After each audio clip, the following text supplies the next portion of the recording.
welcome back. I'm all done eating, and we're going to get right back into Icarus. Just a moment. We'll start it up. I've restarted the computer, so we're going to see if that's going to make any difference over performance in the beginning, at least. Why do we not have sound? Oh, is this going to be a new thing now? Where I have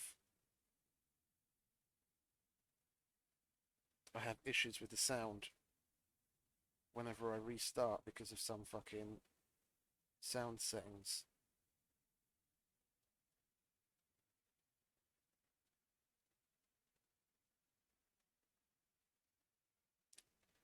The microphone's working just fine, but the input for the game isn't working. Where are we? What have we got? Now it is. Okay. It's a little annoying. I think I have to go in and set this as...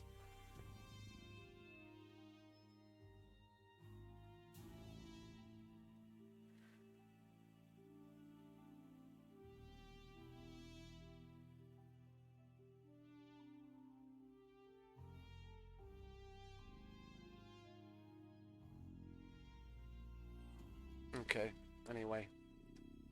Now we have sound. Let's just get on with it.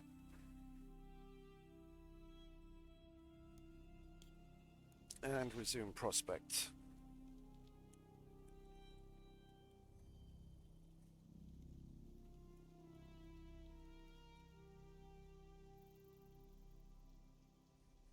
I'm rather disappointed with that cave being changed to a small one, to be honest.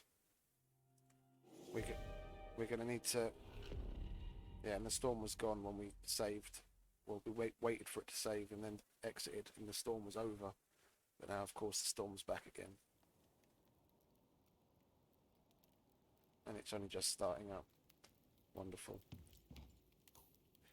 Oh, map loaded very quickly. That's positive. Texture's still taking a while. You see, there's still trees down from the previous storm that just passed, but it's back again. So they still haven't got that cleared up. Let's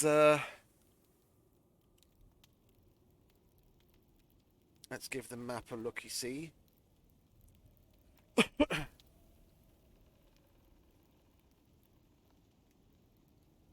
Let's actually select the mission, which is Voyager. Where are you? Voyager recovery. There we go. Yeah, we're not going to be going for the veins because this is just a level 0 character challenge. We don't have the extractor and the radar unlocked. So the only thing we have to go to the Arctic for is the polar bear and the cargo. So we could move it. We could move it before we get particularly settled in. We could move it to K11, or even all the way down to K14, because there's a mega cave and a large number and a number of large caves around there, where we're going to be able to get way more resources. Although that is an area that's devoid of like bear and wolf activity, so we'd have to go into the Arctic more regularly to level up, and it would be a longer trek through the Arctic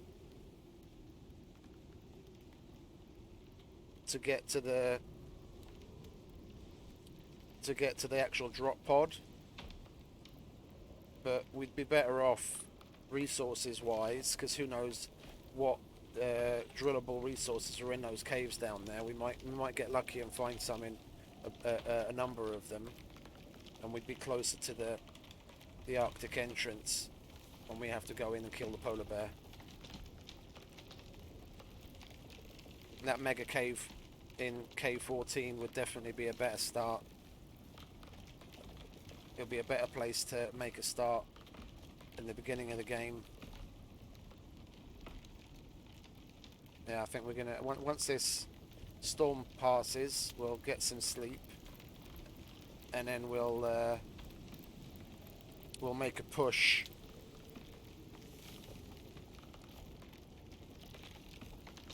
We'll make a push down to K13.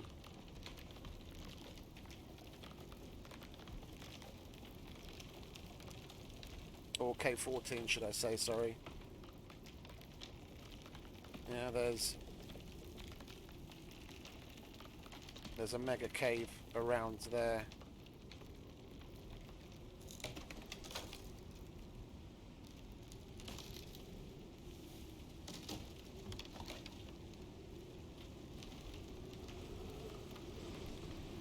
Oh, would you look at that? They've still got the bug where you can place multiple icons down.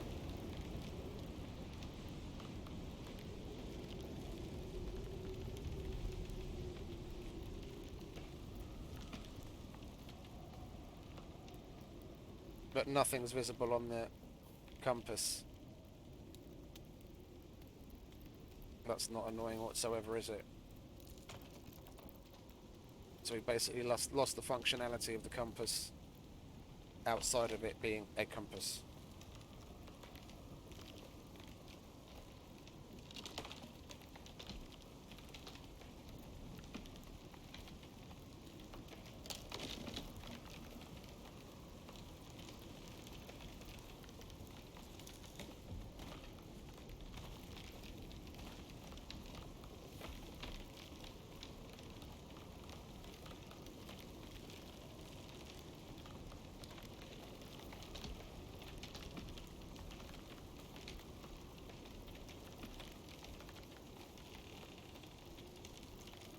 I can't even get rid of them.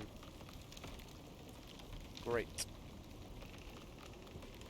And let's stop clicking because we're going to end up having so many we won't be able to see the map from the bloody things.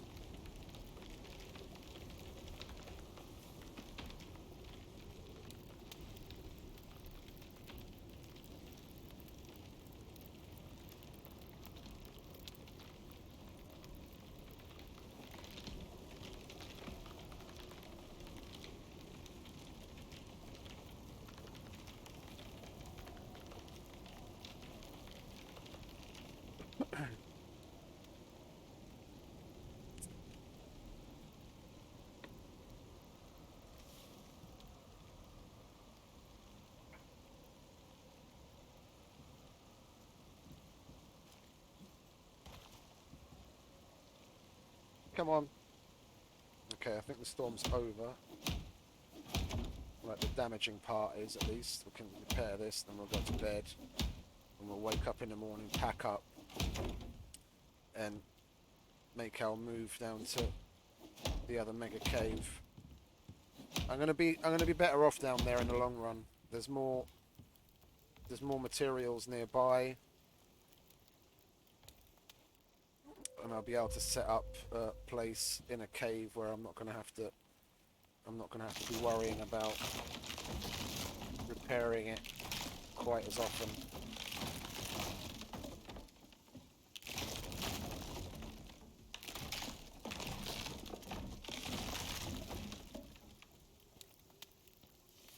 Yeah, get the bed.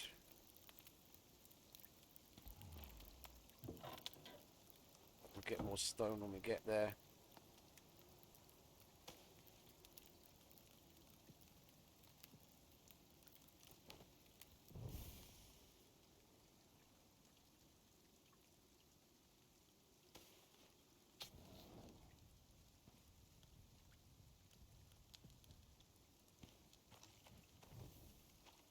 It's rather odd that the textures still haven't loaded in some places, but never mind.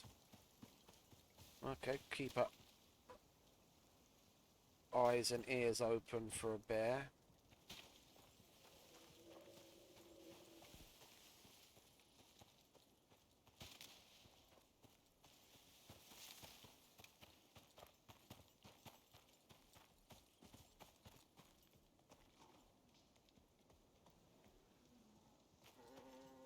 We've got one over that way. I just heard him roar.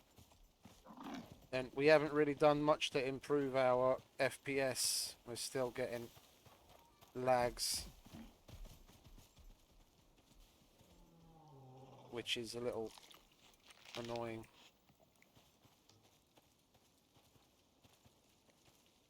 Where are you? That rock's looking terribly weird from this distance.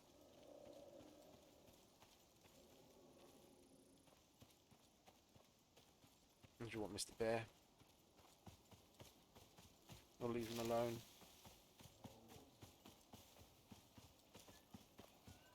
Don't really feel like playing with him right now.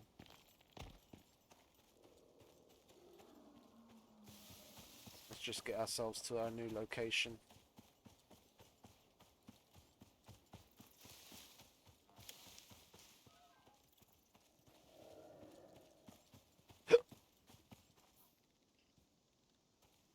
Yeah, which we've got marked a number of times on the map.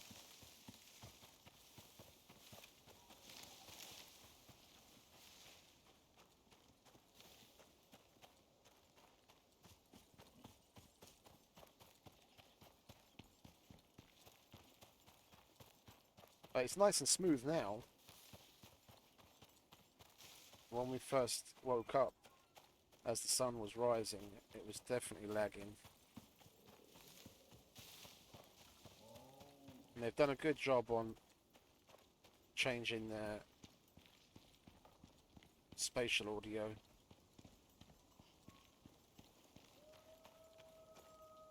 Should we have some fun with Mr. Bear? I haven't had a proper joust in ages. Let's have some fun with Mr. Bear.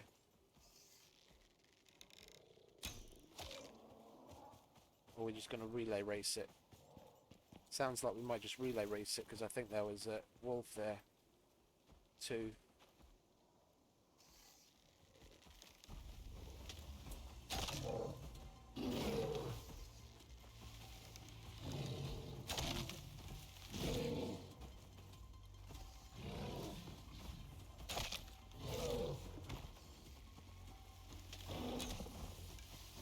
Am I dying?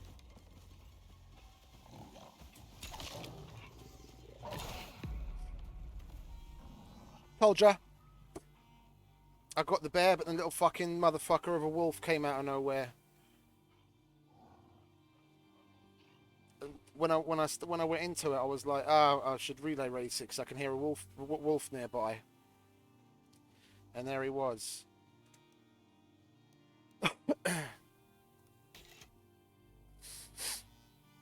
There he was.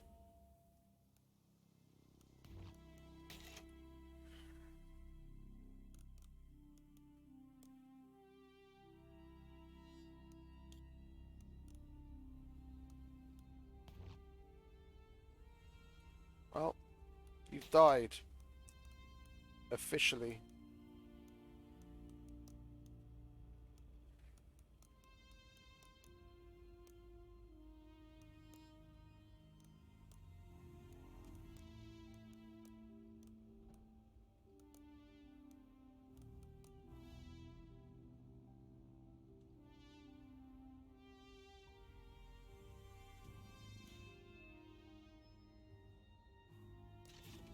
Gonna go with the Roman numerals from now on.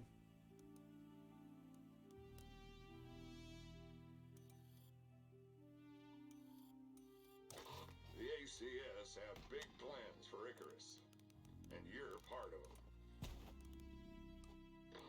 Things haven't been running smoothly down there for them. They've been losing teams, equipment, and resources. So they're looking to outsource. Someone with a proven record. Because this one's gonna get wild.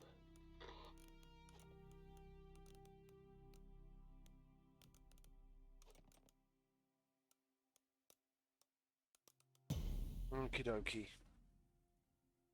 Well then, as we come out of the desert, we might as well just go straight for that cave instead of going to L10.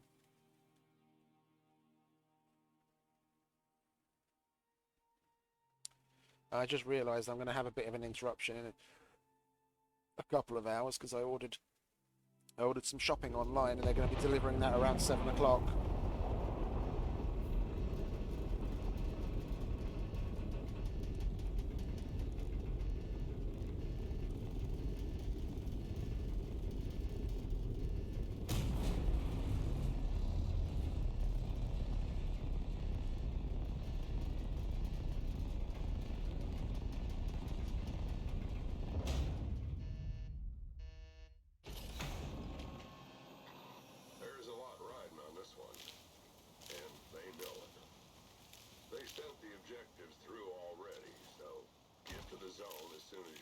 Yeah, look, we come down and everything is amazingly buttery smooth, and as we move further and further into the map, the lags just start to increase. Yeah, it's amazingly smooth. That's what I don't really get.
Hmm. Feels like playing on experimental in the release. I don't get. I don't want to come off sounding like a constant complainer, but I just don't get how you can have certain things buttoned up, and then you make a slight tweak, and then you break things. Sometimes to the degree where it can be game changing. Not, we don't need that many.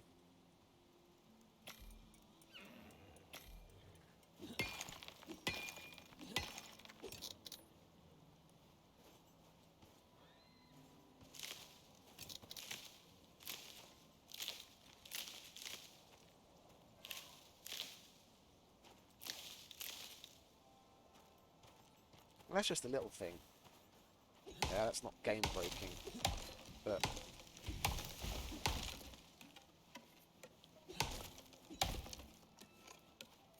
it's happened with so many things over the last few weeks.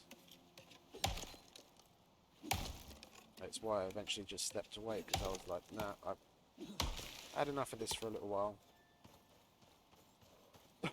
But with the new update out, we want to see what's what.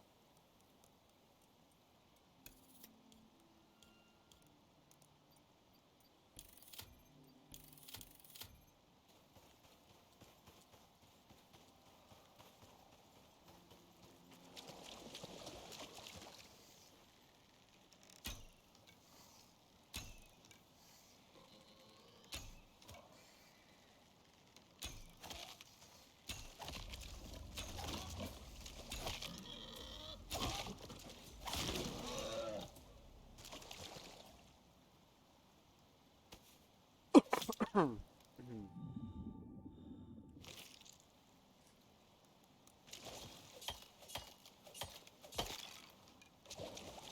look, the arrow's gone. Keep it moving, keep it moving.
Let's see if we can get ourselves a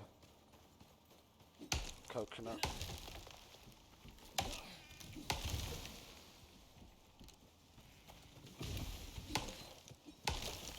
You son of a bitch, you scared the absolute living shit out of me.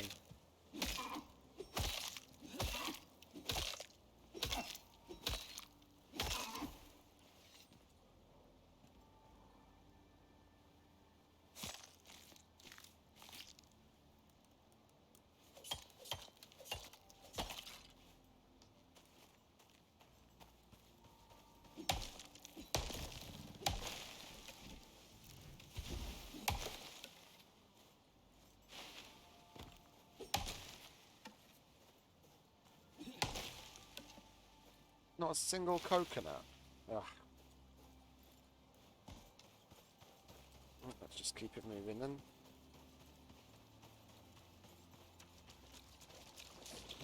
Hello, Mr. Cougar.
Oh, at last, the coconut.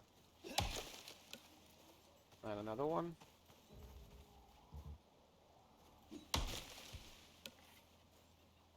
Okay.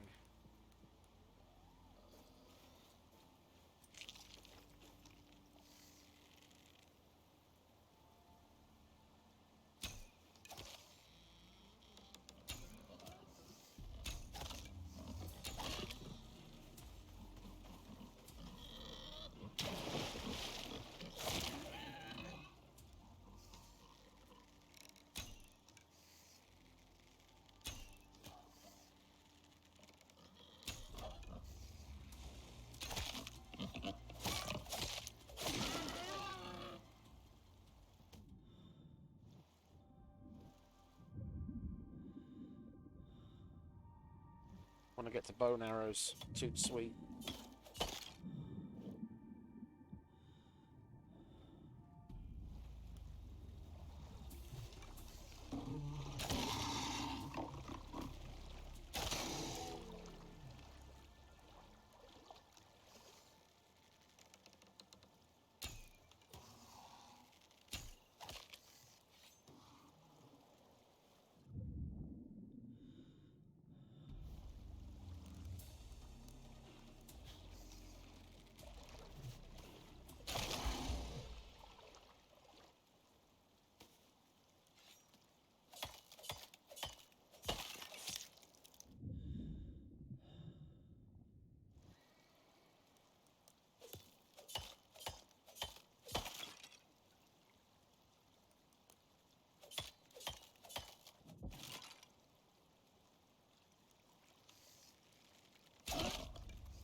Where are all you guys coming from all of a sudden?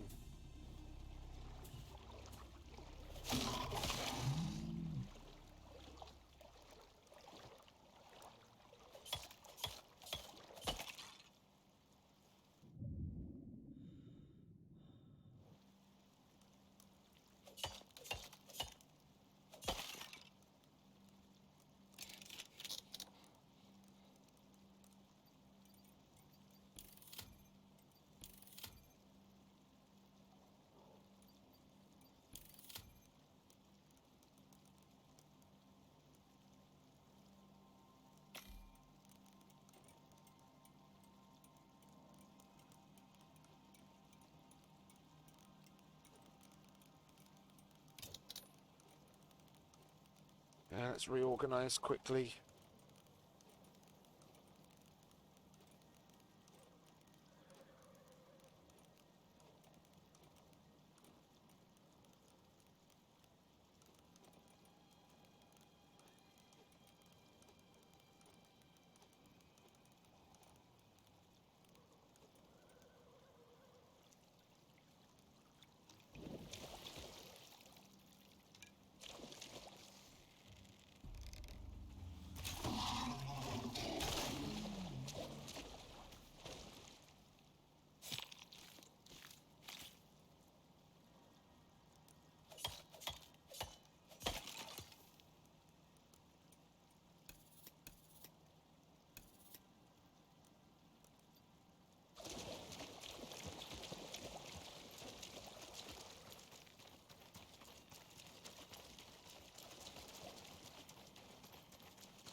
Okay, so we've got a bunch of coconuts now.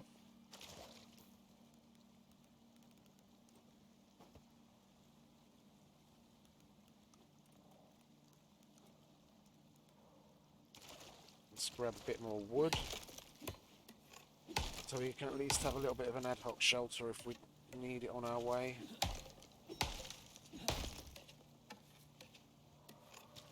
We're pissing the time away, so we're probably going to need it.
Yeah, we're starting to get the lags again, and the frames aren't as smooth as they were in the beginning.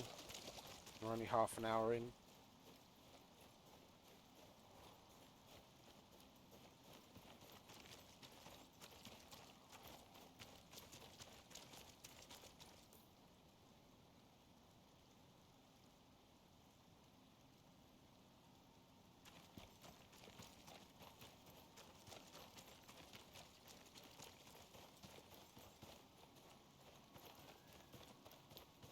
That's not it, is it? No.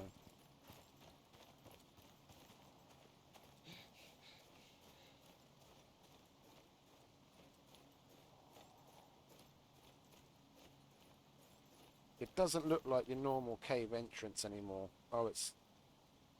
We're not even in the right place, silly. They've changed the front of it to look... Oh.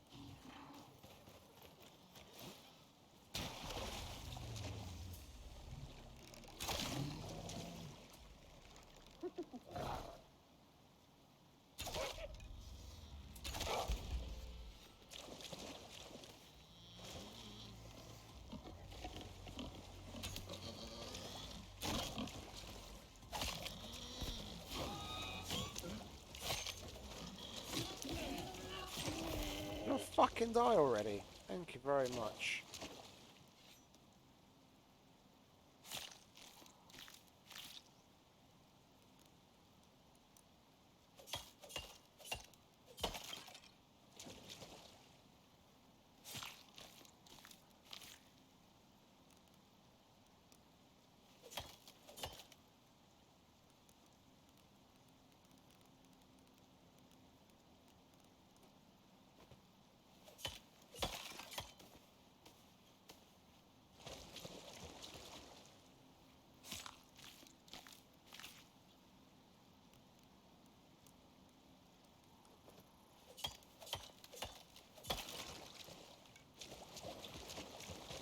Arrow's gone again.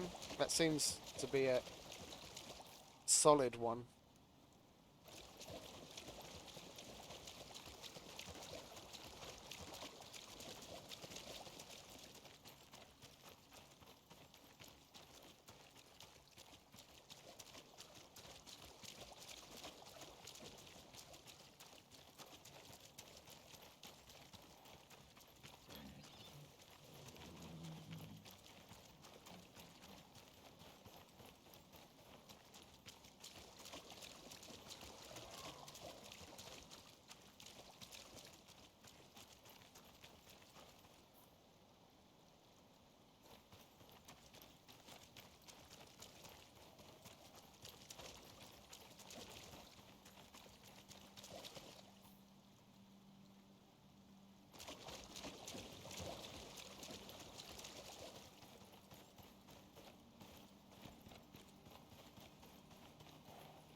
Did it drop it or did it just not make it? It looks like it didn't make it.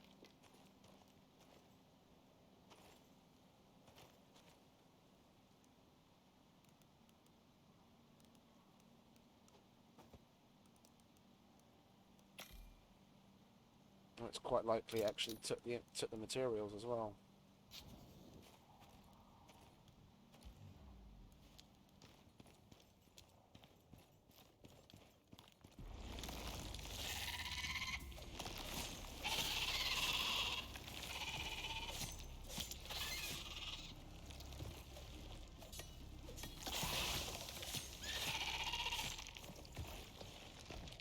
Fucking lags like crazy. You've got to be fucking shitting me, right?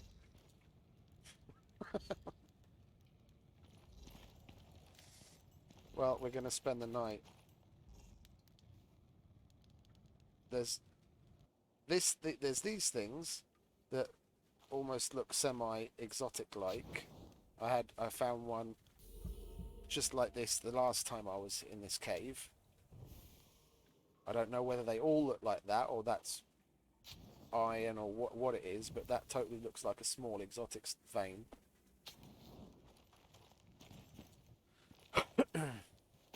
Let's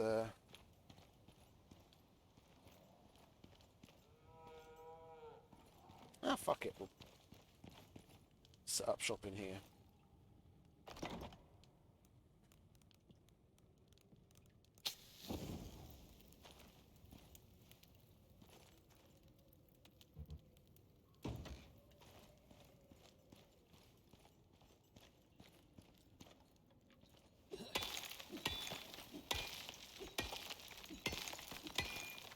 I haven't seen one of these in so long. Fucking lovely to finally find one.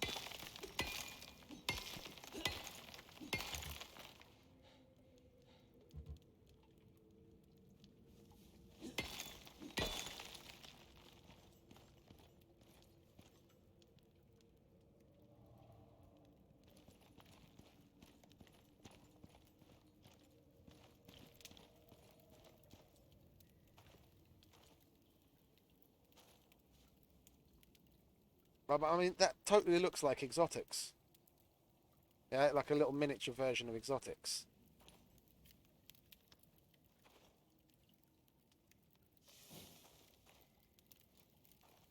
Well, we'll see eventually when we come back here and drill it. Oh, look, and the exotics look different in our inventory now as well. Look, it's got a little purple highlight.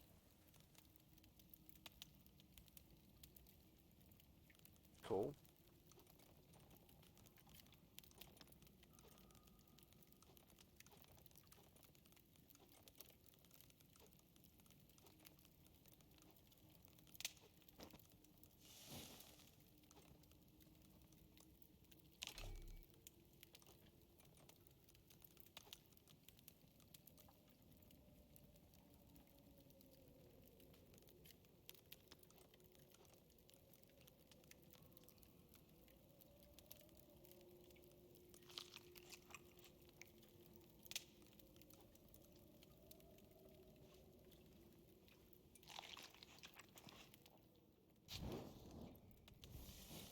How much space have we got? No, we've got plenty of space.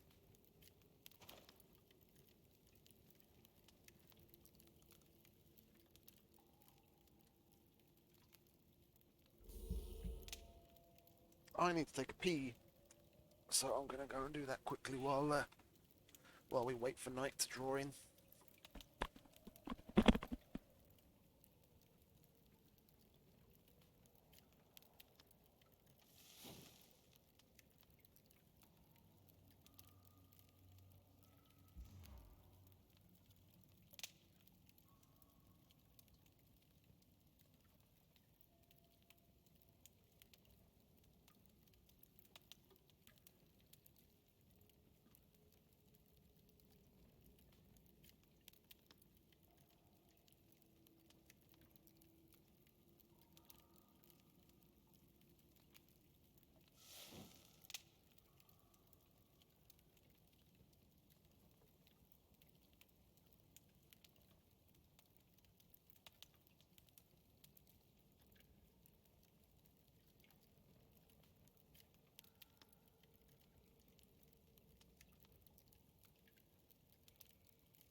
And there's a storm too.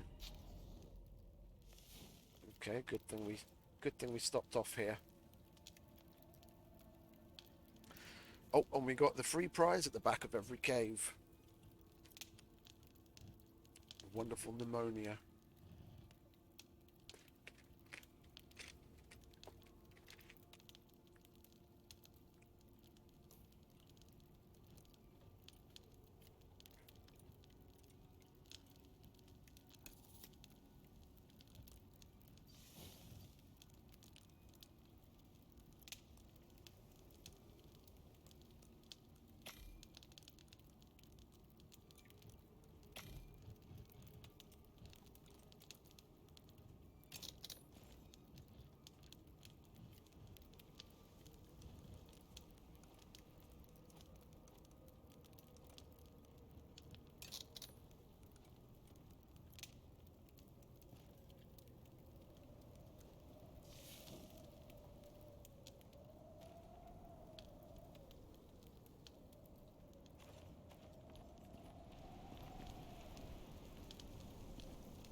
I mean, it looks a lot like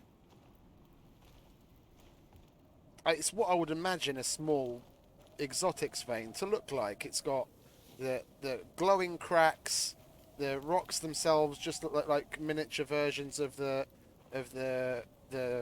exotic voxels. I've totally got a feeling this is if they've added small exotics, not that I know that they have. They have. I mean, the small the small veins are supposed to look similar to the ore itself, and that doesn't really look a lot like any one of the ores except for the exotics. I mean, you could go out on a limb and say it looks a little like iron, but not really. We'll see.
I mean, the thing is, it doesn't highlight as anything.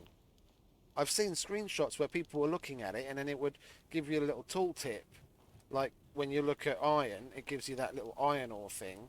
But when you were looking at it, it would give you the tooltip of like this is, blah blah blah description. It would tell you that this is one of those drillable veins.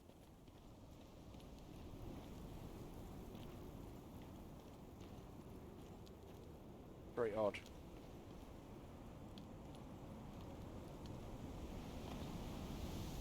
Yep, we'll just stay back here for now, shall we? So we don't have to listen to that fucking storm blasting outside.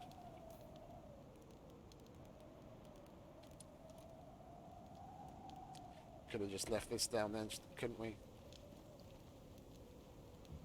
Not like there's much point in putting it back now.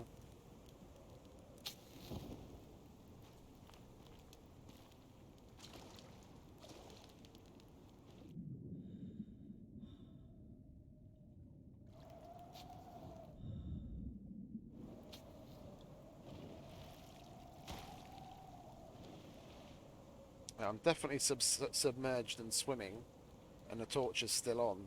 So the torch is in water. The only time it actually goes out is when you go underwater.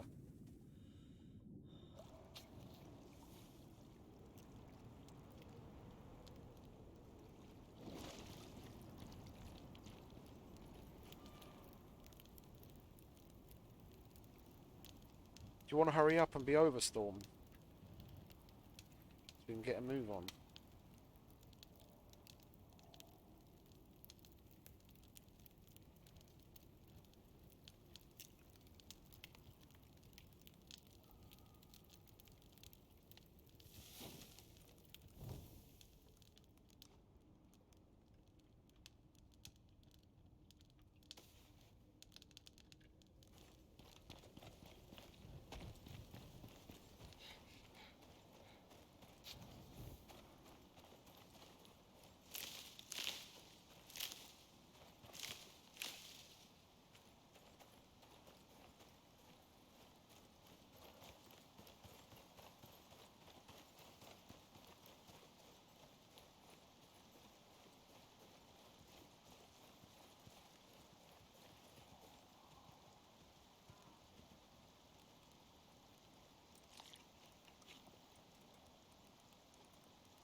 And gold looks significantly shinier than it used to. I don't know if that's just me or it almost seems like it's shiny.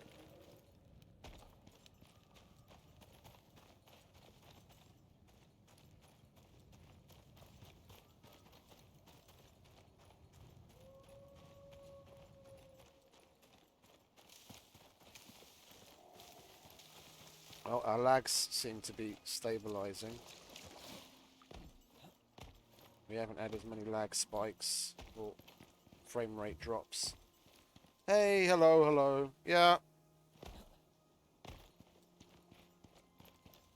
I thought I'd give this week's update a try.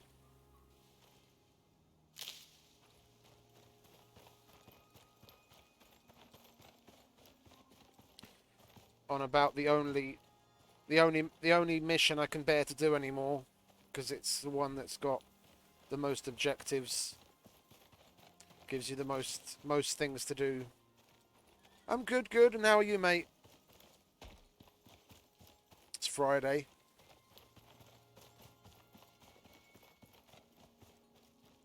Not that it really matters. I've been off all week on holiday. Well, time off, not holiday. I've been at home the whole time. Okay, cool. I've just been trying to keep my mind off the fact that Horizon Forbidden West has dropped.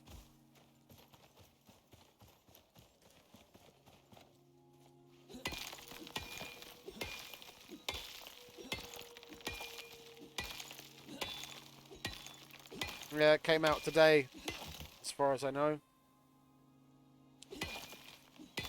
Couple of people I follow on Instagram had been posting about it. It looks fucking unbelievably good.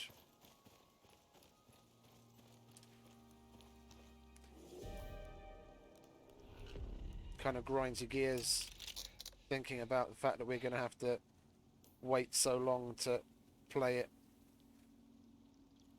Should I just go back? I think I'll just go back.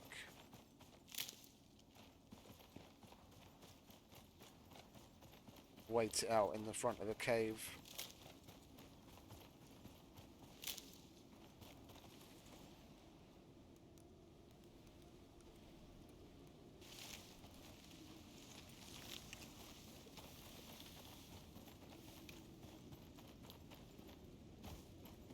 Yeah, me too. Me too, probably.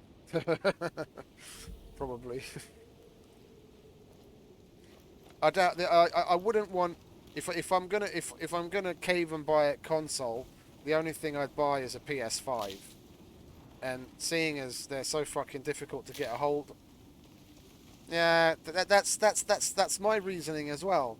I was like, if I was gonna get one, I'd want to get the PS5 because it's the best that's out at the moment. But it's so fucking hard to get a hold of one, and it's expensive.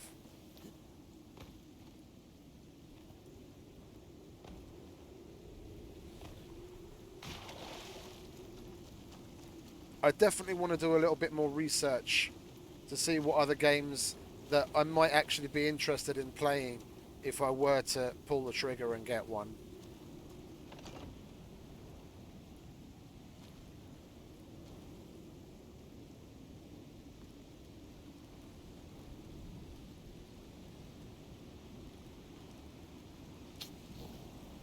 I mean, even if some weren't necessarily exclusive,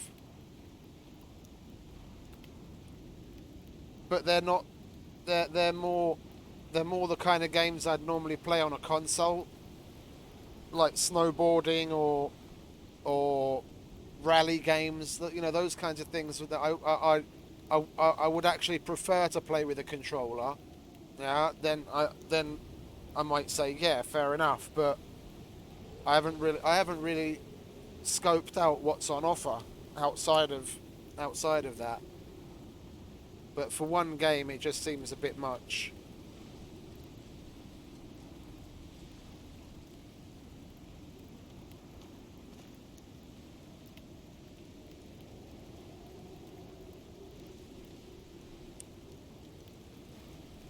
There's a cosplayer that I follow on Instagram, uh, in Germany called Kamui Cosplay.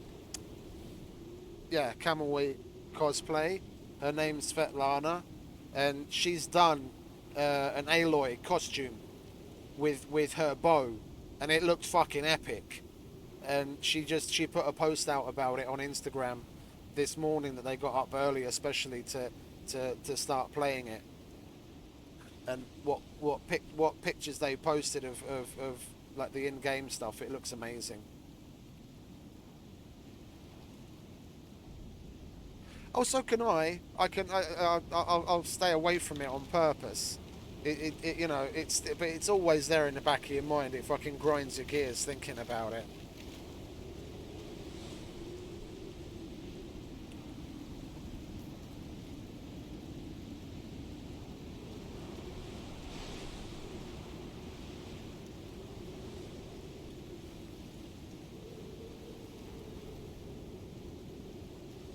Let me see if I can find a good picture of Svetlana in her Kamui cosplay Aloy.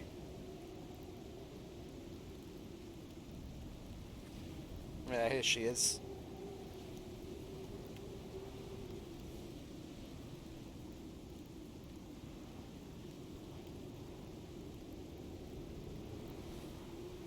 If Google Images would care to load that in instead of showing me the fucking low res version.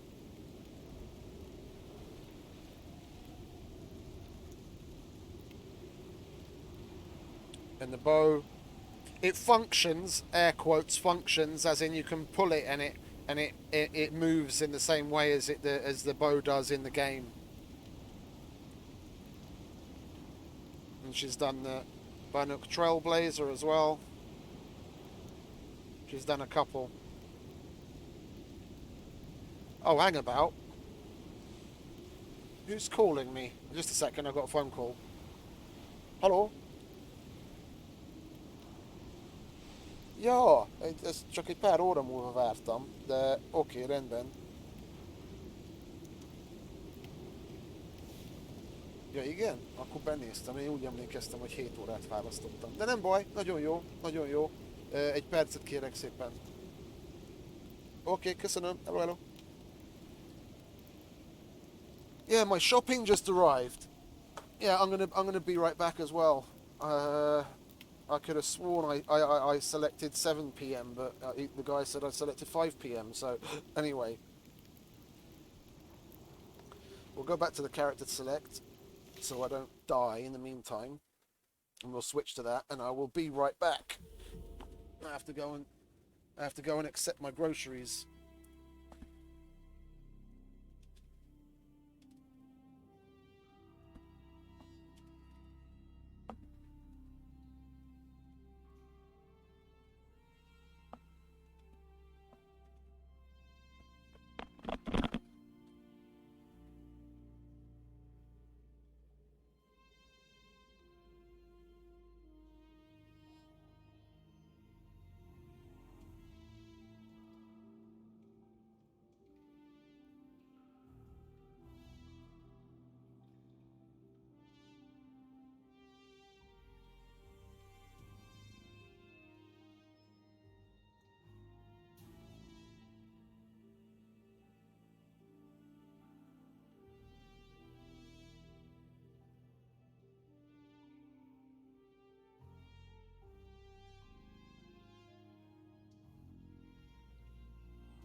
And I'm back.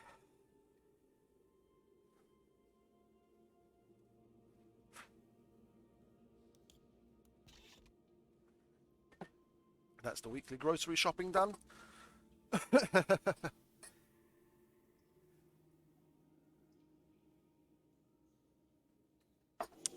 I'm going to get my scales out next time because I order tomatoes and I have a feeling they're sending less than what I ordered weight-wise.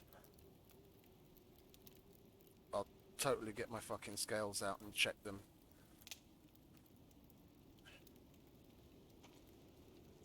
Oh great, the storm's restarted again.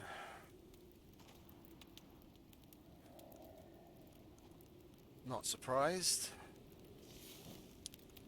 That always seems to happen. I'm loading back in. A little stupid and annoying, but... Did that just get blown out? Or did we run out of wood? It just got blown out. Okay, let's move it a bit further back, shall we?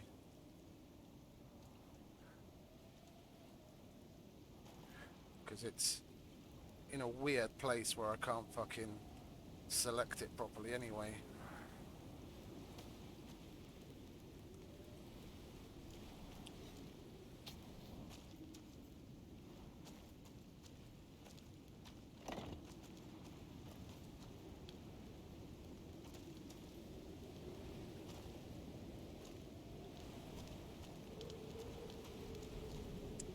Do you want to fuck off?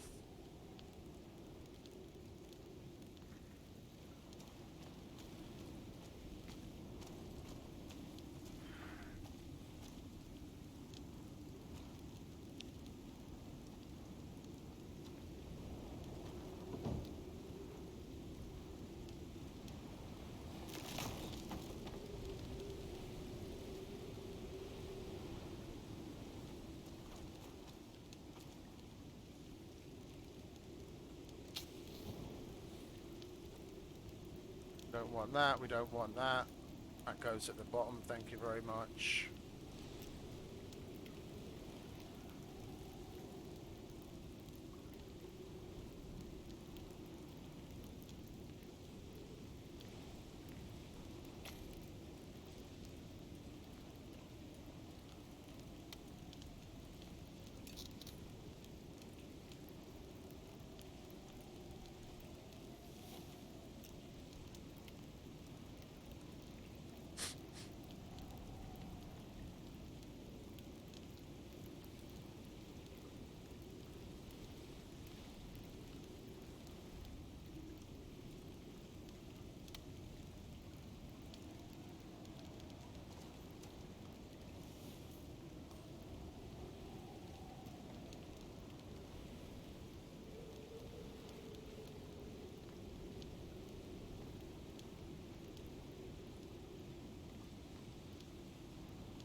Yeah, so we just make a run for the K14, J14 border basically after this storm.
Okay, we'll wait for this one to get done, and then we'll make a move.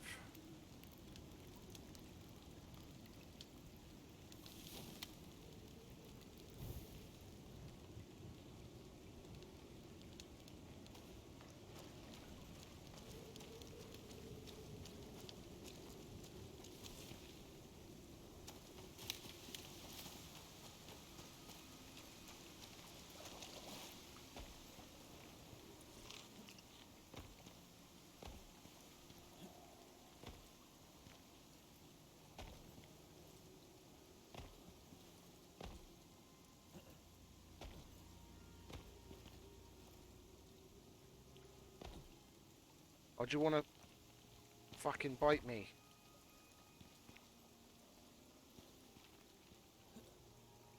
Run up and down that fucking cliff face. God knows how many fucking times.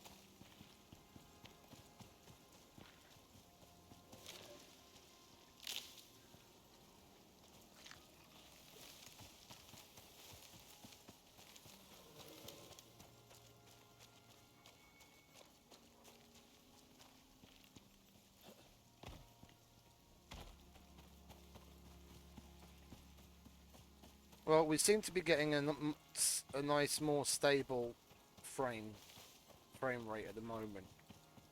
So it would seem that the restart did help, but we'll see just how long that lasts.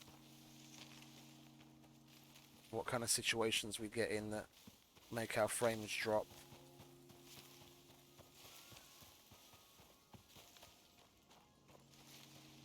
It seems like animals going into aggro state tend to make frames drop. So whatever calculations the AI has to do when the animal goes into the aggro state, yeah, it slows the system down for some strange reason. That's still happening. We'll see just how much of a degree that's happening. First time we have a decent encounter with a bear.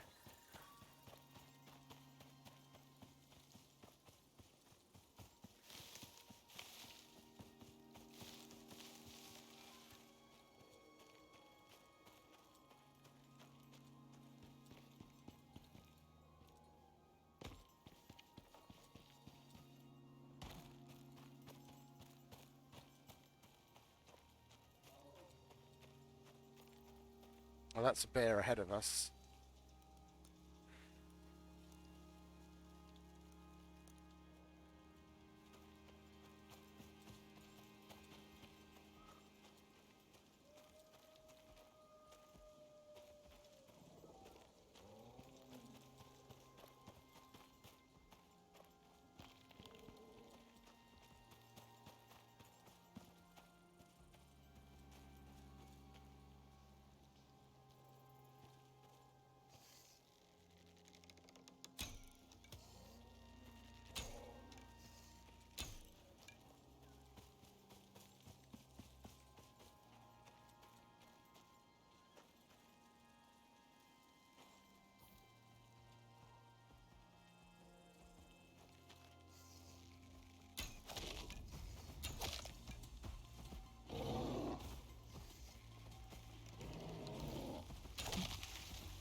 I always seem to be having an okay time of it. I don't want to...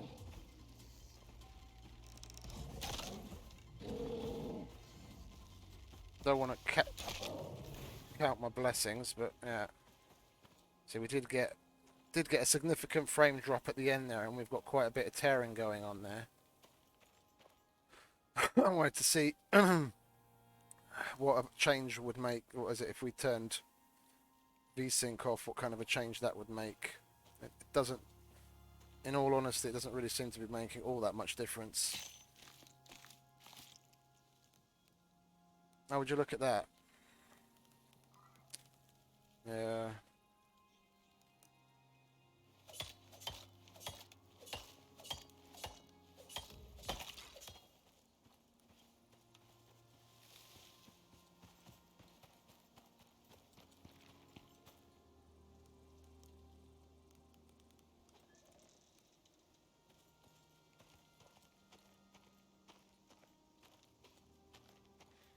Okie dokie. That was a quick walk. I had my groceries arrive in the meantime.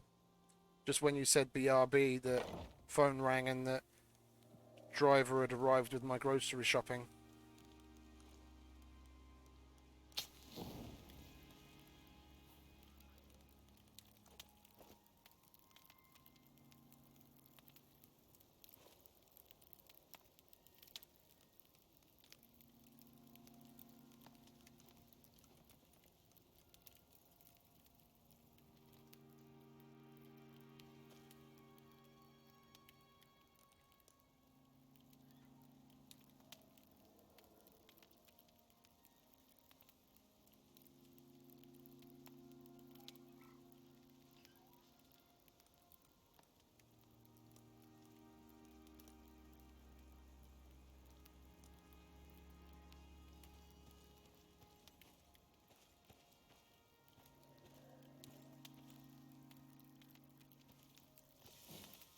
Let's see how much of a change that makes.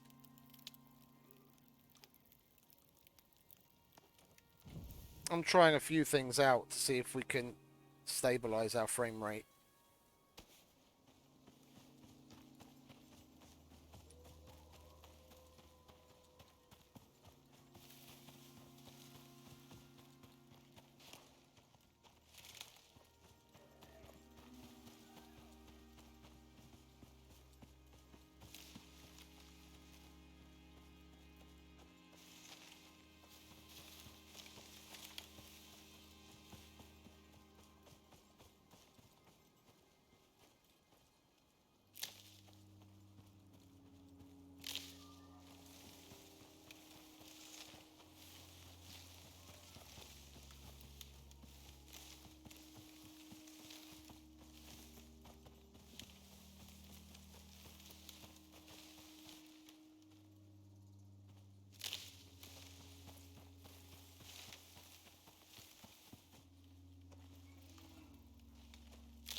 And I'm moving from where I normally set up base on this prospect to another area because the cave that I would normally set up in, they changed to a small one.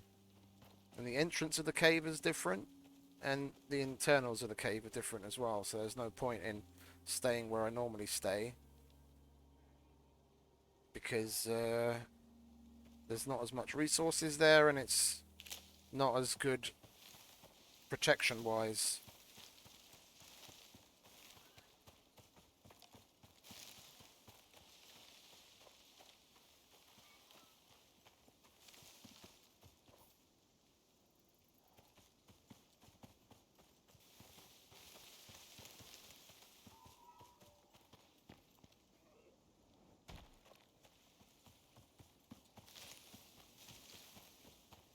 It's just so odd. Like it comes in fits and spurts. Like right now it feels pretty good. Like it's relatively smooth. And then there'll just be a, I mean, in particular when it's doing a save, but there are times outside of when it's doing a save, like for an extended, like now, I can feel it like right now. There'll be extended periods of times where the frames just drop, probably by at least like 10 to 15 or even like 20 frames per second. They just disappear.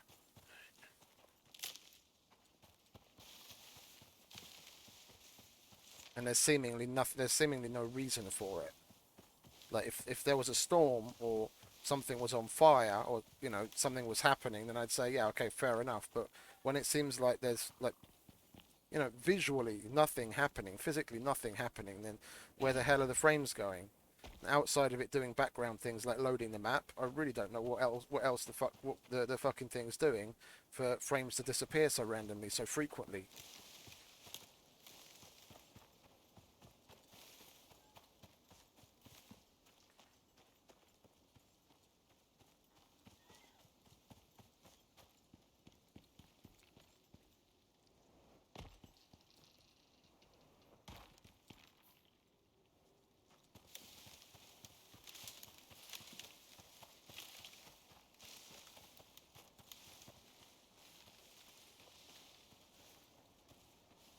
I mean, does it look any different to you from earlier?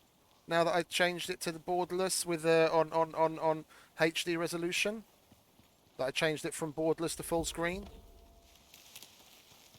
because I can't tell any difference yeah, I can't tell any different.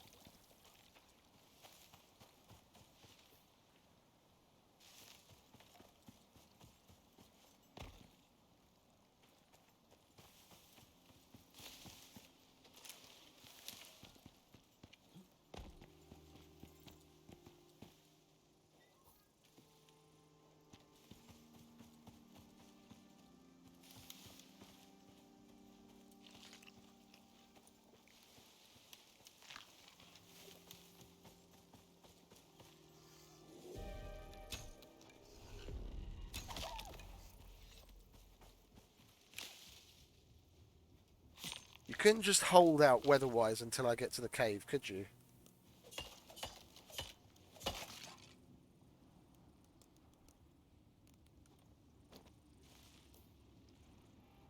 No, we're still quite a ways away. I think I'm going to make a push.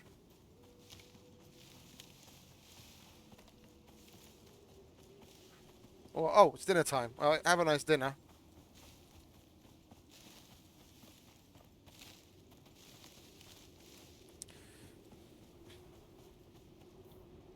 I took care of that in intermission, so to speak. I was on earlier. Took a little break to restart the computer and have something to eat. And now that the groceries are here, we can definitely keep going until the evening or night time. I mean, of late, I've been stopping the streams a little earlier than I normally would. And just taking some time out. So I started rewatching Stargate SG-1 again. So I just kick back, chill with a couple of episodes of Stargate, and then go to bed. And instead of just playing till the break of dawn.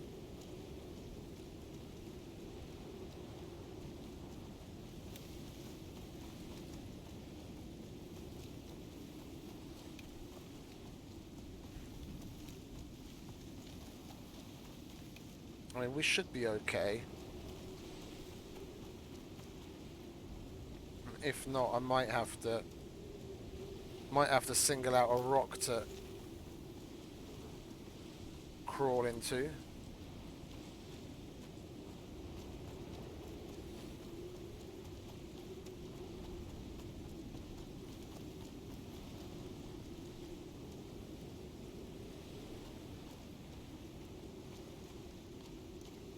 If we can make a little push before we get into the red zone of the storm, we should be okay.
Okay, whatever.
That was rather disconcerting.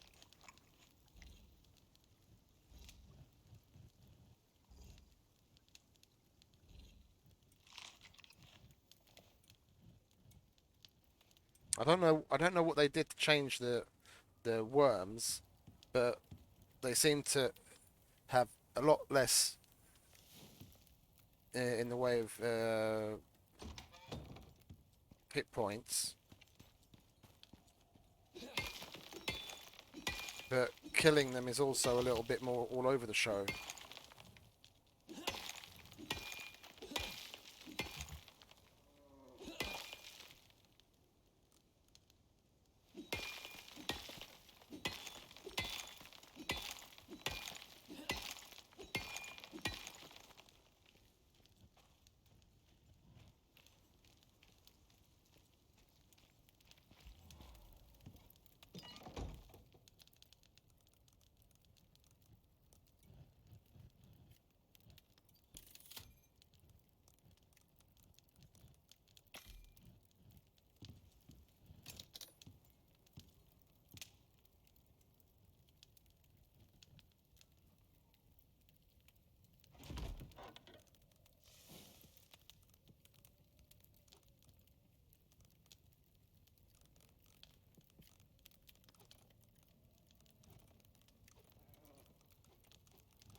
Okay, we'll just get a dehumidifier and live in here. This will be good enough.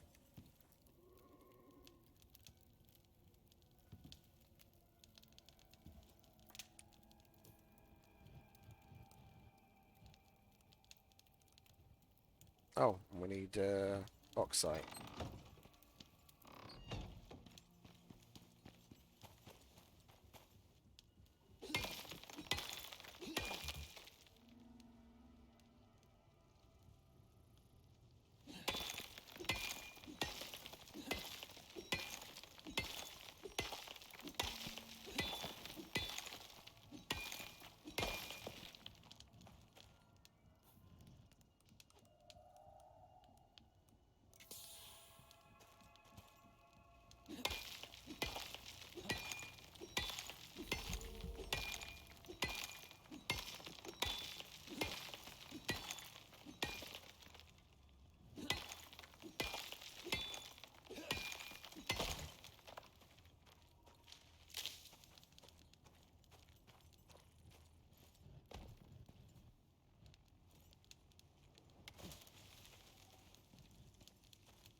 Welcome back.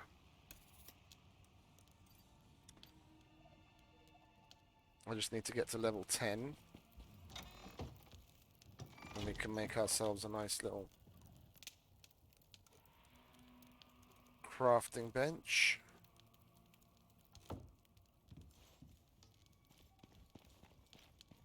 Let's go about this a little more methodically this time.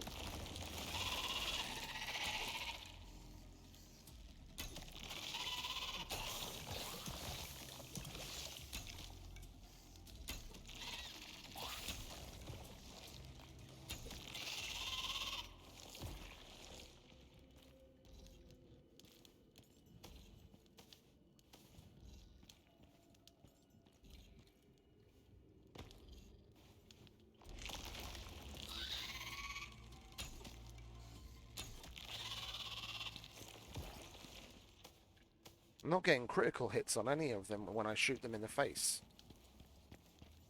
which is a little weird.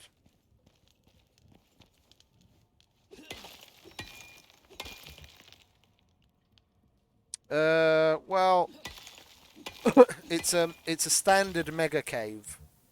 The large is slightly smaller than this.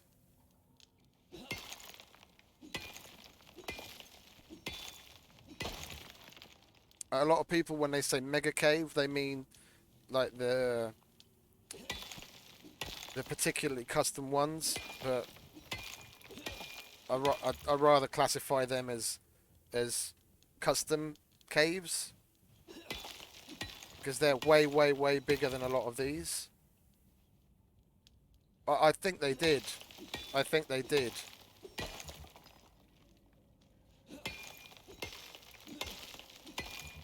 This is the second time I've come across it now where I go to shoot them, I shoot him in the mouth and he doesn't take critical damage. I've even been right up in its face and tried knifing it in the face. But I don't seem to get any critical hits on them.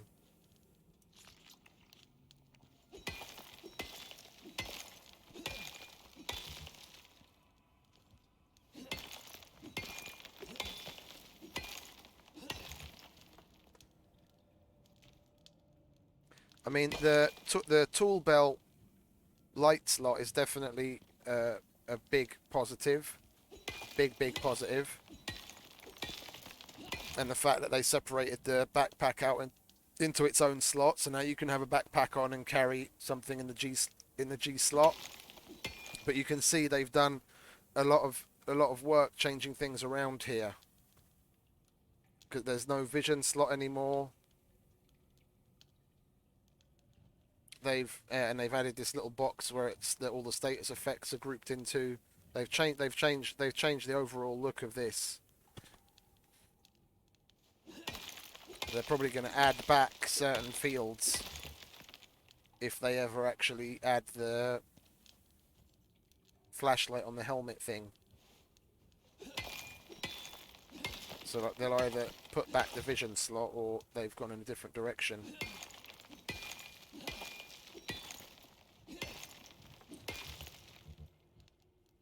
Because I seem to remember seeing someone talking about it in the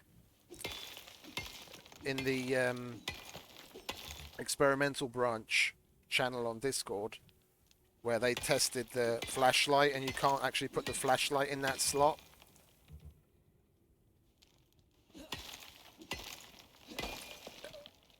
And someone from the dev said, yeah, that's intentional.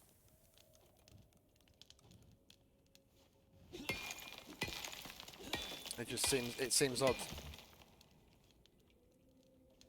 Because that, if you have a look at the dude, yeah, see when I turn it on and off, it's like a little slot or a pouch for you to. You see the torch on the front of me there? It's like a little place where you can clip a lantern to. Hello.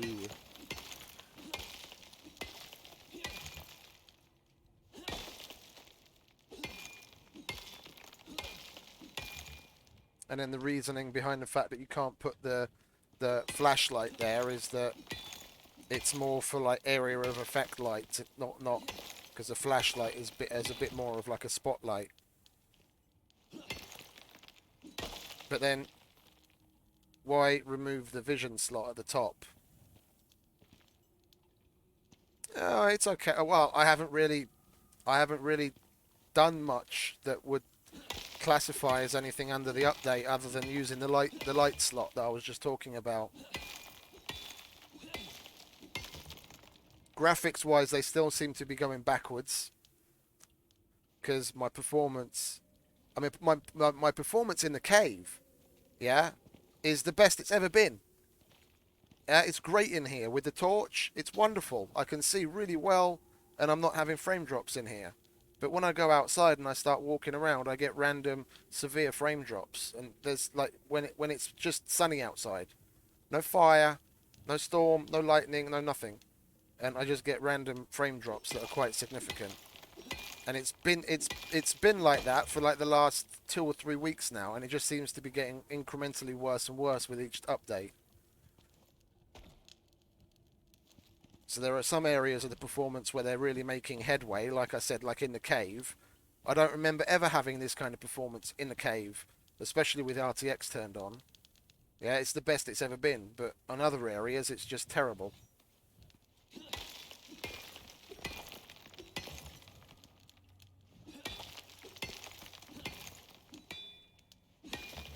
And I found in we're going to go back to this, but only when I'm actually leaving. There's a cave right here, a small one, and there's a drill mineable node, and it looks a lot like a miniature exotics node. And I actually found an exotics node to mine up in there. I haven't seen an exotics node for weeks, so I was really happy I found it. I want to go back there and check it out.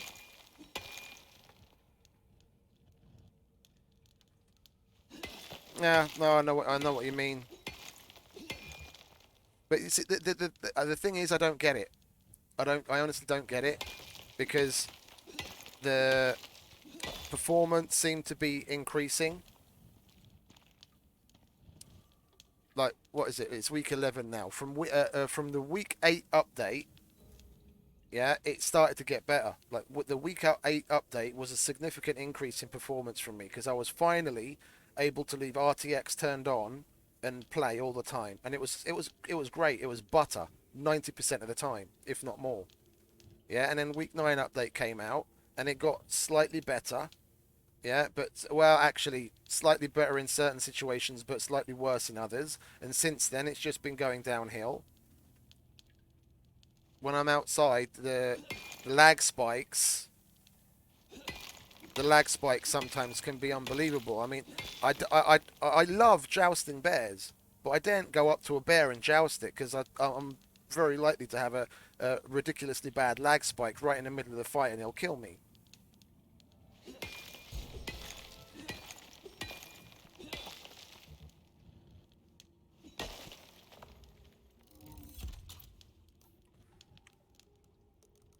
Well, let's get the bench done, shall we?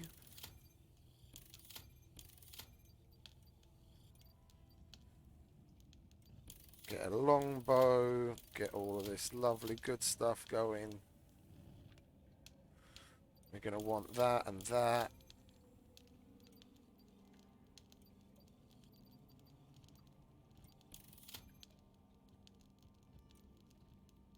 What else are we going to want? We're going to want one of them. We'll get the knife.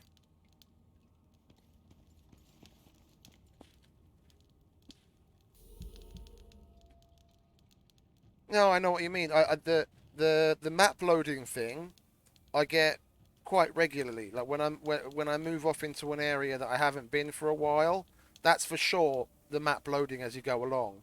But then once you're there, it'll stabilize a little, yeah, and you could be running around the same general area, like doing hunting and foraging and whatever, and then you'll just start getting these sporadic lag spikes.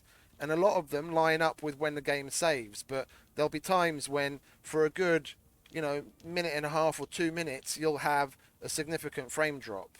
And that's not the saving anymore. That's something, the game is doing something that it wasn't before. And I don't know what that is.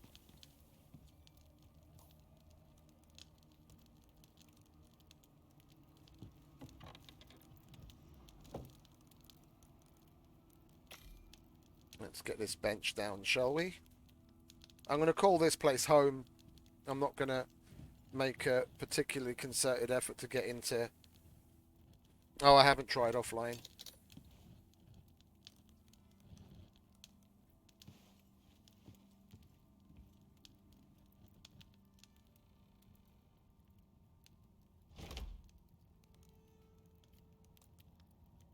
Let's get a longbow first. Then we'll get... What are we short on? Wood.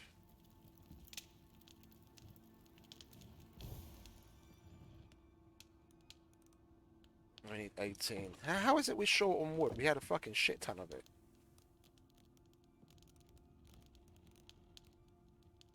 Let's chuck that in there. Oh, it's 3 AM. Well, I guess we're just gonna have to push through now, aren't we?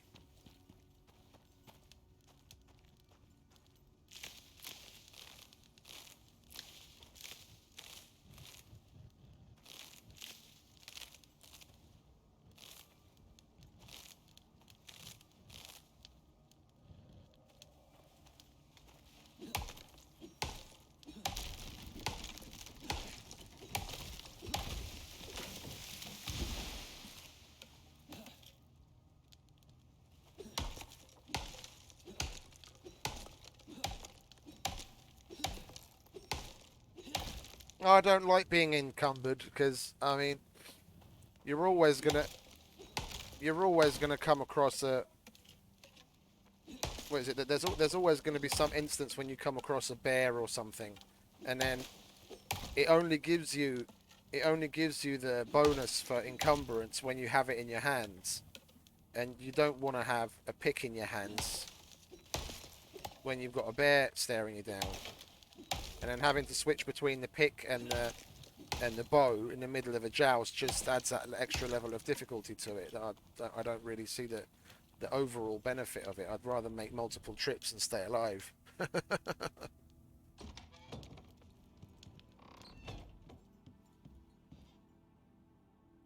Oh, the torch broke. Okay.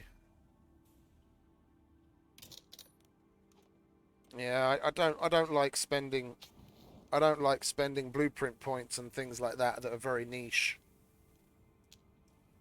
Yeah, but then again, you just to compensate for something that's supposed to be giving you a bonus, you're using multiple other things.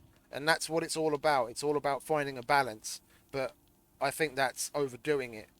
I'd much rather just make another couple of trips, be able to wear my fur armor, and then joust the bear every now and then if I feel like it.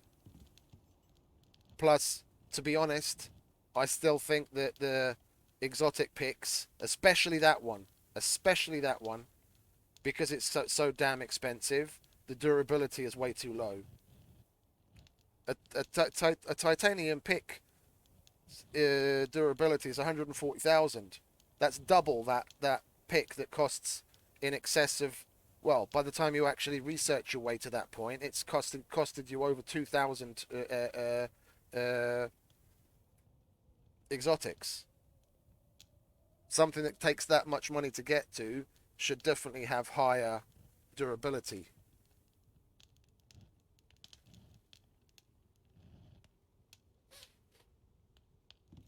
Yeah, but that's the guile stuff is great for evading, but I'm not the sneaky kind. If I'm gonna go somewhere, I'm gonna go somewhere, and if I come across a bear, I'm gonna kill the fucker.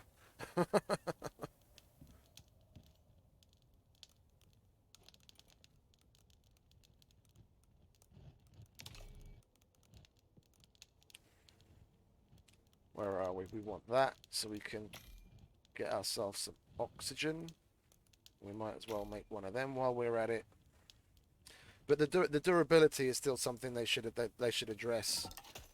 If they have, honestly, if they have the goal to add another pick above that, that's even more expensive, just so you can get some more durability, it's going to be a bit of a slap in the face, to be honest.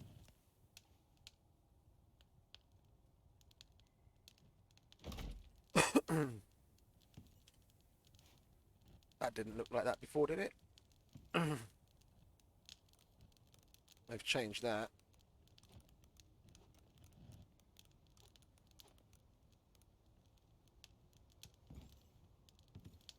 Oh, it definitely is expensive as far. I mean, you get the MXC pick, which doesn't cost exotics to unlock, and then you have to go through. You have to unlock the one. What is it? I think it's the sushi. You have to unlock the sushi to be able to get to it, and that costs 250 exotics to research, plus whatever it costs money. Oh, you can go either way, so it's either the sushi or the dong. Okay, because they're the ones at the top, if I remember correctly. The dong's on the left and the sushi's on the right. Oh no, no, no! Tell a lie. The dong is on the bottom left. Yeah, the sushi's on the top right, and then the top left is the other one, the one that's good for iron. I can't remember what the name of that one is.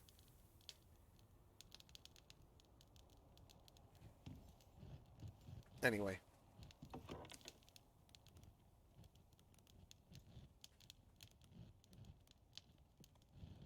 why do I know these things? I ask myself this all the time.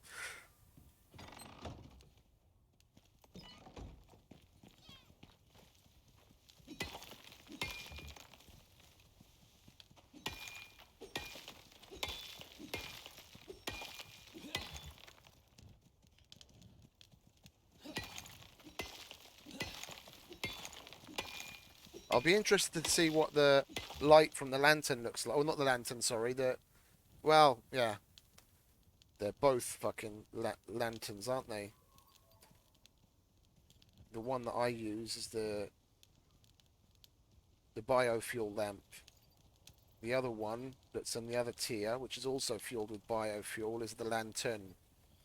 That one, not that one. I'm curious to see what this biofuel lamp looks like when you put it on your um, on your belt slot.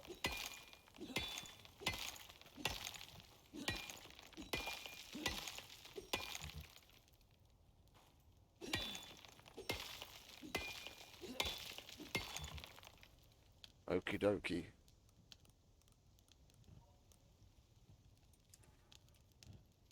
No.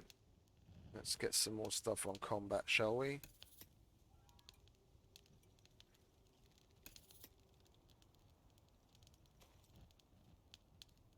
No, I know, I know, I know, I know. But I mean, I want to see what it looks like. How useful it is when you put it onto your belt. Like I have the torch right now.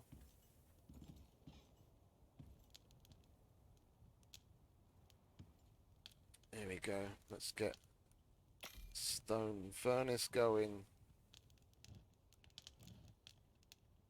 What are we going to be short on this time? Stone again.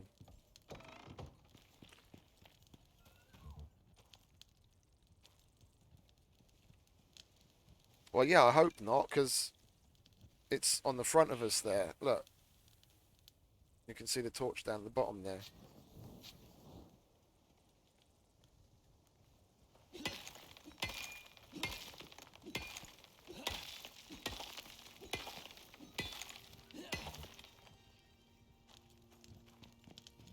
Now we need 60 and I've got 57.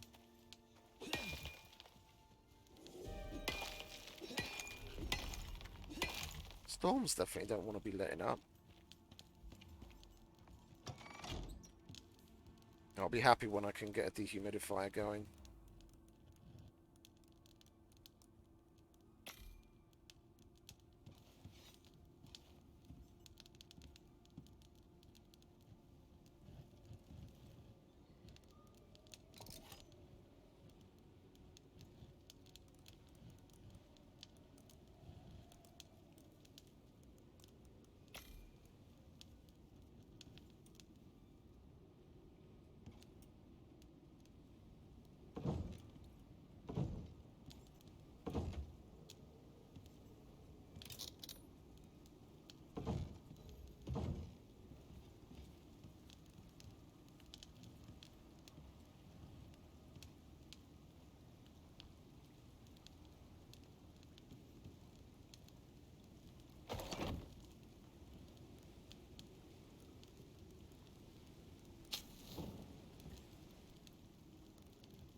think I'll make use of that. That second floor area later.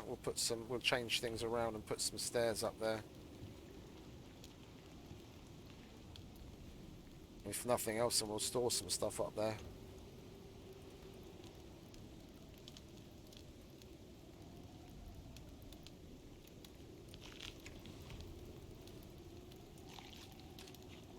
And we need to get on the oxygen situation as well. It's starting to run low. Let's start putting shit away, shall we? We want...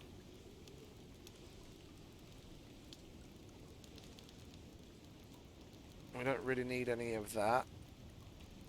We'll hang on to a stack of sticks.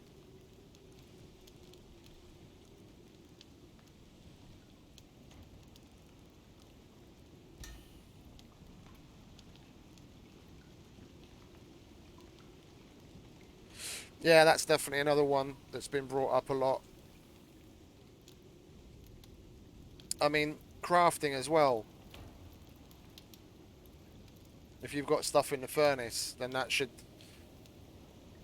get done however much time has passed.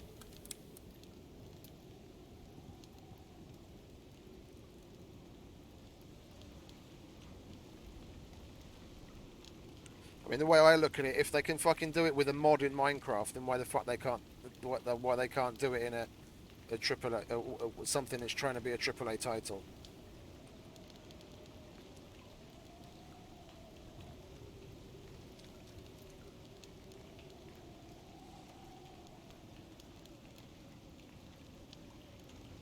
Well, I don't see why. You can already sleep to pass the night in multiplayer. You just have to have everyone go to bed, just like in Minecraft.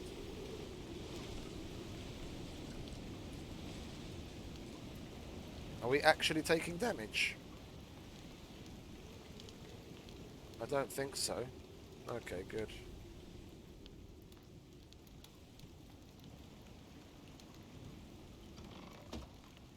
Oh, I've only tried it once, and we were totally able to go through the night. You just have to have everyone sleep. Oh, me too. I've only ever played with others once.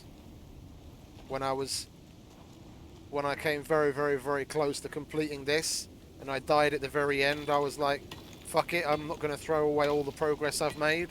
So I threw it out there in LFG on the Icarus Discord to see if anyone wanted to come and help out. And one of the chicks watching my stream and a dude from LFG came and helped. Well, the dude came along first, but he died trying to get to me, so we needed someone else to revive him and me. And then the chick that was watching my stream joined, and then we finished as a trio. I was doing the same thing where I started with a level 0 character challenge thing, so I wasn't able to the exotics veins didn't spawn for me, and I didn't have the extractor and the radar, but the dude did. So we made the extractor and extracted both of the veins as well before leaving.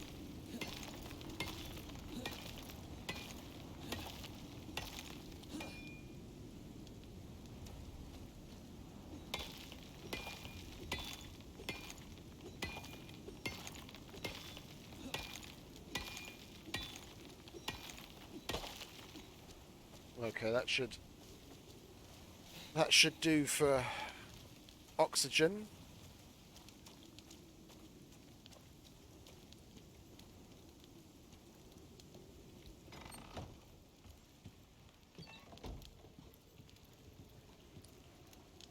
I'll chuck that in there. That there. Oh, I should put the fucking thing down, shouldn't I? Then maybe we get some water filling up in it.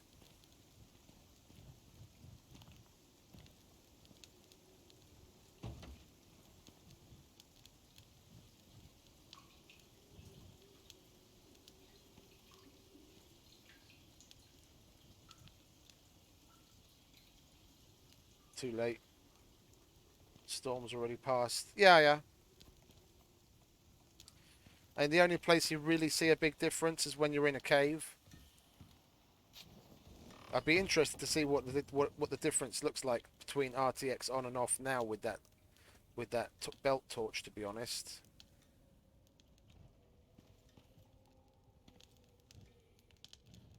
that's oh.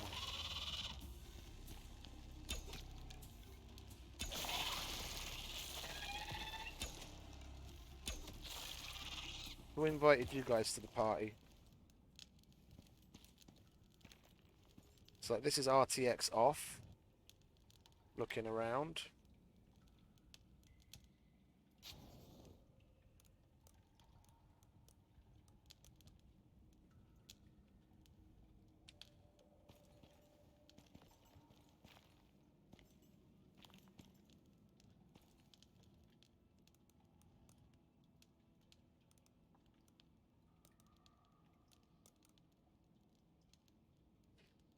I can't really see much difference, to be honest.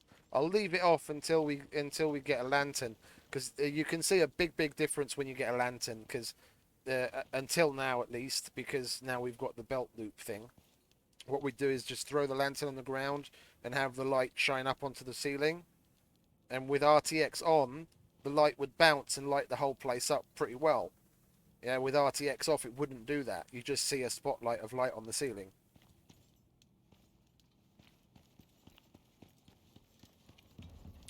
But our frames are definitely smoother in the cave here with RTX off right now, so we'll just leave it off for the time being.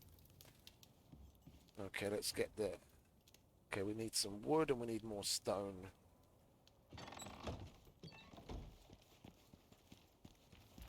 Now, before this breaks, let's do a little bit more mining, shall we?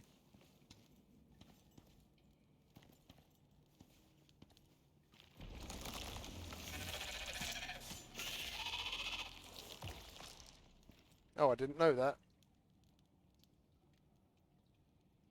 I don't see anything.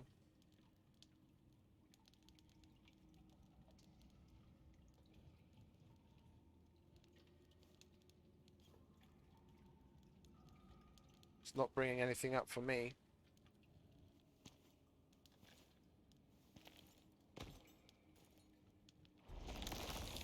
Oh, the Nvidia stuff. I have the Nvidia stuff all changed up. I can't remember what it is for me now. Yeah, I think I disabled it. I think I disabled it.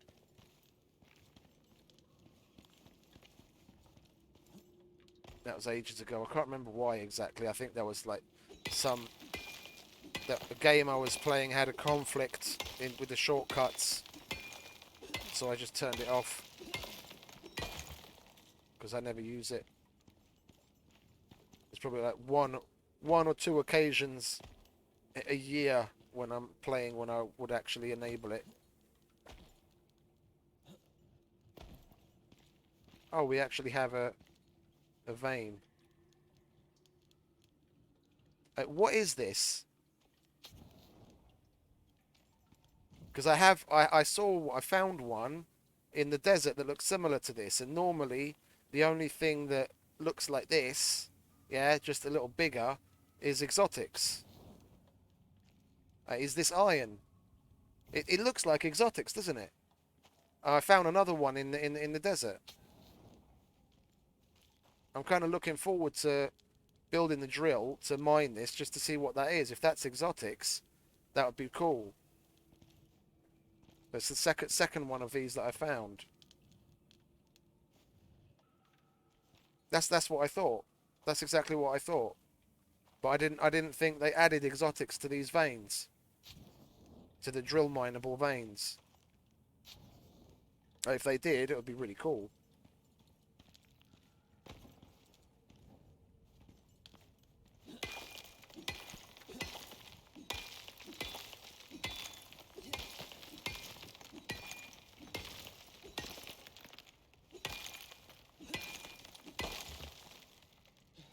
And the new sound of the pickaxe is nice as well.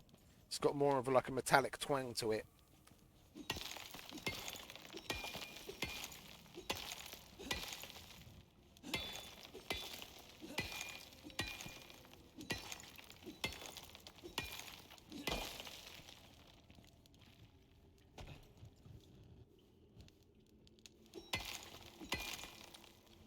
I'm hoping it is.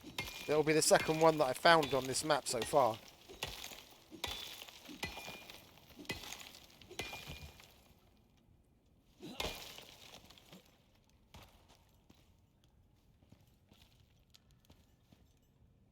Let's get some coal as well, then we can move away from using the wood in the furnace.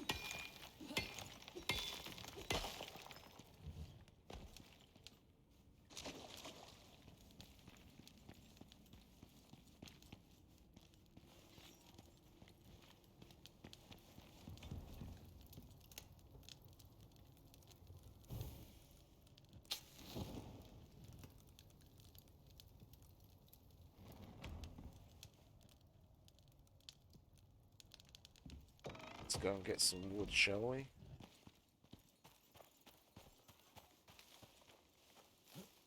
Is that a mouth breather?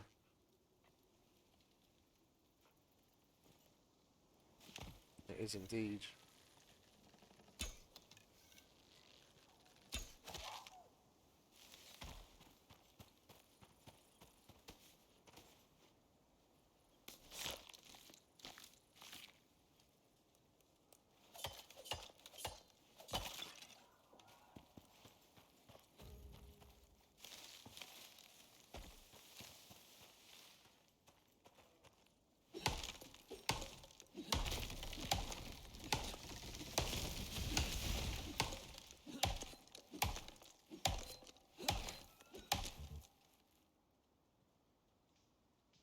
Oh. Oxygen. Before I actually suffocate.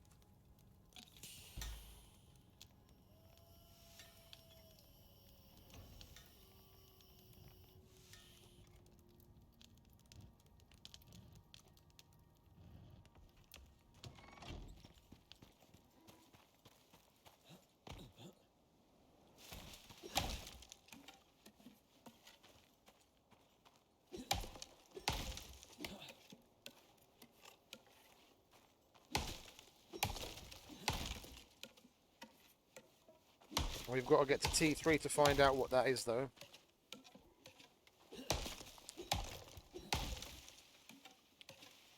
So once we've got the basics down, we'll just get into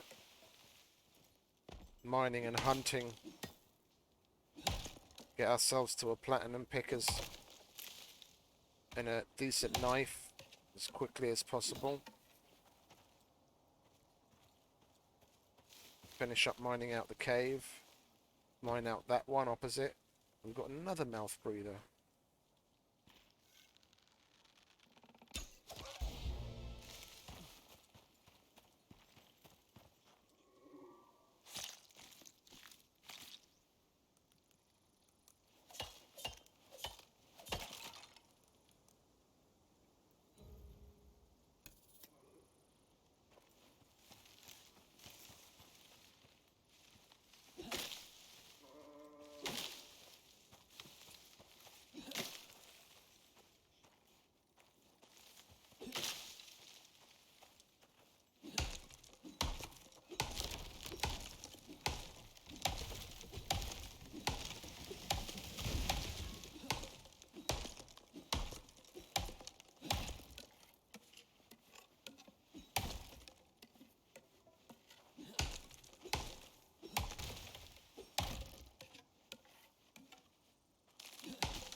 Finish up this tree and that should be enough wood for a little while.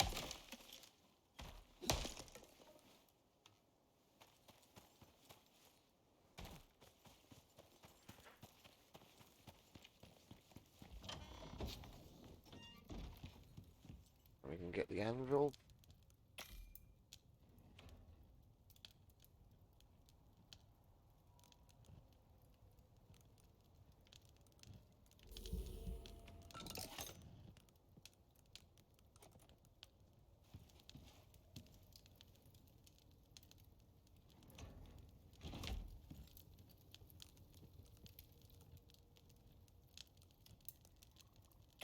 Get ourselves a pick, get some nails. Oh yeah, food. Thanks. I always forget to eat. Let's get, what else can we get? Let's get some... Let's get the axe unlocked, get a sickle.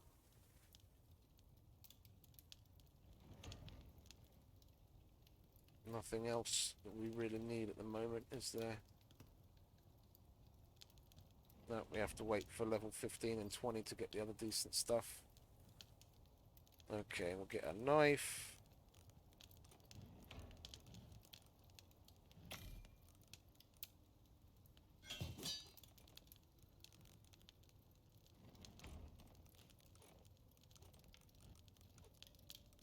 We'll get ourselves a fresh axe, because that's going to break anytime soon. Like so. Chuck the rest of that. Well, actually, no, we'll chuck the rest of that in here.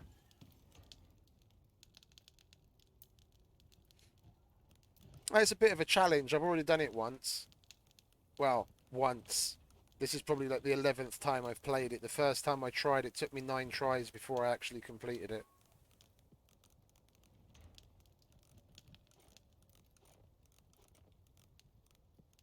I've done it with the, like I said, with Omni and Saltskin, I think his name was.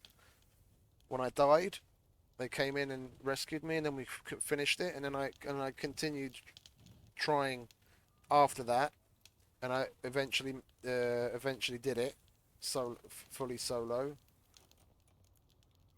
and I did a couple of other different missions after that. I wanted to give this a bit of a rest, but to be quite honest, this is about the only mission that's got any like decent objectives, because it's got, you know, multiple multiple objectives in different areas.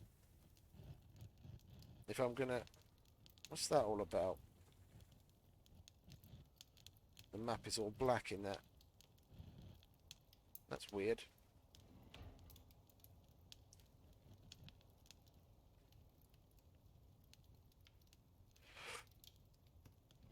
Yeah, how did I die when I ended up dying? Oh, I underestimated a pack of Arctic wolves. I was I had a generator, I had the cargo, I had both of the units repaired, I had fuel, I had everything I need. I was basically just about to set out to go to the drop pod to start charging it and putting the things back into it. So basically to finish it. And on my way there, I got mauled by a pack of wolves that I underestimated.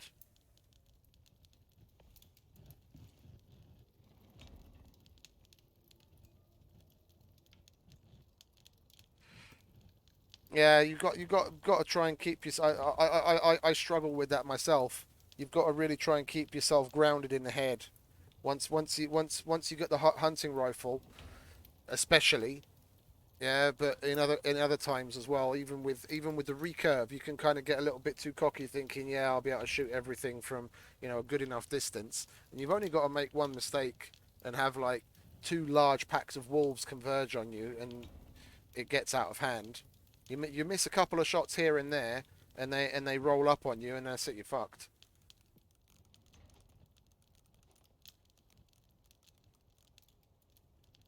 What, I wanted to go mining, didn't I? Yes, I did.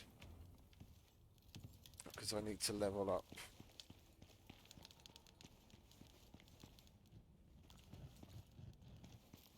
Where are you, Mr. Worms? Not respawning, are you? Good. You're annoying fuckers anyway.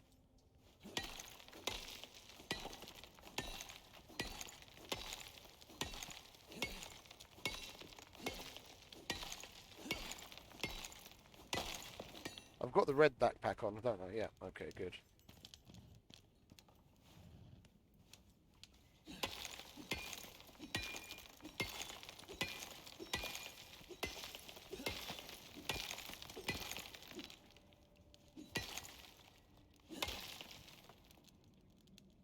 Yeah.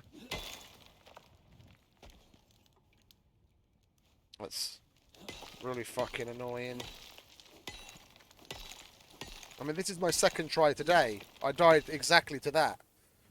I got into a situation with a bear and I started to lag out, and I killed the bear, but there was a wolf there as well. And just like literally the second I'd killed the bear, the wolf jumps up on me from behind, and what little health I had left, I was done.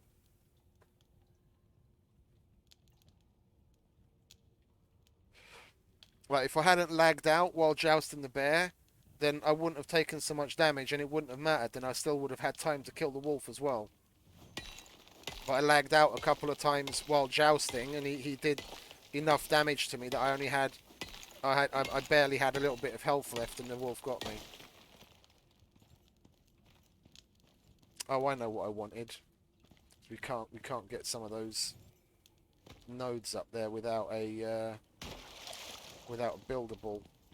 We're gonna want. Where are you? We're gonna want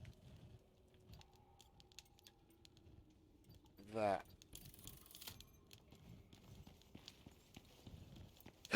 Excuse me.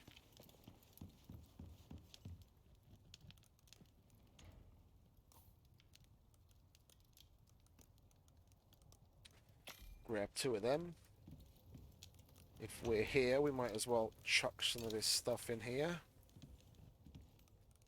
Like so. We don't need to be carrying that many sticks with us, do we? We'll take some. We'll take a bit more fibre, because I can see we're going to run out of... Our torch is going to go out any moment.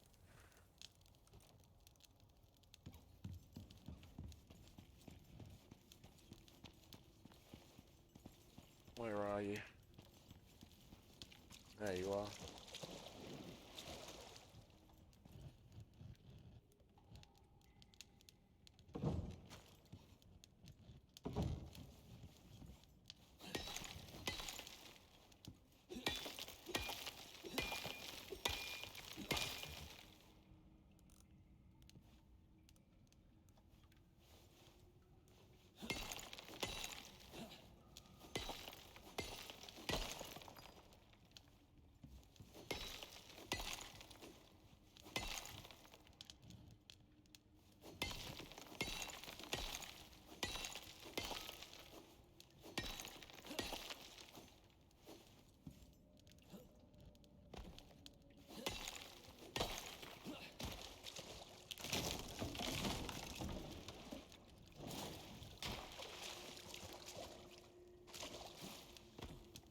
Let's go around this way, shall we?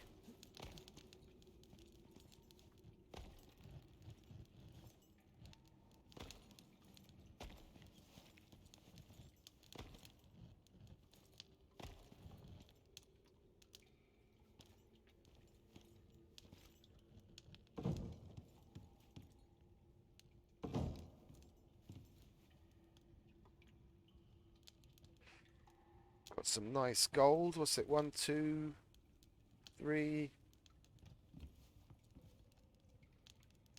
At least 3 that I can see from here. Possibly 4. I don't know if that's gold or aluminium. At least 4. That's nice.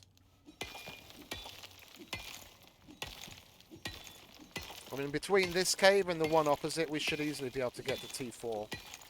It's just going to be a matter of... It's just going to be a matter of getting the XP to unlock them. Get up to level 20 and 30.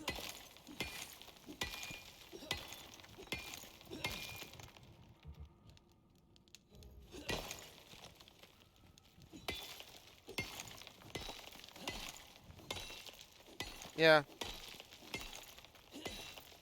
Finally. After I mean, can you imagine? I don't know how long you've been playing, like, how long you've been playing it, whether you were in the betas as well or not. But I I remember back in the original beta, one electronics originally cost 20 gold, and then they took it down from 20 to 6. Can you imagine that?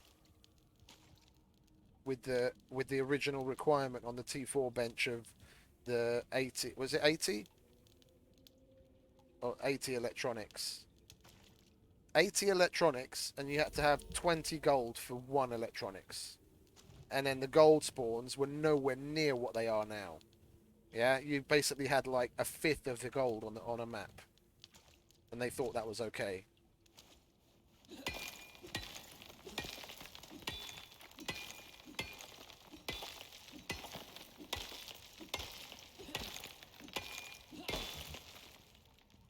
I could probably dig up some of my streams from back in the beta times.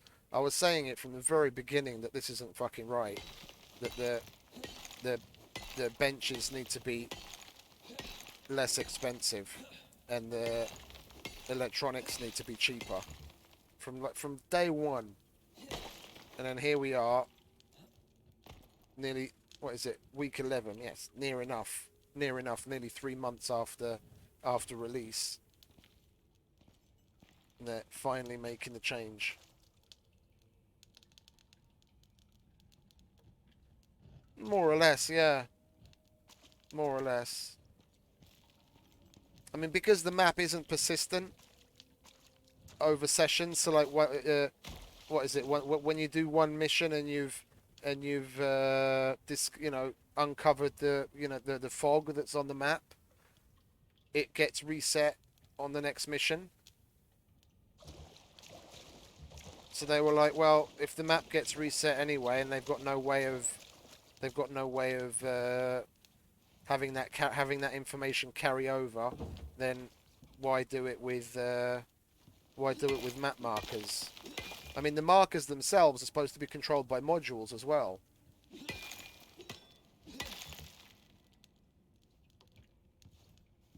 The ability to see other players on the map when you're in multiplayer, and the placing of markers is supposed to be controlled by modules.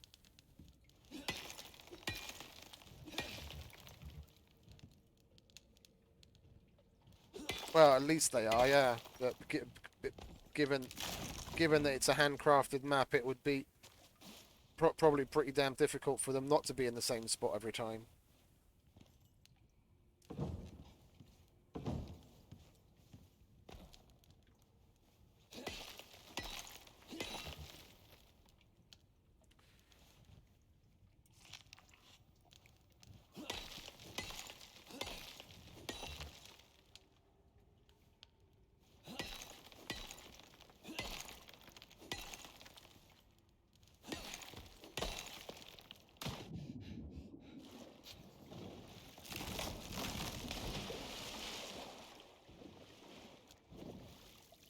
What time is it? 3 p.m.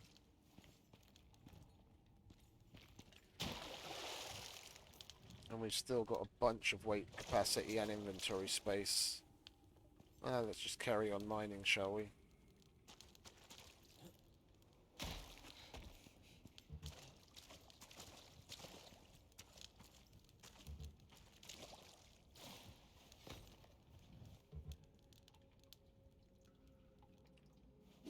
Fucking pneumonia. Bane of our existence.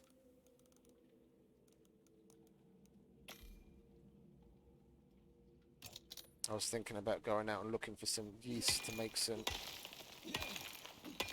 antibiotics, just to get rid of this fucking pneumonia.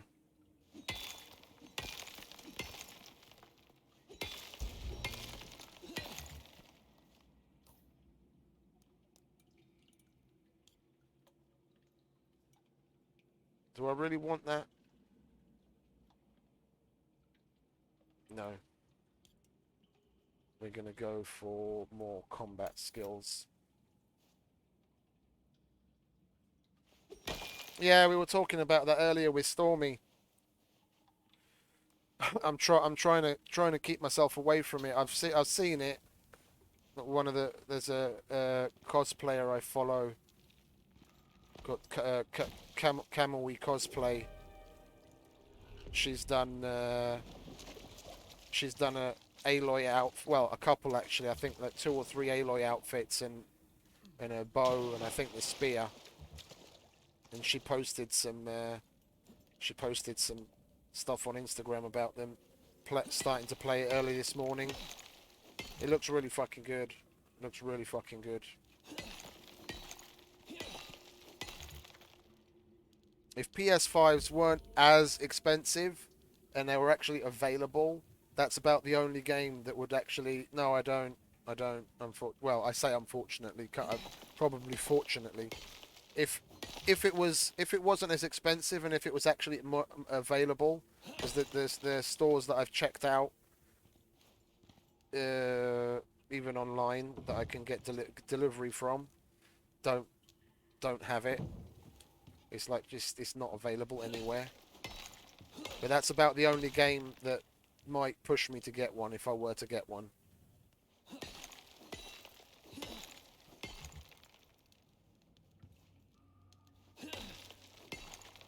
No, the last console I had was PS2.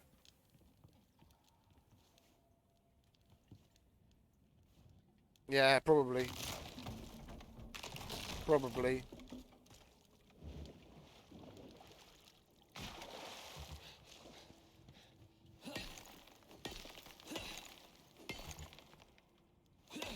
And I got myself what is it when because I was working in Africa for 2 years, quite a couple of years ago, and when I got back, I got myself, just for like nostalgia's sake, I got myself a PS2 Mini and a couple of the games that I used to play back in the day, and I've played on it quite a few times, a couple of times, but it's more for that, one or two occasions a year where I feel nostalgic about a certain game I remember playing, and then I'll get it out and have a couple of rounds on that. That's about it, really.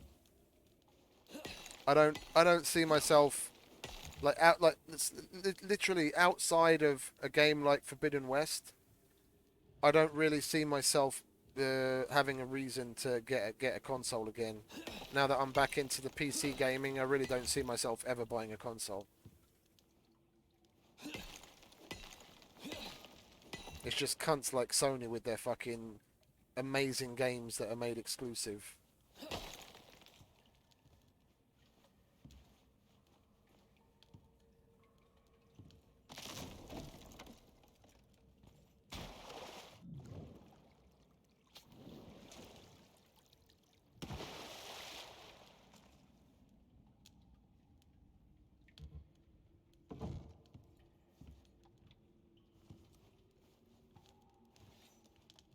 Let's eat something again, shall we?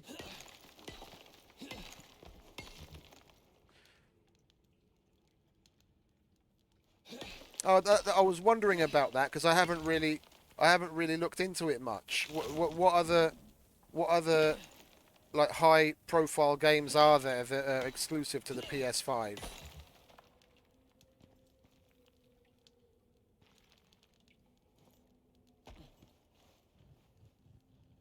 Because I mean, there aren't really but God of War's on PC now, and okay, God of War 2 is coming, but that's not the kind of thing that would really push me to get it.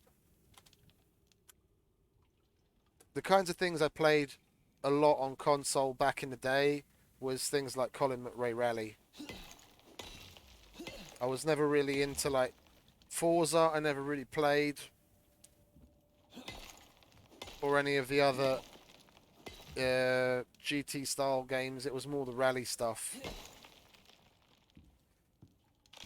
Formula One, I hate. I really don't.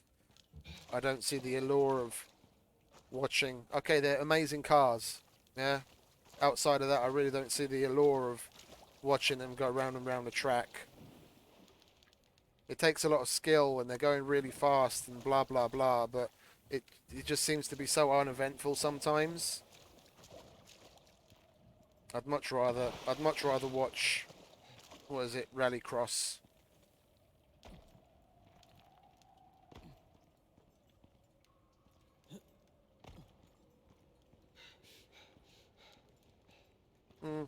That's another one I never played.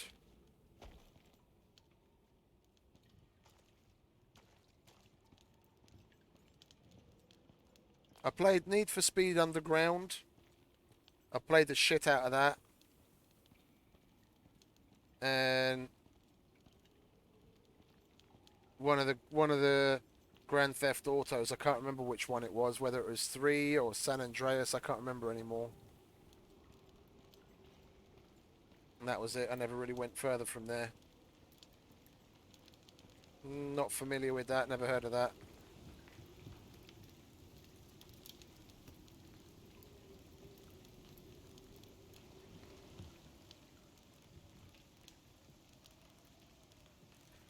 Let's put all of this stuff in here, shall we?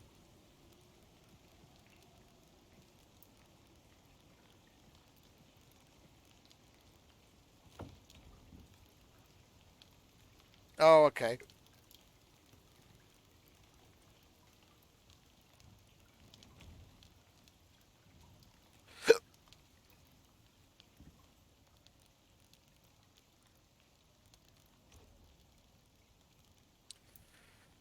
Do I want to make some more iron or... Well, I need that to make steel. We'll put the rest of that in there then. And then we'll hold on to that to make steel. Then we'll have 50 steel right off the bat. And we still need more iron, more stone.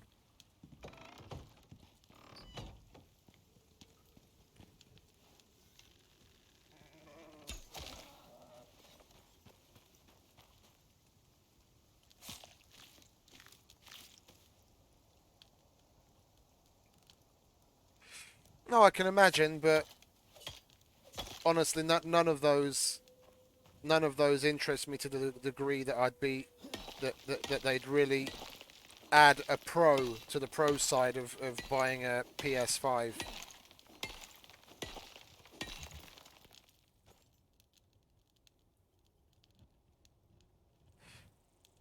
If they also added something like a Death Stranding sequel to the list of exclusive games, then I'd start to be a bit more strong-armed towards getting a PS5. But seeing as that's on PC now and the director's cut is coming out in a couple of weeks,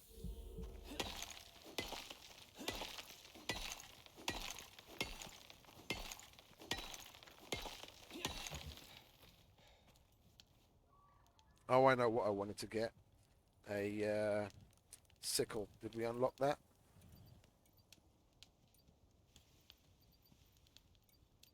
Yes, we did. Okay, we'll make ourselves a sickle. Yeah, I wasn't crouched. It wasn't a stealth shot. Never mind. Oh, yeah, that as well. That as well. And the rest of this year has definitely got a lot of good games lined up.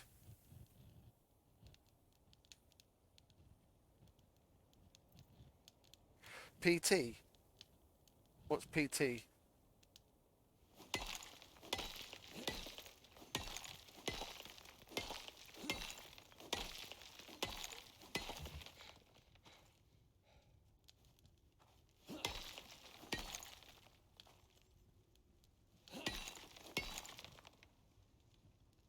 Oh, I didn't even know they had one. Kojima and Del Toro. That's pretty fucking epic sounding. I'll have to have a Google on that one. I wasn't aware that he had another one lined up.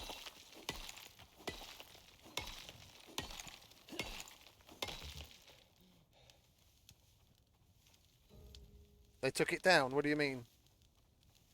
They cancelled it, or they just took down what information was up about it?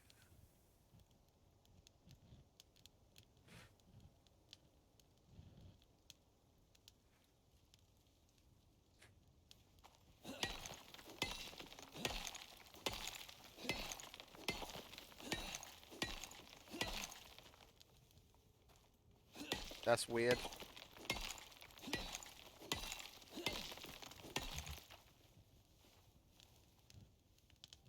I mean, that's got me feeling warm and tingly just from the sound of it, of Hideo and Del Toro mentioned in a joint project. That either of them solo is fucking epic. Then to put the two of them together.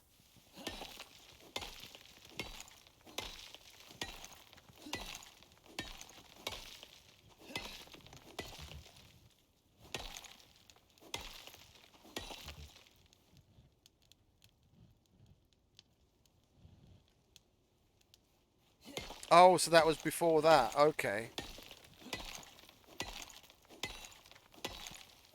I mean, Del Toro was in Death Stranding. He was the guy that had the what was his name? I can't remember what his name was now.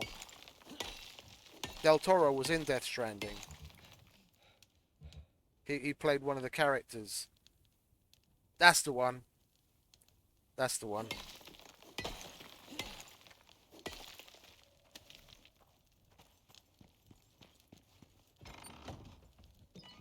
I mean, can you imagine though, if Hideo and Hideo and Del Toro teamed up for like a kaiju game. I mean, Del Toro's all about them kaijus with stuff like Pacific Rim, and then someone like Hideo from the Japanese video game culture putting his own personal twist of like kaiju stuff on it. Oh, that would be the fucking that would be epicness.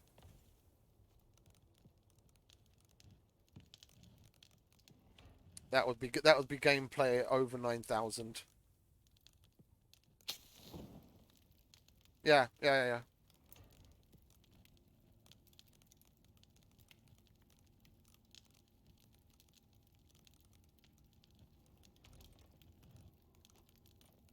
It's why Del Toro did Pacific Rim. He's totally into the he's totally into the kaiju culture.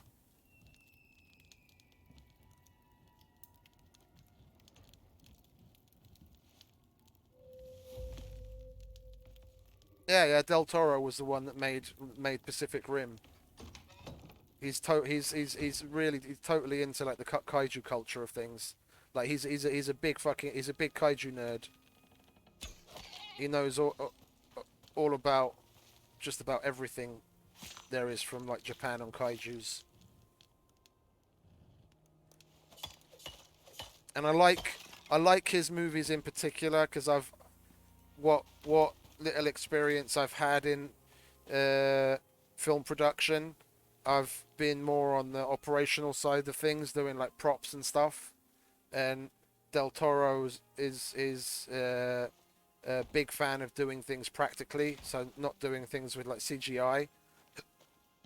Like he blends the two. He's really good at getting the blend, the best of both worlds. But he much prefers to do certain things in the camera to do them practically because the actors definitely act differently and react to things differently when they're physically in a suit or physically in a certain situation instead of just standing in front of a green screen.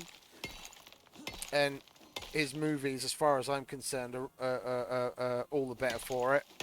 Like Pacific Rim specifically, when they're inside of the Jaegers, when they're inside of the Jaegers, when they're in the heads of the Jaegers, that's a physical set. Like they made the entire thing on like a big hydraulic system, and they're in a full body suit, so not like a grey suit with dots all over it, like a proper full suit. It's not added onto them CGI, and they're physically strapped into the those units that you see them standing in when they're inside the Jaegers heads. They're physically really inside one of those things. And there are scenes when the kaiju like rips part of the face of the Jaegers off, and they're in water. So you see like when there's a big wave crashes across the Jaeger and water spills in, they're literally pouring in thousands of gallons of water in over the set for the actors to react to, and to get that effect in camera instead of adding the water in post. Like the behind to watch the behind the scenes of some of Del Toro's movies is just it's mind blowing.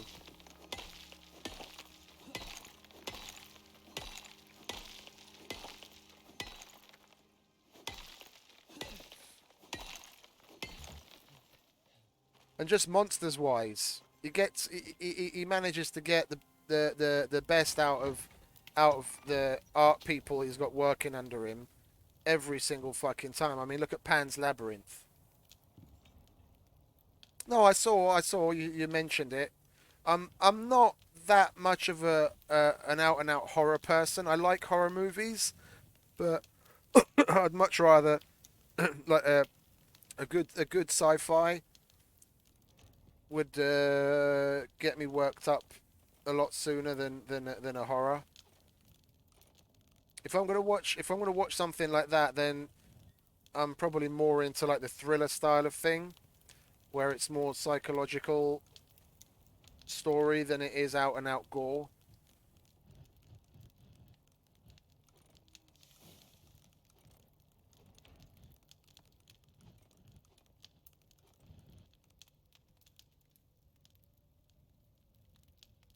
No, no, I get it. I get it. It's just it's not so much my cup of tea. Like whether it's a good movie or not, if I've got the choice of a good movie sci-fi or a good movie horror, I'm gonna go for this. Like the sci-fi is gonna get me worked up more than anything else to begin with.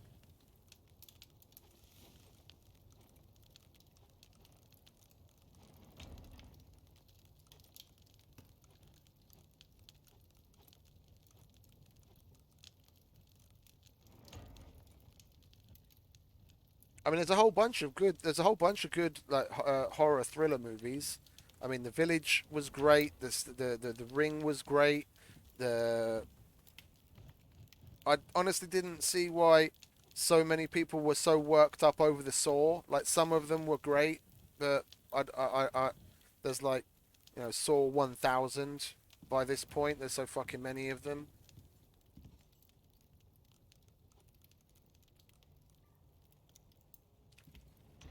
What do we want to do? Should we go back mining some more, or should we go and hunt? Where are we? We're very close to leveling up. Let's do some hunting.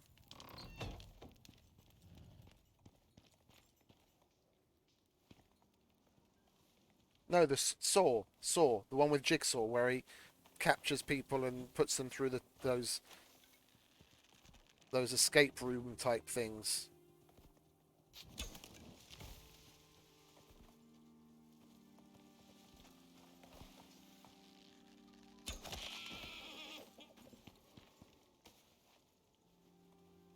Like, I watched the first one and the second one, and I think the last one, but and I saw little bits and bobs of the others when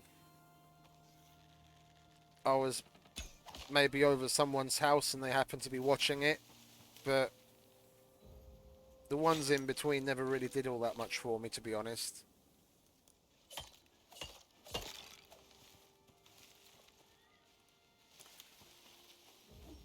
Like, off the top of my head, I can't really I can't really think of a particular horror movie that stands out.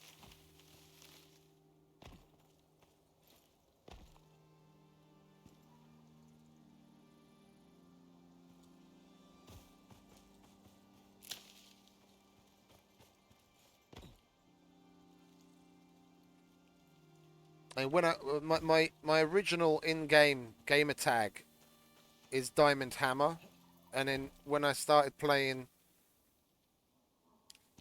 or sorry, it was Diamond Dagger, and when I started playing Battlefield, that was taken, so I had to choose another one, so I went with Diamond Hammer. That's where the current name comes from, but Diamond Dagger I chose because I like uh, horror movies, and a Diamond Dagger is an award, much like a an an Oscar or an Emmy, but awarded to horror movies. That's where I got the name from, the Diamond Dagger. It's an award they give to horror movie writers. Well, horror scripts. Like, there's a lot of books that have won in that category as well. But like I said, even there, it's more the psychological thriller kind of thing that gets the neurons pumping as well as the adrenaline from the jump scares. The out and out gore movies are nice, but unless it's either got to be done very well or very badly, yeah, to sit into like its category of its own of being like a particularly cult like B movie for me to really be into it. Otherwise, it's more psychological thrillers.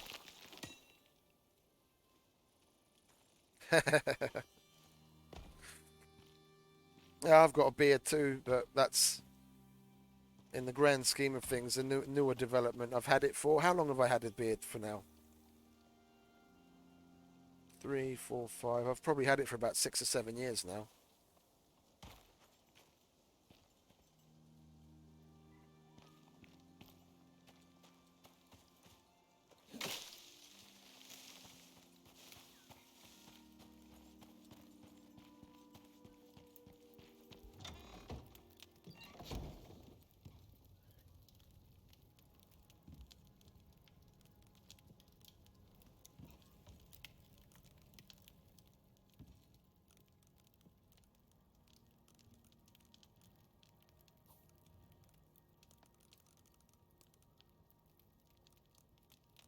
Storm, are you still there, mate, or are you just lurking?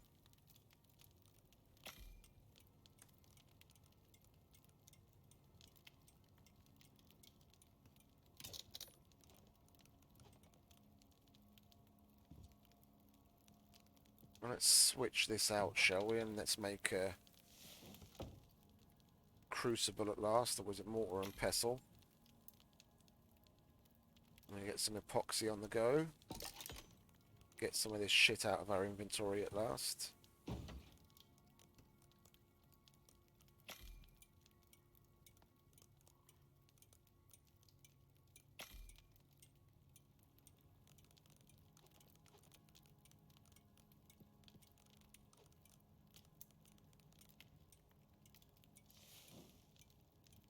No.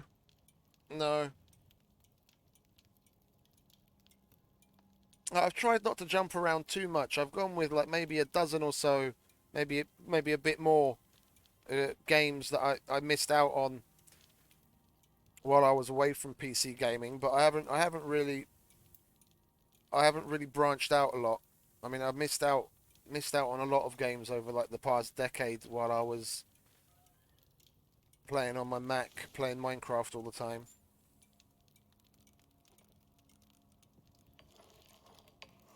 We can put that in there as well.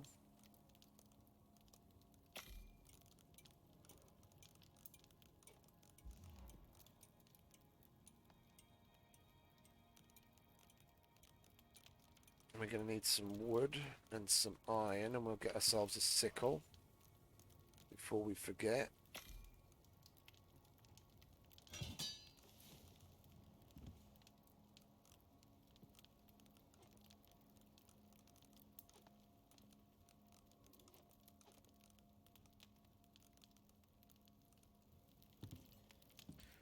If we're going to be hunting, we might as well put that on for the extra speed.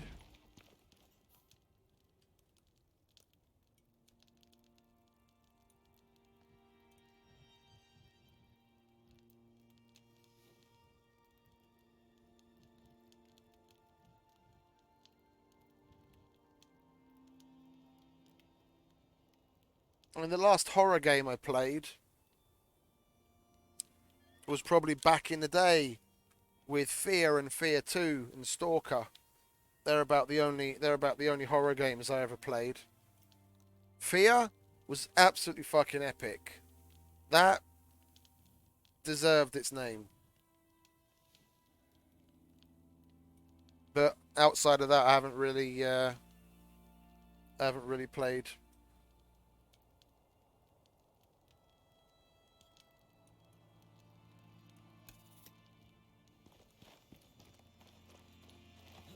Oh, we've got to eat again. Keep forget to eat.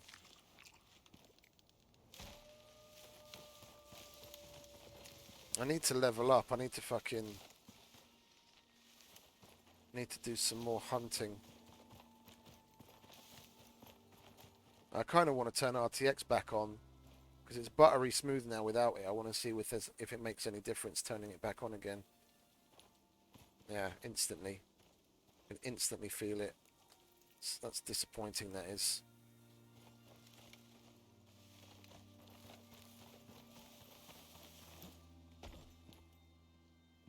Where are we anyway? Yeah, map performance still isn't anywhere near what it really should be. It's slowing down my game big time. You're probably getting a bit of stuttering on the sound and everything. I can see it coming through on the streaming software. The equalizer isn't reacting as quickly as it should. So whatever map performance upgrades they've done haven't been good enough to get it to the point where it should be.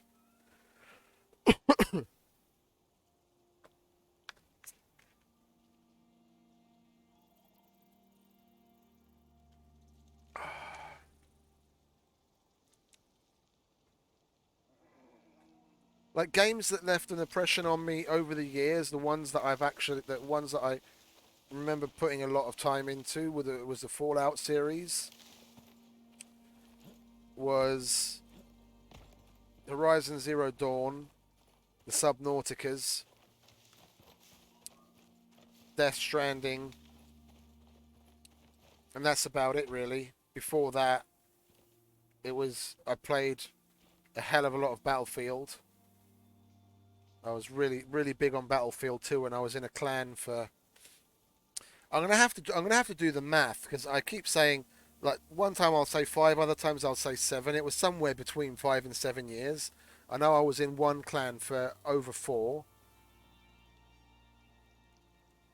but I was in another one before that for about a year and a half. So it's somewhere between 5 and 7 years total.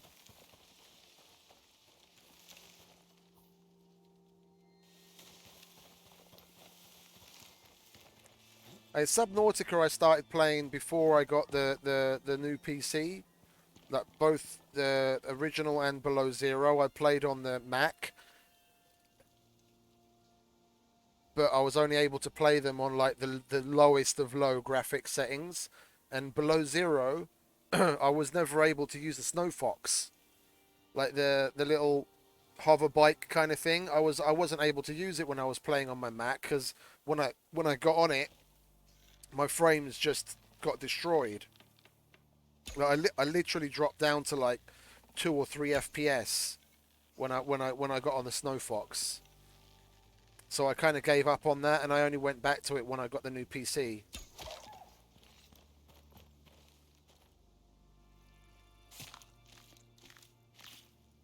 But those two were probably the first two things I played when I got the brand new PC.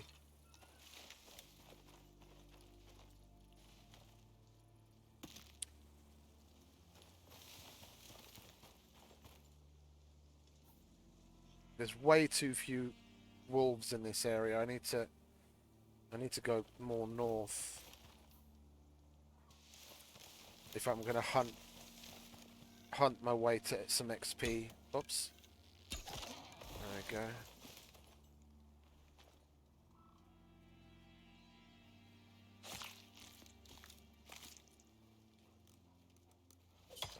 What do you want, mouth breather? We only had to talk about you.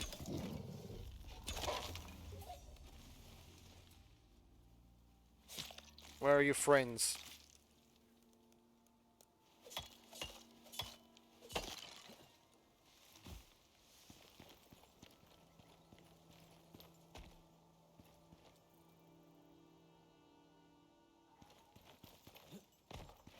There's one of his friends.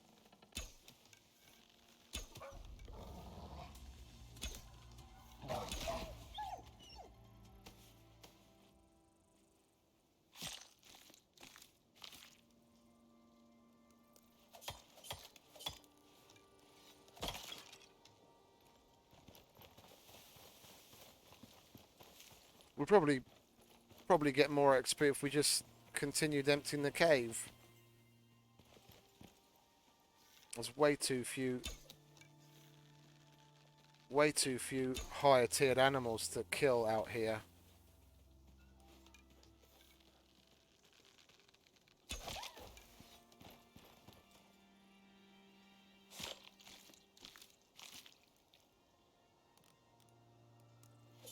Oh, they do that all the time.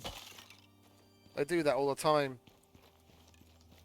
I'll kill something and skin it, and then sometimes for quite a few minutes afterwards there'll be animals going to this. I mean, I've seen boars and wolves go to a spot where there was a carcass, where there's nothing left, and they'll stop and they'll start doing the eating animation, and you can actually hear the eating sounds as well, even though there's nothing there. Excuse me. I need to get some water. This Coke isn't exactly doing wonders for my throat.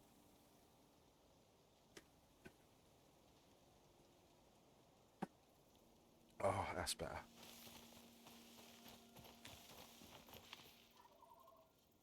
Yeah, let's go down to this lake.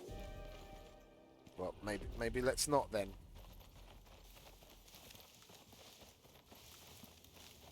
Where are we? Well, went the wrong way. Yeah, the drink.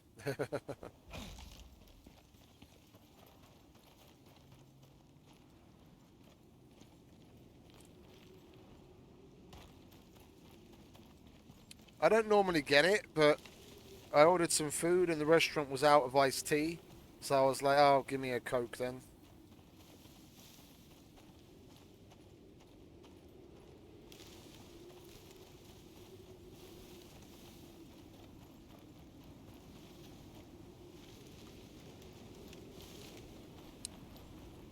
Oh, one thing we could do before we go inside is get some yeast if we can find it. Then we can make some antibiotics so we don't have to worry about the pneumonia anymore.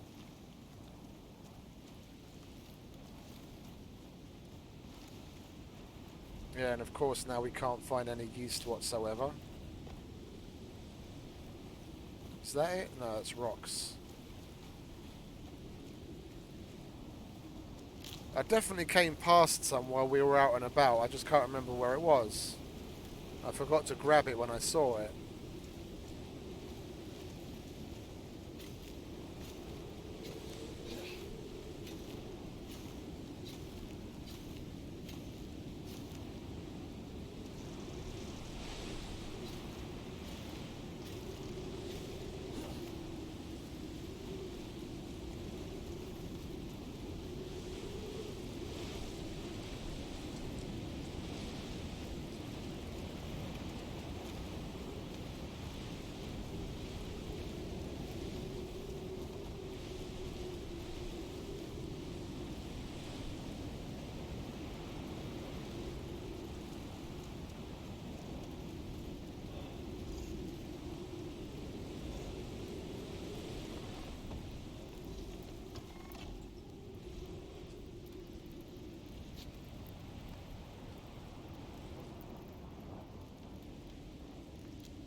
We'll wait for this storm to get finished, and then we'll just go over to the other. Well, actually, tell a lie. I haven't finished emptying out this cave yet. We'll finish this one, and then we'll go over to the other side. At least we don't have to put up with the fucking racket.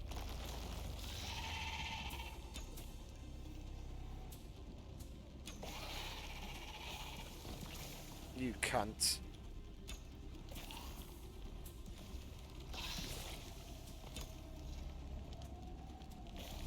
Yeah, of course. Get stuck in a little fucking hole, why don't you?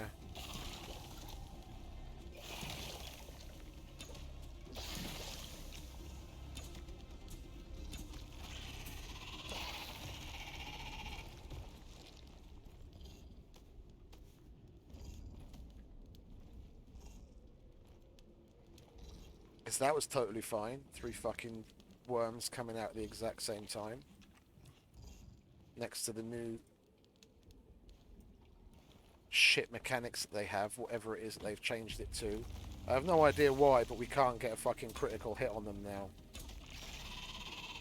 They die after 2 hits in much the same way as they used to, but you don't get a critical on them anymore. You'd be able to get them with a longbow and bow and arrows. You'd normally be able to get them sometimes with a one-shot kill. Now, I haven't had a critical hit on a single worm since I started playing with the new update.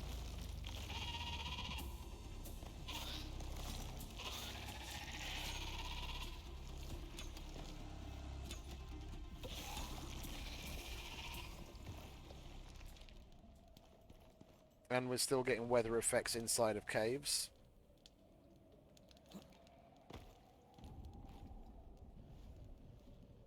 Let's go and get that gold, shall we?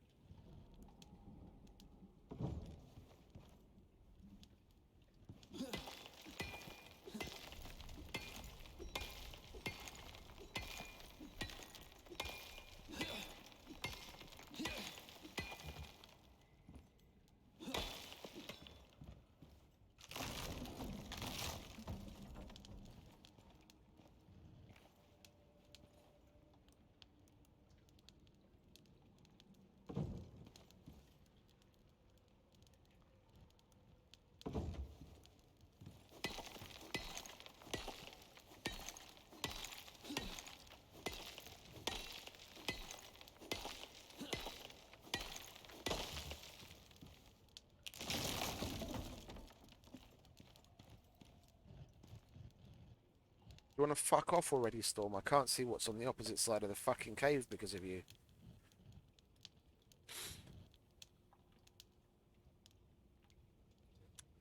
Because the wonderful developers of the game had to fucking break something that was working properly.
That's right, motherfucker. Take that.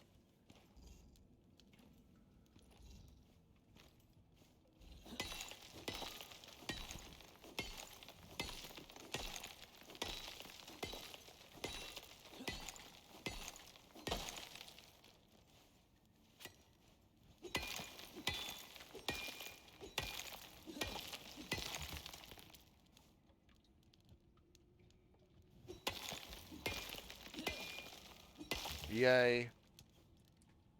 The free prize at the back of every cave.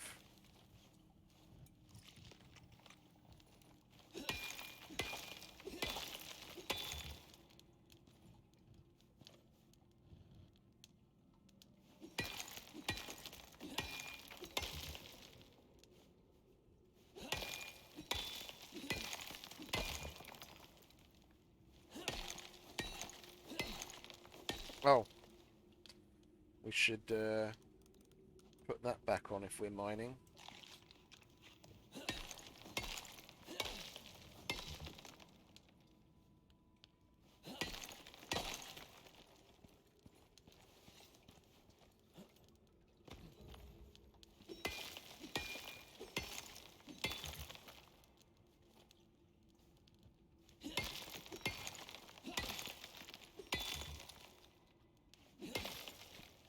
The new pick sound is nice.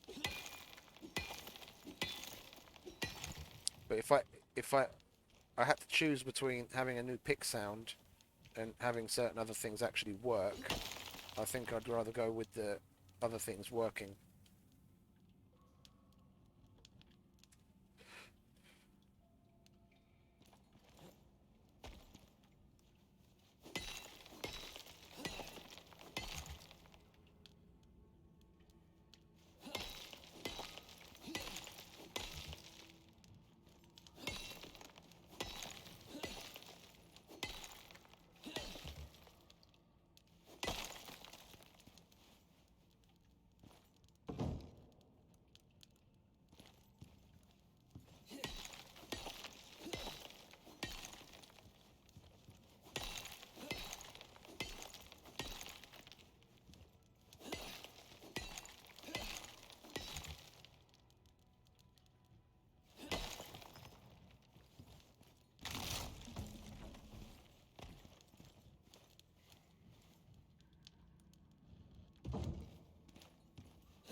Let's go home, shall we?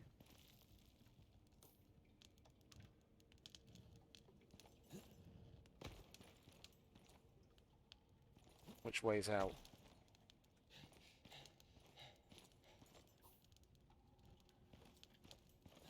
I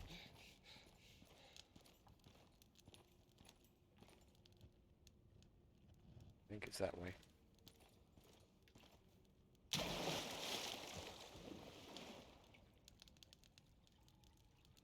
We're encumbered, we've got pneumonia, and we're cold.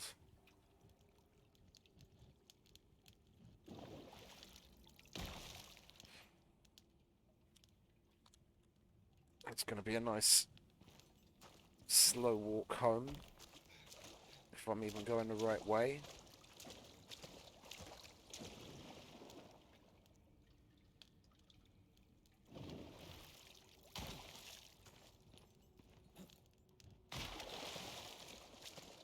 Yeah, I am. Good.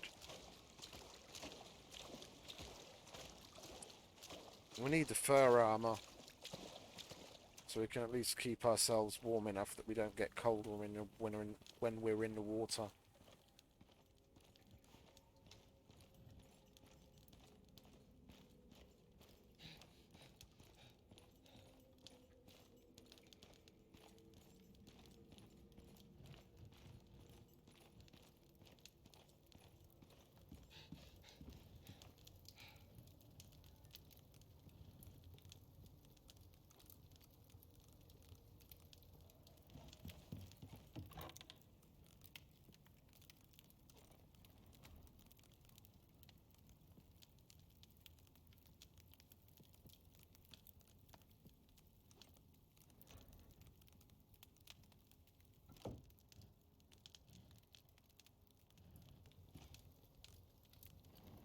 Let's put a bit more iron in there, shall we?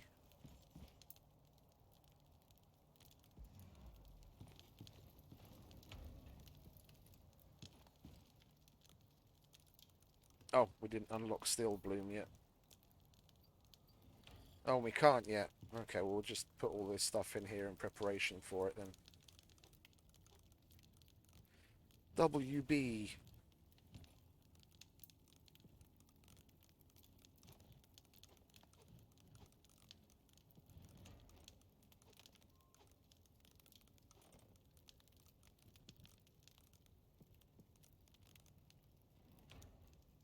Let's make some more arrows.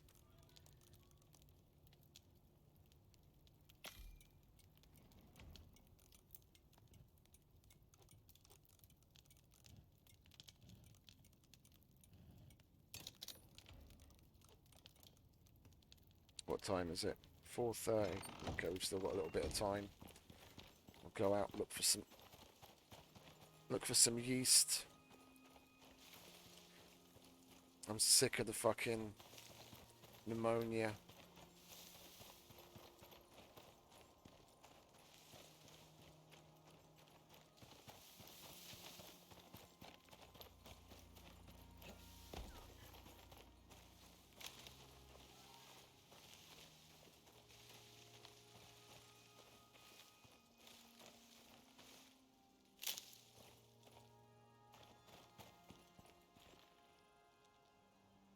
Where is it?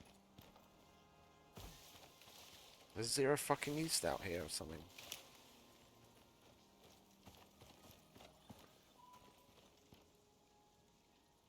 Oh, come on, there's usually some down here by this lake. This is one of our starting points on other missions. There's always yeast down here. There we go. Finally. We'll get some reed flour while we're at it.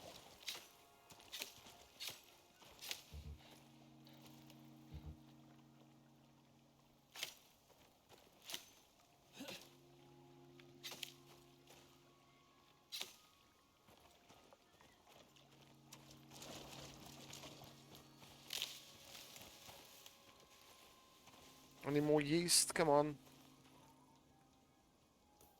Can't go home with fucking 14 yeast.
Are you Mexican jumping wolf?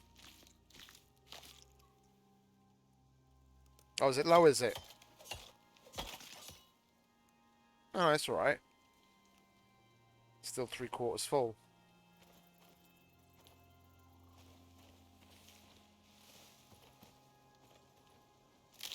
Oh, constantly. Constantly. He's gonna try and eat his brother's non-existent carcass.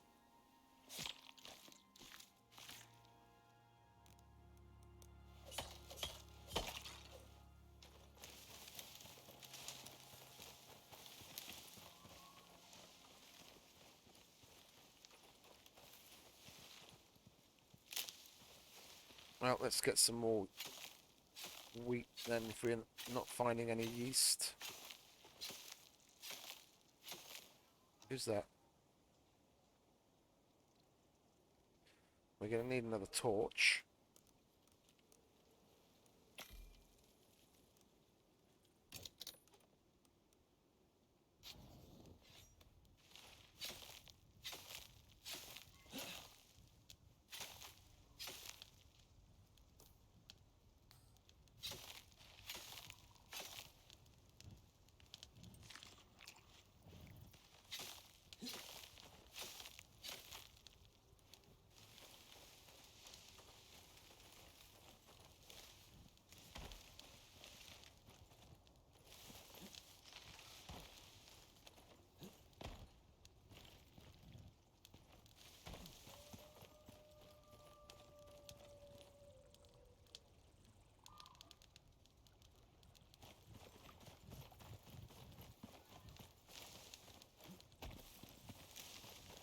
I'm going to have a good nose around now that we're down here. Pneumonia's nearly passed anyway. I want to go home with a bit more yeast so we can make a decent batch of antibiotics and have some left over for some flatbread.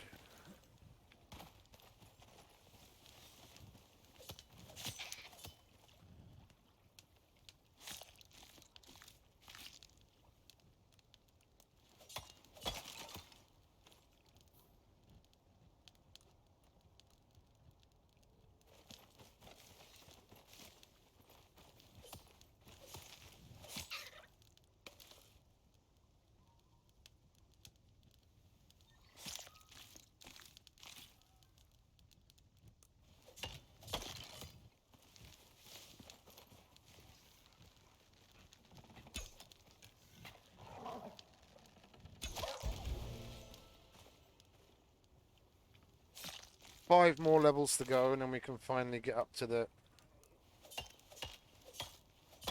drill level. Get some electronics on the go and see what that weird looking vein is.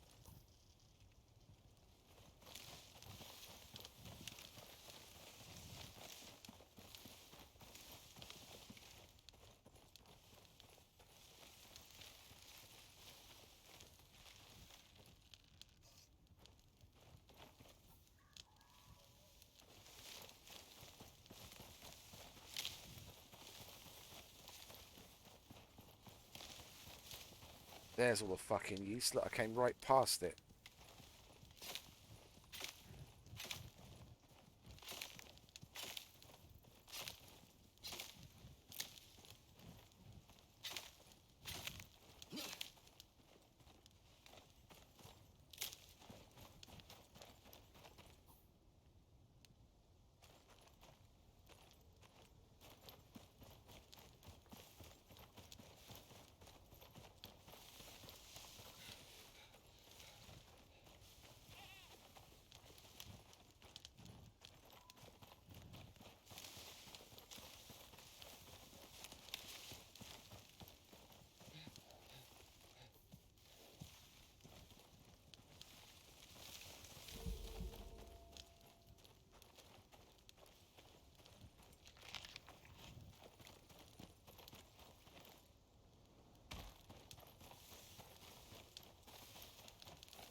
baby deer when it's skinned has got to be one of the more horrific things in the game.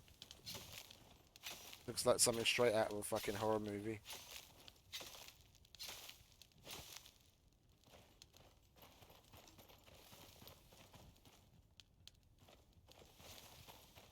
Where's the cave entrance? There it is.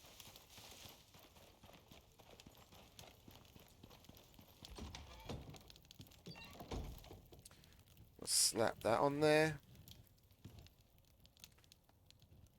Let's slap that in there.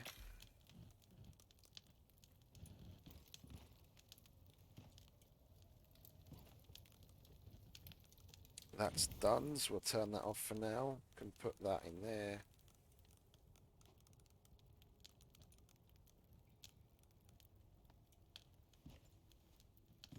Now we'll put a bit more wheat in there.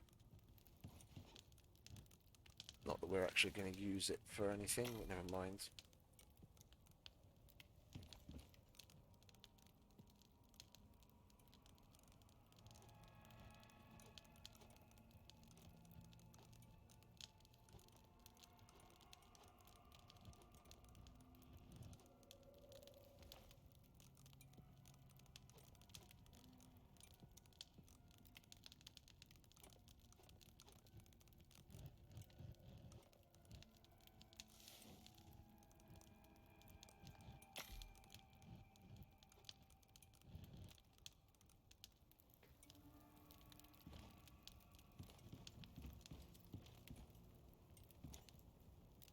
What's all that bollocks that's flashing in front of us, in front of our screen? You see all the black shit that's flashing in front of the screen all the time? It's like something's covering our view for like a split second every now and then. That didn't happen before. I don't even have armor on.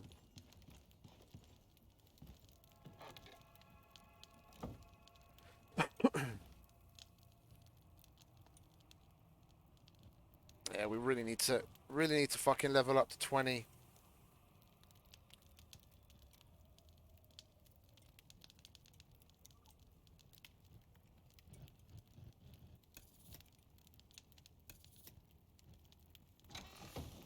Let's go to sleep. I'm just gonna go on a bit of a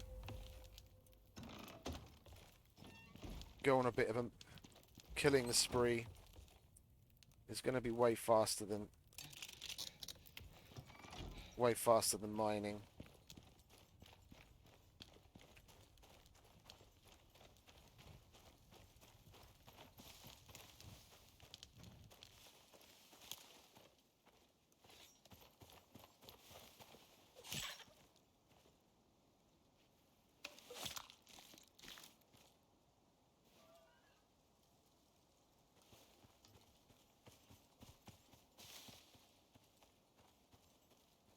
Supposedly, if we're carrying a bunny on us like that, then we're supposed to have more predators attracted to us.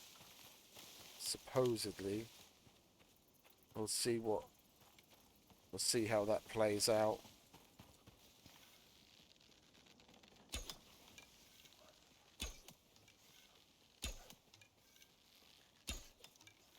Jesus Christ, can we hit him just once maybe?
Probably just suck it up and go to the Arctic. Only have to go to the border zone up there.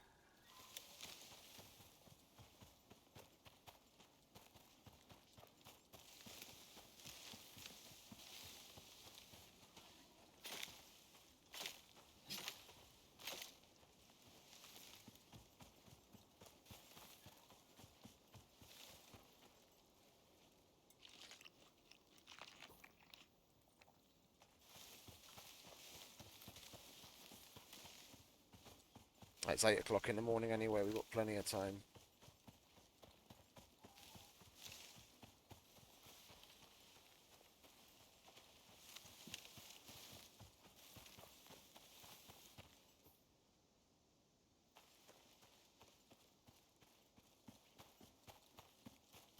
Oh, which backpack have we got on? Oh, the good one, okay. We've got a mouth breather up there.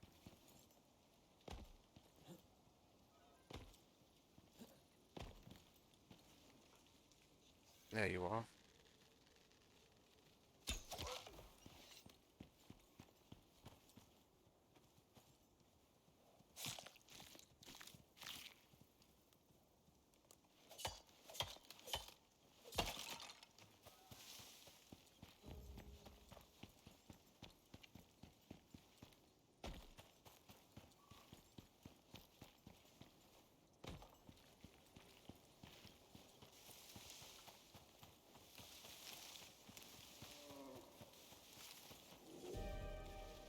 Yeah, of course.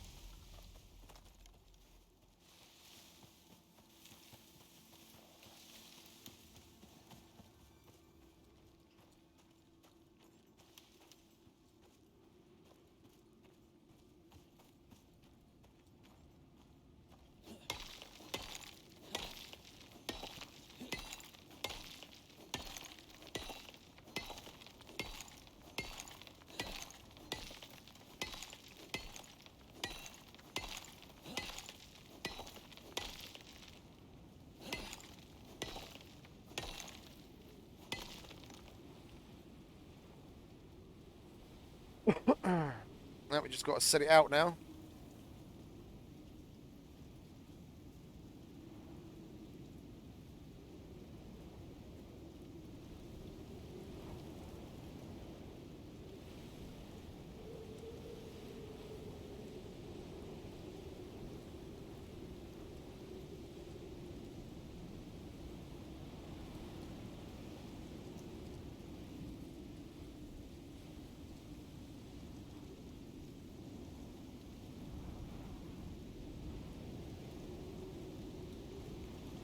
That's a good portion of our morning down the drain.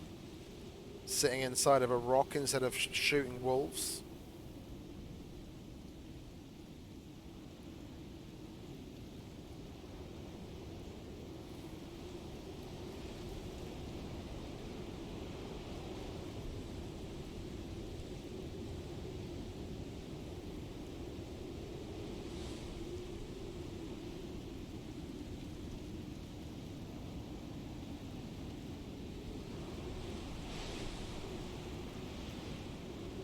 Not on Voyager. Everything's turned up to 11 here. And I don't have any armor on whatsoever.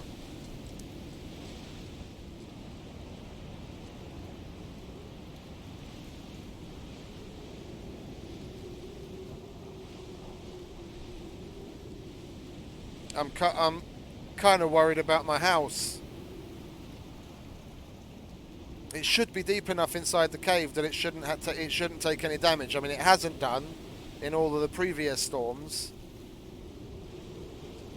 It's just at times like this I worry about it being away from home, especially seeing as this is a lightning storm.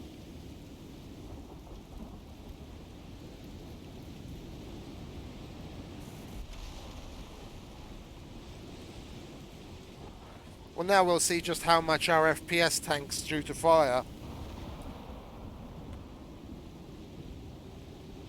Even though we have RTX turned off, we should still feel a hit.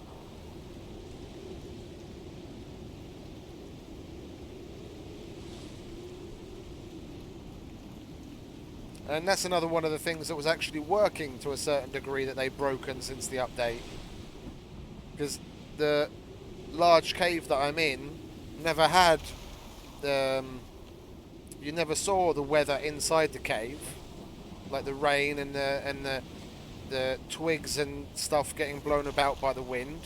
But on the last heavy rain, I saw rain and all that other stuff inside the cave, even though I shouldn't have been. So they've broken those caves as well.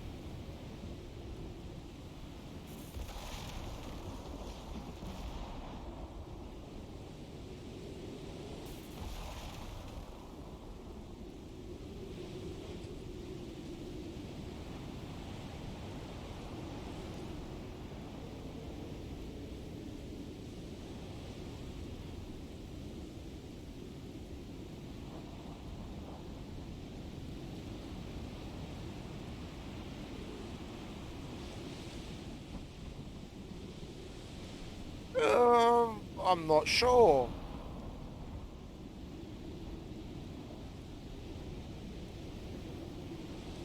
I couldn't say. I don't think so, no.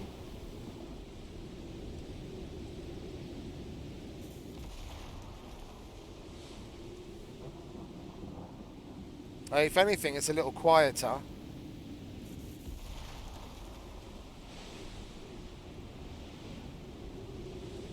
The storm itself is just as obnoxiously loud as it always is, but the thunder itself doesn't actually seem to be as loud as it was. And we've definitely got something burning to the left of us here, because our our temperature's going up.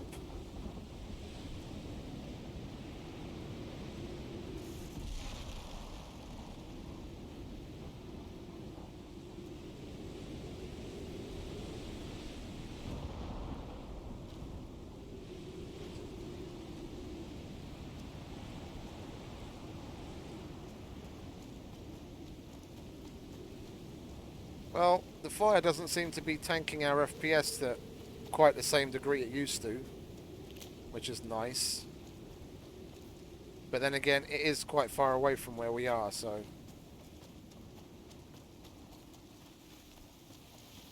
Oh, well... Do you see that? The foliage on those trees is kind of glitching.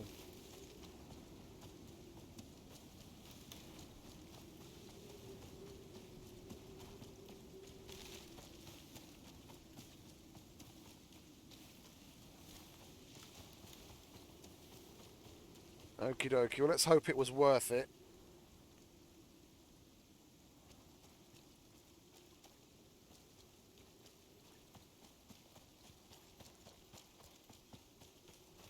Hopefully we have a couple of packs of Arctic wolves and we can go up a couple of levels.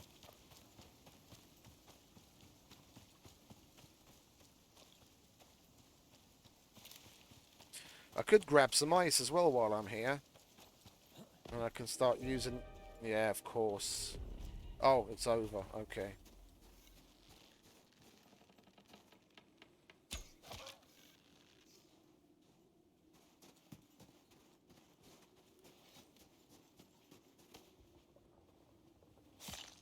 Yeah, and we're going to be cold, aren't we? Because we didn't bother making a textiles bench and getting the fur armor.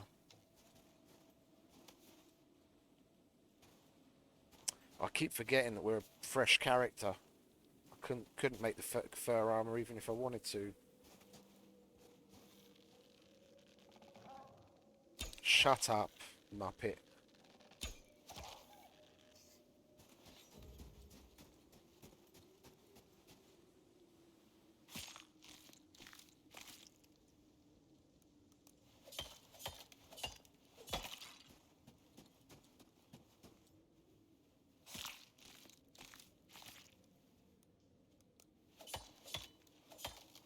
It would, like, if they were going to make some more changes on like the sounds of certain animals, it would be nice if they toned the rabbit down a bit. Because like the footsteps of the rabbit are just as loud as the fucking wolf.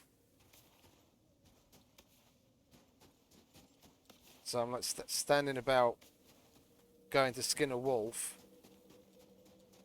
and I hear the pit pat of footsteps, thinking there's another wolf coming, and it's just a fucking rabbit.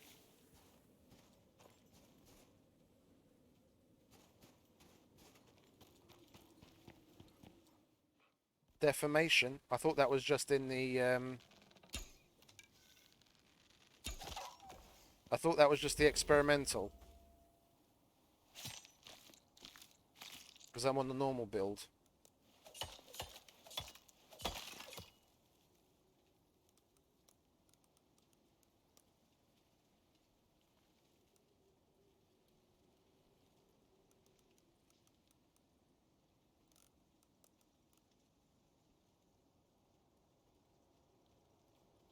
Oh, I don't. Let's turn that on then, shall we?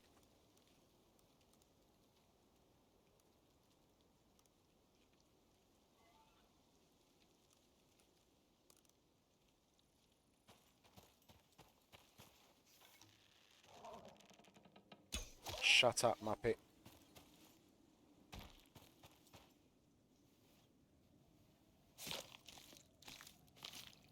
What's it supposed to be doing for me?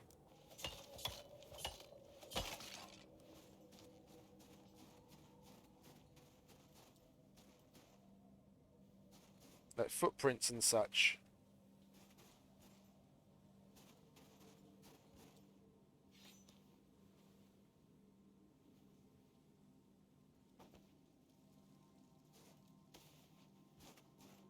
Okay. That's cool.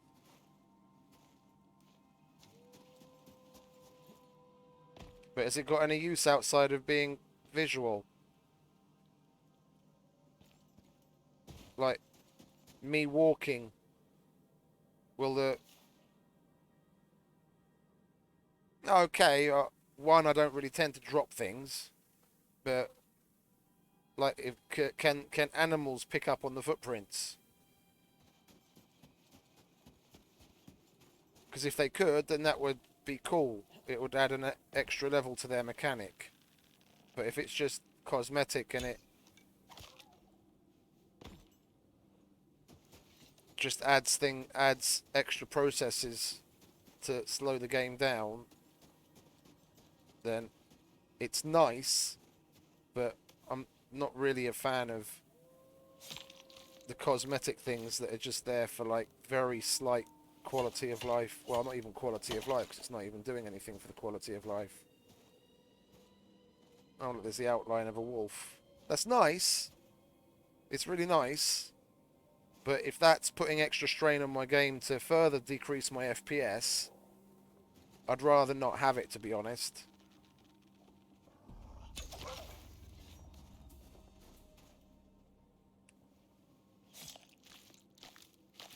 Yeah, also.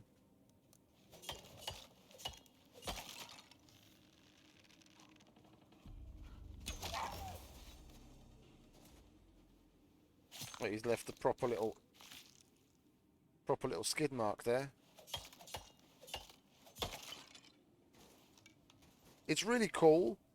Don't get me wrong, but if like I said, if that's adding to the strain that's going to decrease my FPS, I'd rather it not be there, because like, it looks cool, but outside of that, it's not really adding to the overall experience.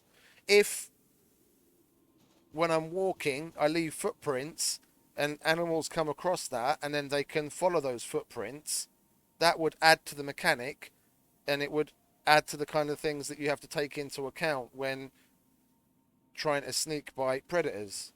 But if it doesn't do that either, then I don't see the point.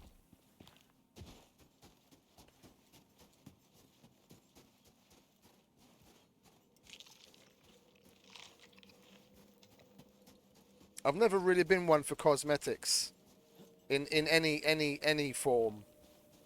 I'm an old school gamer from back in the day of playing things like Battlefield 2, where you had a very limited choice of what you could wear and what guns looked like, and you took it or left it. It wasn't that you could make fucking pink AKs and, rocket launchers with unicorns on the side of them. It's like, fuck off. You know, it's no.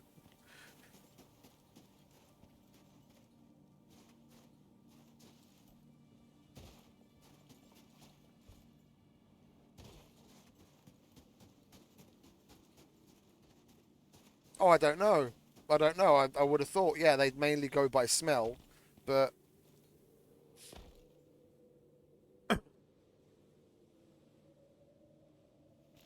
while you're walking, you're going to be leaving a trail of scent.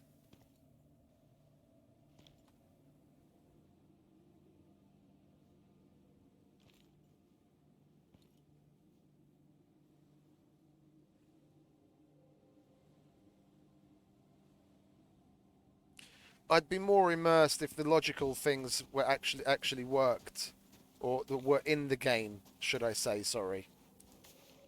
Yeah.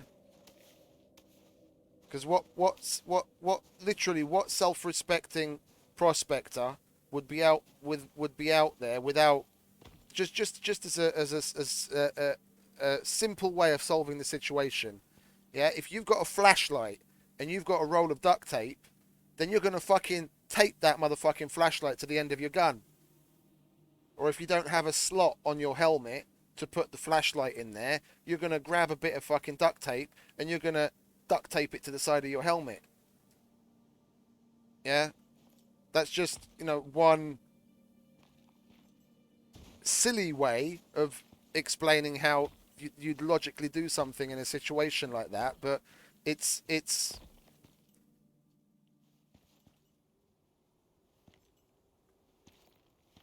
it's those logical levels of quality of life improvement that aren't there, that people wouldn't do without in real life.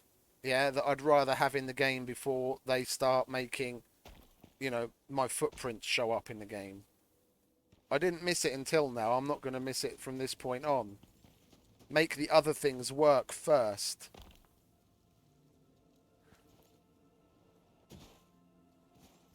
Now, I might sound like a bit of a killjoy, but in the grand scheme of things, bottom line, that's really what the emphasis should be on. There's way too much in this game that's broken, or not working 100%, or hasn't even been implemented yet. Yeah, and by that I mean the 13 odd things that are still in coming soon that we haven't even seen yet, like the water wheel, like the pump, like the electric version of the kitchen, like fishing, like God knows what else that they haven't integrated yet. But no, we have to have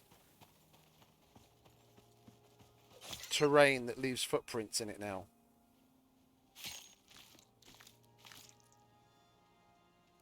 And I get that it all takes time, but if you add it all up now, yeah, the amount of time that the game's been out, and since they've been developing this game's been in development for 3 years, and they were originally supposed to, their original release date was August of last year, which they then postponed to November, which within a couple of days they then further postponed to December, and it's now nearly March of the next year, and we still have a whole bunch of things that don't work properly.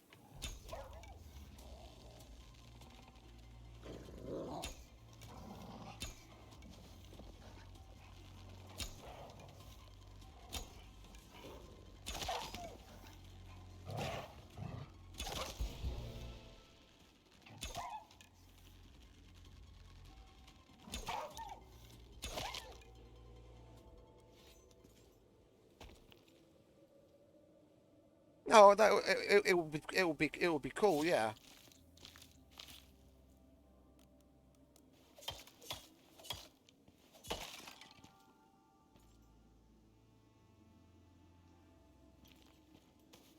No, but bottom line is they didn't go into early access because when as the thing early access has received uh early access gives it a very negative stigma. When someone sees early access, then it's quite likely that they're not going to be as trusting of it. They're going to be like, yeah, yeah, yeah, I've heard it all before. So many people put the early access sticker on it, and then they don't actually end up finishing it. I'm not going to waste my money on something that is probably not even going to become a full game. So instead, they release it. They put it out under the release. Yeah, but to be quite honest, I don't see how permanently putting a stain on your reputation for putting out a release game which is obviously a pre-release or an early access is better than not putting it out on the early access. Because there's thousands and thousands of people that have left the game and have started to leave negative reviews because of that. Yeah, because they put the quote unquote big boy sticker of release on it when it's nowhere near being that. If you're gonna walk the walk, you gotta talk the talk. You're gonna slap release on it, you better be fucking ready to take the shitstorm of crap that's gonna come your way when it's nowhere near really being a release. That's why I don't. That's why I honestly don't relent on the devs on the Discord. Yeah, even Hype Mare has come back with some witty quips, twisting the words that I've said back to me. Yeah, without actually atting me, but I know exactly that it was directed at me. Yeah, I don't let up on them for that exact fucking reason. Because you're gonna be, if you're gonna want to put the big boy pants on and get the big boy money, then you want to walk the walk. You got to talk the talk. But they're just not fucking. They're just dropping the ball constantly. I could have come back with a retort on that, but I was like, I'm not gonna get into a quote unquote flame war with one of the developers and possibly get myself banned over something that's ridiculous.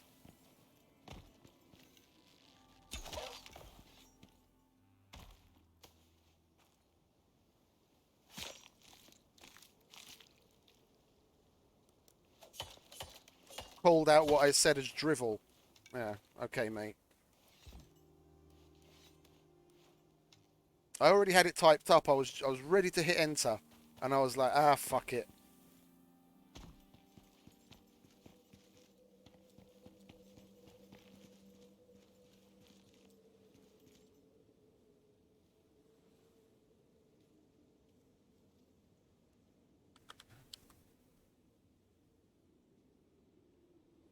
Oh, they don't. No, that's also a very positive thing. It's a very positive thing. But they've got to try. They've got to learn how to balance it.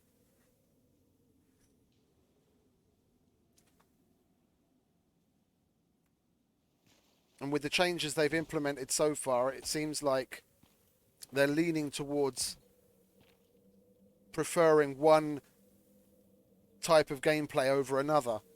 When this style of game, for the long haul at least, for the long haul, the type of player that's going to be in it for a long time is the kind that wants a little bit more persistence, or or longer prospects with more objectives, not the speedrunner. Because the speedrunners have already moved on to other things. They already moved on a month ago. Yeah, it's a couple of the holdouts that are expecting, hoping some more missions will come out that they can then continue to speedrun on. There that are still around. The people that have still stuck with it are the types of people that are doing and the types of people that are going to be still be playing this 6 to 8 months or a year down the line are going to be the builders that want longer missions and more things to do. It's just they seem to be putting a lot more emphasis on the other styles of gameplay. I mean, the fact that it's session based leans towards it having what is it, closer ties to it being a speed run type of thing. But I mean, with a 30-day timer, there are people that play things like Rust that's session based, that build big things. 30 days is a long time.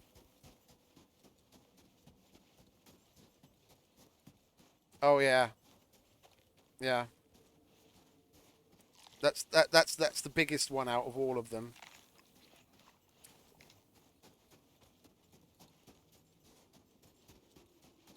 That's the biggest one out of all of them. But there's a bit of a trifecta. Just if you look at the if you look at the trailer, what are we missing? Starting from the bottom up. Better guns, vehicles, and aliens. You put out a, yeah, air quotes, release trailer, and you have those three things in it. And then you don't actually have those three things in the game on release. What the fuck is that? Oh, it'll be coming in a DLC. No, sorry. No.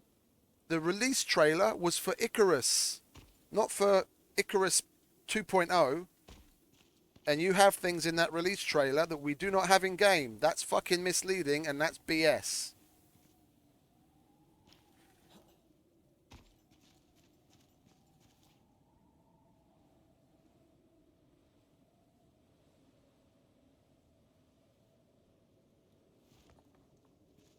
There were two or three different types of aliens that we see in the trailer. And outside of the cave worms and the sandworm, we haven't seen anything that even comes close to looking like what was in the trailer. Yeah, I've got stories about that side of things till the cows come home. The person the person behind the production of the live action trailer used to work at Weta Studios. Yeah, the guys that did all the stuff for Lord of the Rings and for quite a few other large movies. I don't know if you're familiar with Weta, if you recognise the name. They do like props and shit. Well, all kinds of stuff. Yeah, but the art director that works on Icarus now used to work at Weta, and they used to be involved in the making of things like trailers and running B units. I'm not sure. I haven't been following it that closely. But anyway, she used to work there. Yeah, so she's from that kind of more prominent Hollywood kind of environment, and she's the one that spearheaded the making of the live action trailers. That's the reason why they're so fucking good. Yeah, but to the best of my knowledge, vast majority of stuff. Oh, I nearly fucking hit him there. Vast majority of the stuff wasn't just on the drawing board. It had been taken to near completion when she joined the team, and they started to take things in a different direction. Like, the map itself wasn't going to be one big map. It was going to be a whole bunch of smaller maps, and we were going to see a hell of a lot more different types of biomes by this point. But then, yeah, and lore-wise, they actually had quite a bit of lore on the table, but a lot of that was also just more or less tossed out the window and said, okay, look, we're going to go with a baseline amount of lore that explains this, this, and this, and we're going to base the live action trailer and some of the other supporting materials around that. Outside of that, we're not going to put too much emphasis on where we're going with lore and story. The way that they'd been doing things previously, things would have been way, way different.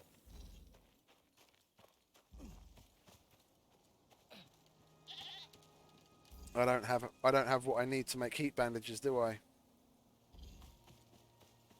I need to get to a campfire.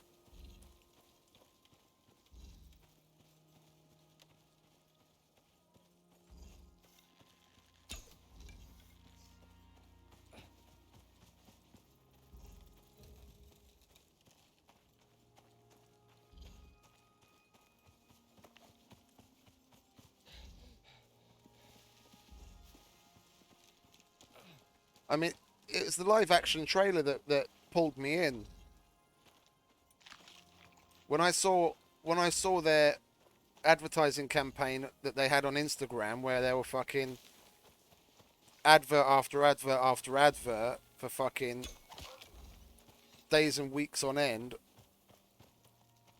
The minute that they actually had something up on Steam, I had a look at it, and I put it on my wish list straight away. And the second they came out, like literally, almost literally, the second that they came out with it,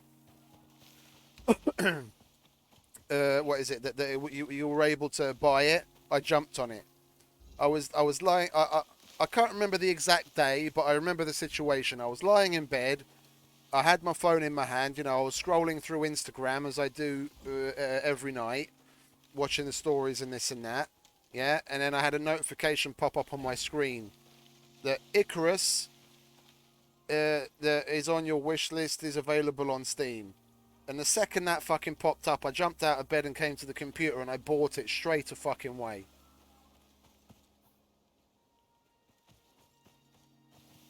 And since then, it's just been a constant spiral of disappointments. Yeah, when they finally put out the original release date of like sometime in the beginning of August, I went straight to my colleague and said, "Hey, I want to take out some holiday at this time," and I took out the entire week for that. And then they ended up pushing it to fucking November, and thankfully I didn't take out more holiday for that time, because basically a day or two after they put November out, it'd been changed to December, and I was like, if they're still, what is it, that kind of point where day by day they keep pushing the date, I'm not gonna risk taking holiday out again just for it to be pushed yet again.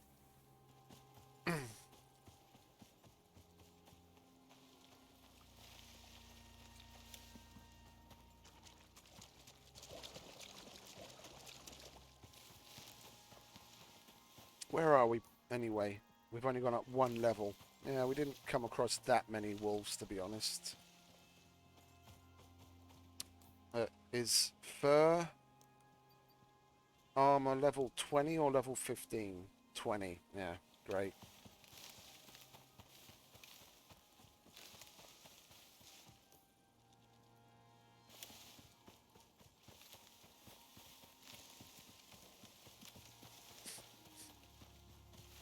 I don't think they did. I don't think they did enough intensive playtesting. And I honestly don't know.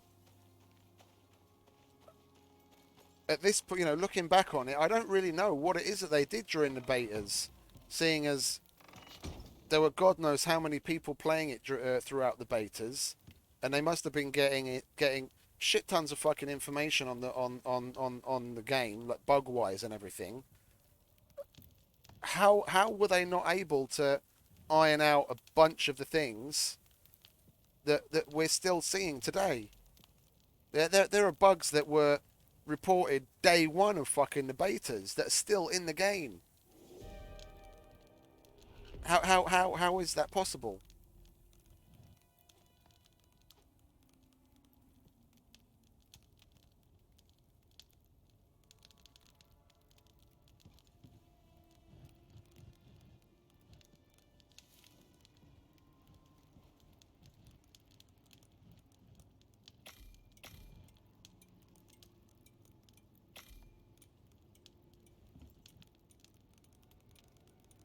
Oh, we need some more arrows first.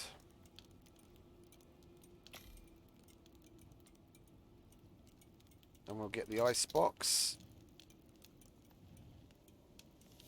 Where are you, ice box? There you are. We need some rope and some copper nails.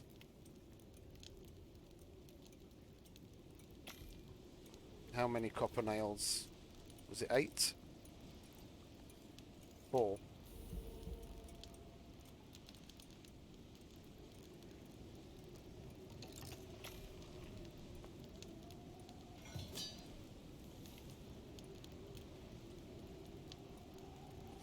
Yeah, I'd have to agree with you on that one.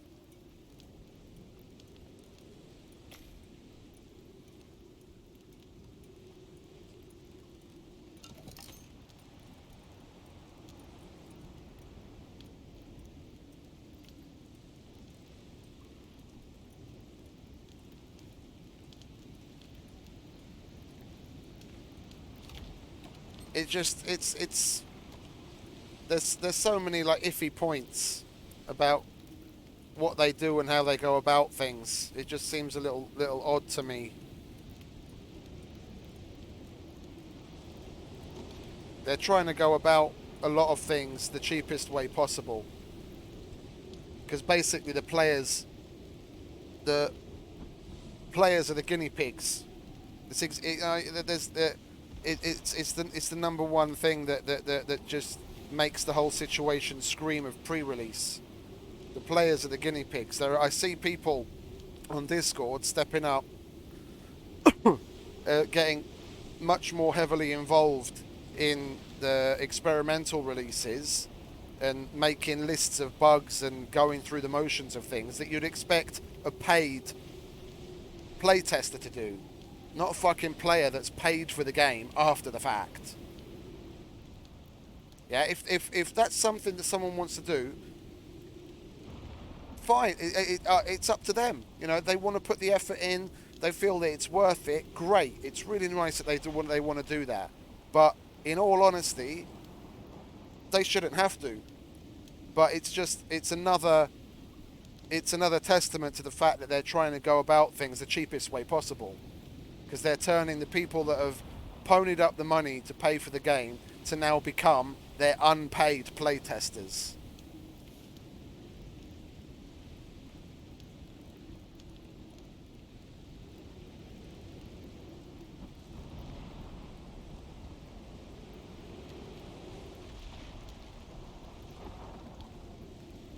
I mean, usually games of this caliber will have a closed beta for at least 2 to 3 months, and then they'll have, you know, maybe a roster of somewhere between like 100, anywhere between like 100 or a few thousand even people that participate in the closed beta and send them feedback and their crash reports and all that kind of shit. Yeah, and then it'll be a good 2 to 6 months after that they come anywhere near releasing. Yeah, and they had over 3 months when the beta weekends went down to work on that kind of shit. Oh, many. I think they made too big a change in the direction of the game was going in too late in the game, and they weren't able to catch up. That's the way I see it.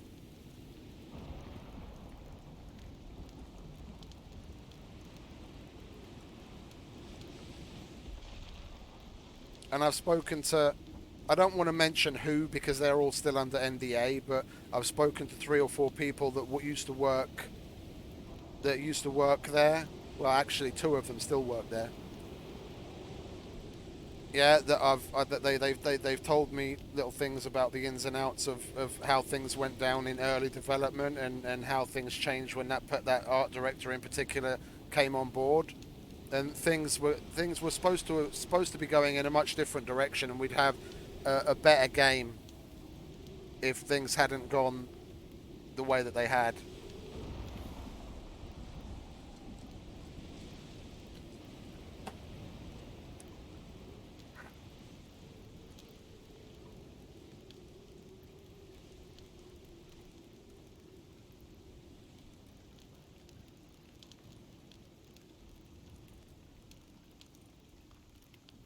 We need more room.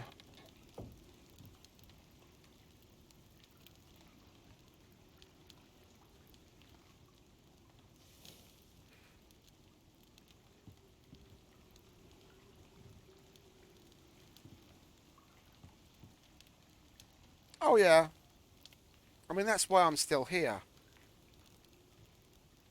If I didn't care about it, I wouldn't still be here. But or if I'd found something else that could satiate me in the same kind of way, but I haven't. I haven't been able to. It's exactly what I've been doing over the past week. I've tried out Prey and I tried out, a bunch of other things. I just can't seem to find anything that's that's as good as this. It's a good game. And no matter how much I complain about it, it's not. That's not going to change the fact. Yeah, I'm not gonna lie to myself or anyone else and say, oh, it's a big piece of shit. No, it's a fucking excellent game. It's just they're not putting in the effort in the right kinds of directions that we'd like to see it go to make it even better. And obviously they must have some, who are we to say what direction it should go in? Blah blah blah. I get that they might have some kind of master plan as to what it is that they want to do. It's just whatever that is. I really couldn't say because from what they've said on Discord and in past streams, and all over the place, and what we bear witness to as to what they release in the fixes and the updates, it seems like they don't even really know exactly for a lot of things.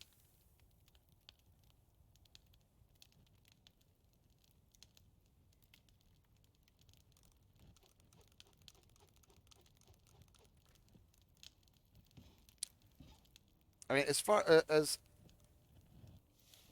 in my humble little opinion, whatever that's worth, this it would be better if they looked at this more of like a platform, because there are so many different ways to take the gameplay within this. And people to keep telling me when I bring this up that, yeah, you really need to make a choice of to go in this direction or that direction, because if you try and be a bit of everything, then it just means things are watered down and they're not as good as they could be. And I get that, but you don't have to concentrate on one thing. You don't necessarily have to concentrate on one thing over the other to be able to get certain things fleshed out. But this is a massively good platform, because you've got the elements that are there that are appealing to people like speedrunners, to people like long-term gamers, to builders, to farmers, to hunters, to all kinds of different fucking groups. Yeah, and if they said, yeah, that is what that is more or less what we want to figure out in the long term. It's just we have to do it, segment by segment. Then people would look at it completely differently. But they haven't come out and said anything. Yeah, we just have to go off of what could be implied from the kinds of things that they're changing in their fixes and their updates. And based on that, what I can tell is that they're trying to lean more towards the speedrunner type gamer. And if that's the case, then in the long term, I'm not going to give a shit about it.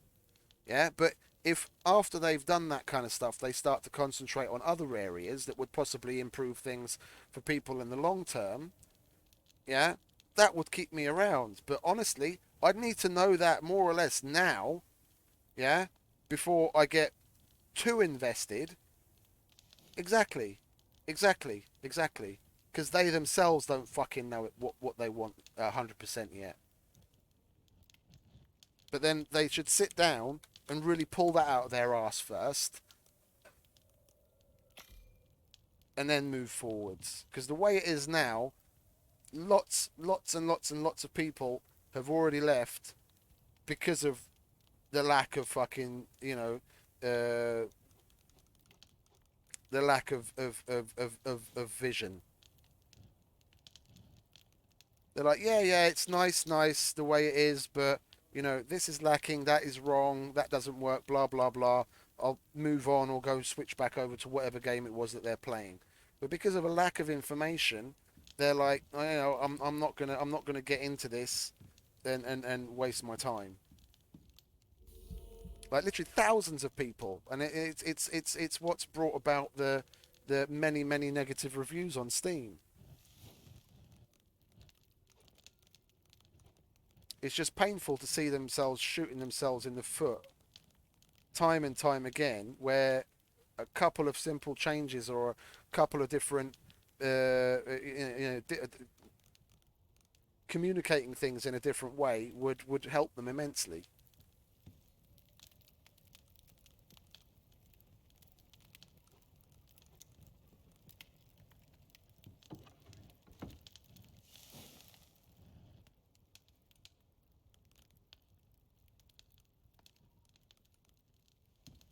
And I kind of have the feeling that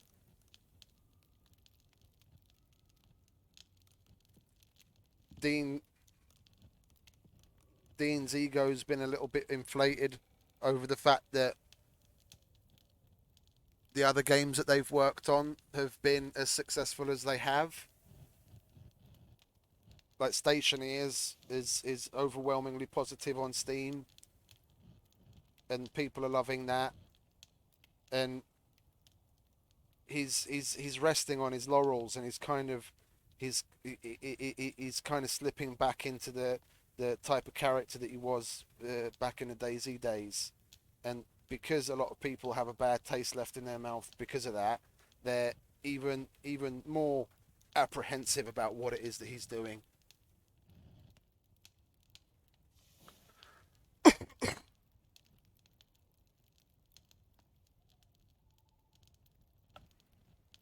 There's a lot of content there. There's a lot of content that we're not seeing right now that was taken out of the game. There was a lot of content that was taken out of the game because they weren't able to get it polished to a level that would have been acceptable even for a pre-release game. Yeah, so they just dropped it for now. Yeah, it's all still in development in the back end, and they're gonna start integrating it back in.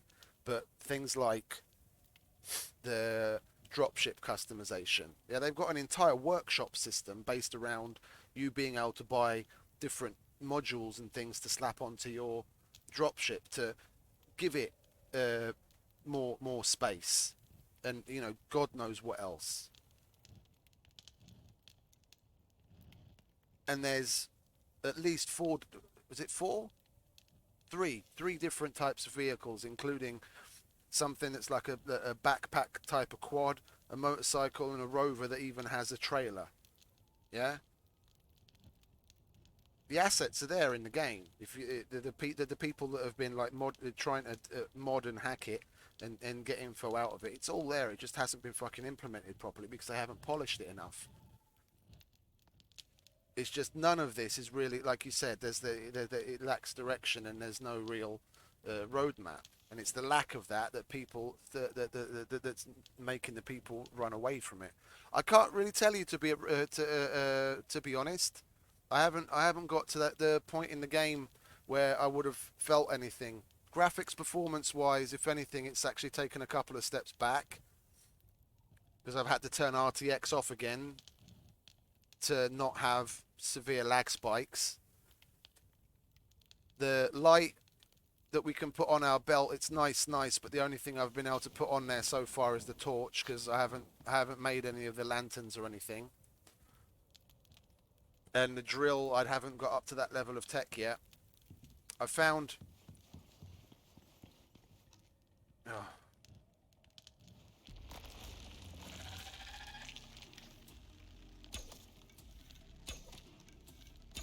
I've noticed that I can't critical the worms, which is fucking annoying.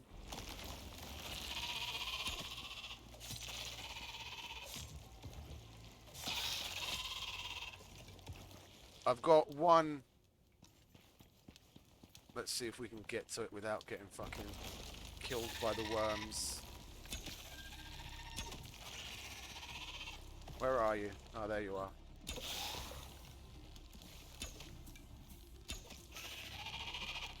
I've got one of these drill mineable veins here, but I have no idea what it is.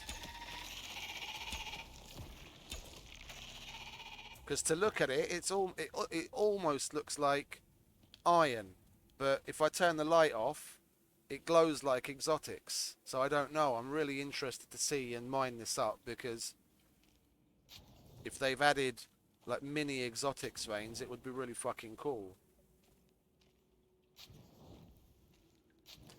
Yeah, that's what I'm working on, mate. So mine it. Yeah, it's not that easy. Yeah, I'm doing a level 0 character challenge. I started this with a completely fresh level 0 character. I'm working my way up to getting there again. It's in the name of the stream.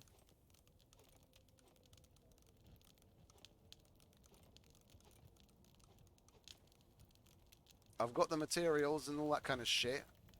I just need to get there level wise so I can actually unlock the tech and start making the shit that I need. Where are we? Talents, talents, talents. I want to move towards pinning shot, so unfortunately I have to get this.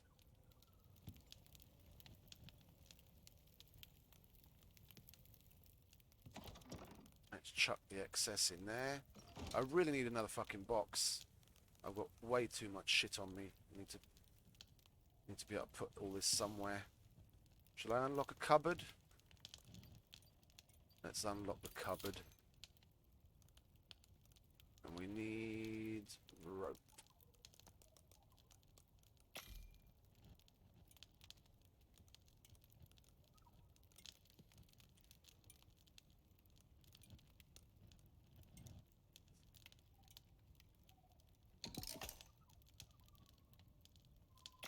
I think I'll go on another Arctic run tomorrow.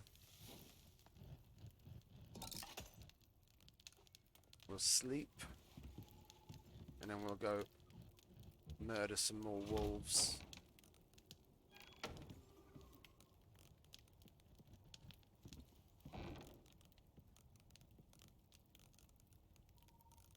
We'll take some leather with us for arrows. We don't need the fibre. That's got a different sound.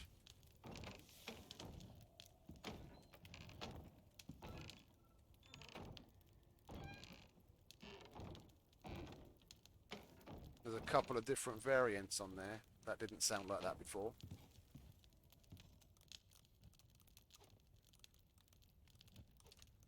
Okay. Yeah, and that rabbit hasn't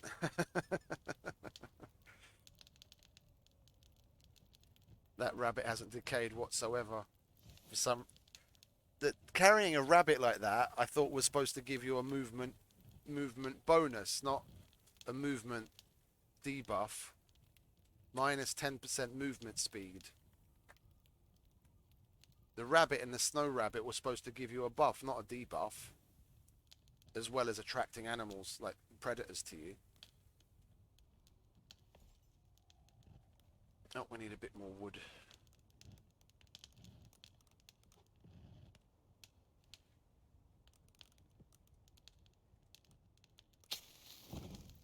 I'll get some sleep. And now we'll head off and go murder some more wolves. That's okay, that's okay. Okay, that's all okay.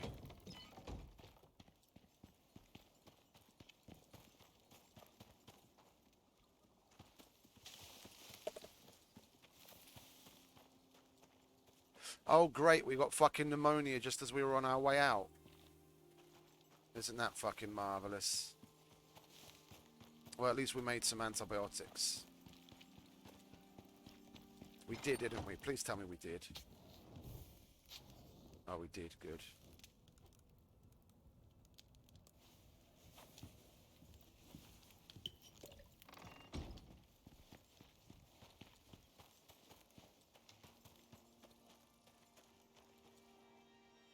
Is that a wolf?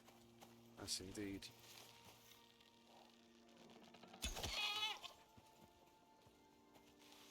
What are you doing back here, my son?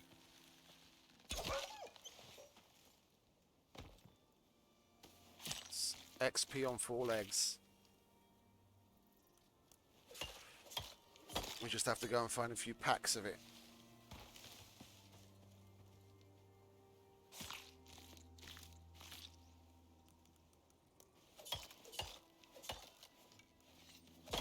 I'll get a snow rabbit.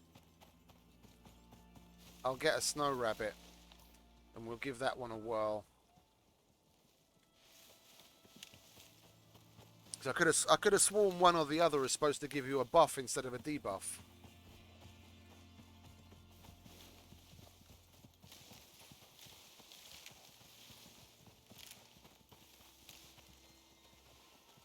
We need to eat again.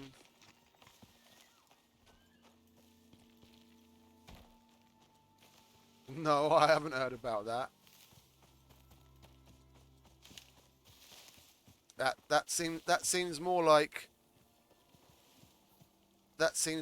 a bit of a sensationalist clickbaity title than anything Elon Musk would actually want to do.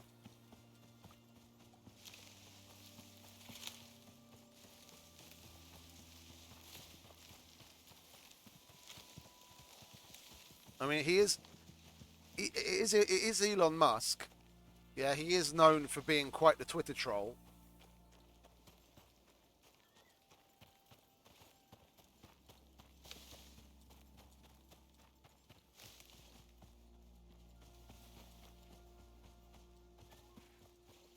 Oh, for sure he is. For sure he is. The only problem is there aren't more like him. Like Elon Musk is probably one of the only people that really uses Twitter properly. Yeah, the way that Twitter is right now, with the number of fucking dickheads that there are on there that take things so fucking seriously, he's about the only person that's using it properly and exploiting Twitter's own stupidity against itself. Oh, you're one of those, are you? Okay. Yeah, and so could Bill Gates, and so could any one of the 100 Saudi families that are more wealthy than Elon Musk.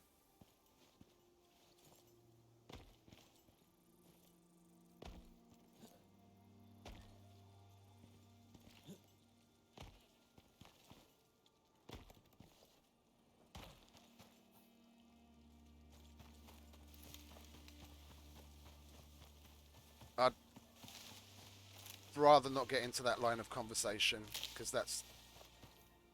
I can agree with the premise. I can agree with the premise, but that's not real life.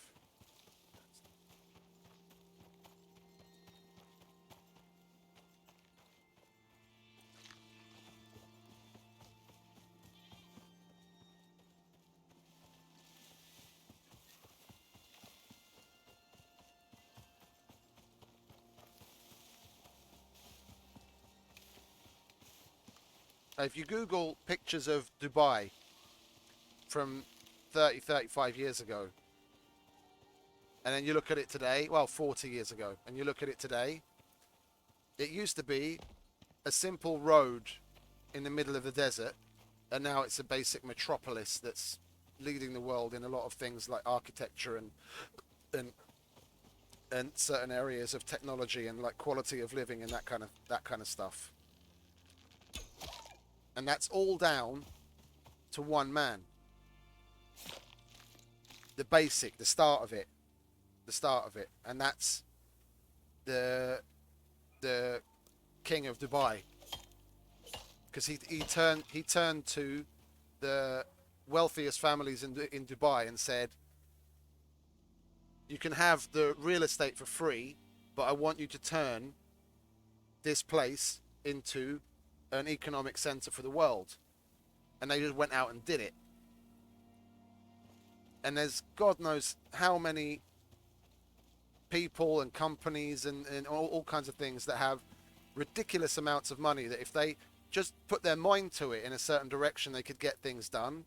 But unfortunately, that's not the way the world works. And arguing over the fact that it should be is kind of like treading water. If someone really wants to make that kind of difference and change, then go out and do it yourself.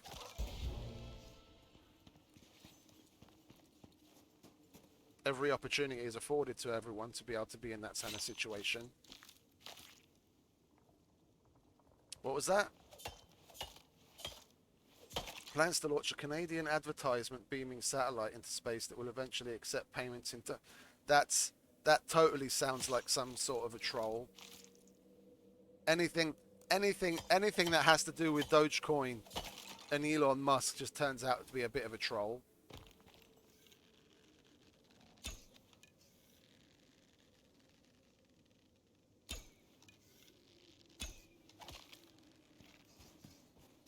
The CubeSat will separate from the rocket before it goes to the moon, allowing the satellite to stay in Earth orbit. Next, the selfie stick will deploy from the... You can't read it without laughing. Next, the selfie stick will deploy from the CubeSat to film a display screen. The footage will beam directly to a Twitch or YouTube to allow anyone to watch the advertisements. Oh my god. That's got to be a troll. It's got to be a fucking troll. There he is. Let's drop you and pick you up. What do we got?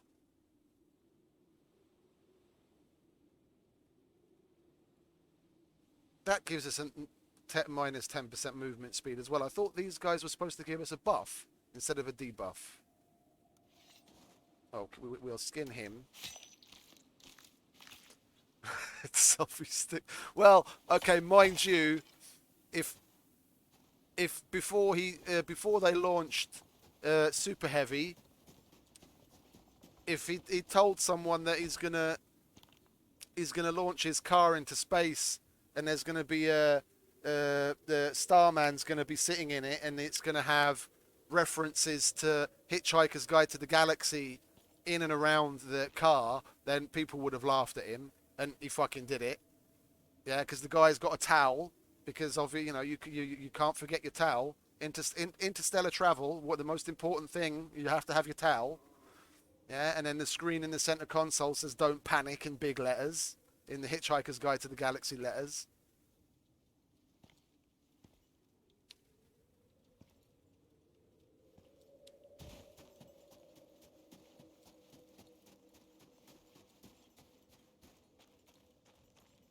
No, but that dude is totally the living embodiment of like a Tony Stark.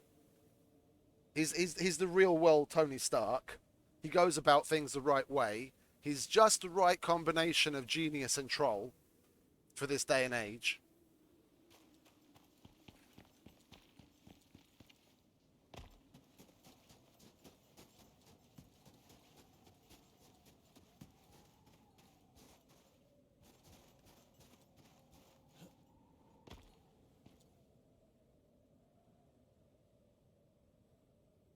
Where are all the fucking wolves? Oh, and I didn't make any heat bandages again, did I? Idiot. Shut up, Muppet.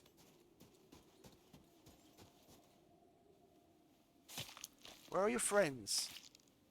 Where are all your friends? There's usually like packs and packs of you out here. Mr. Rabbit, where did you go? There was a rabbit here a minute ago. Let's go back. Like, usually you can kind of patrol up and down, like maybe going down a little bit further and going back up to the entrance, and you'll get like a pack spawn here and there, and you can just go between the 2 points, killing them over and over.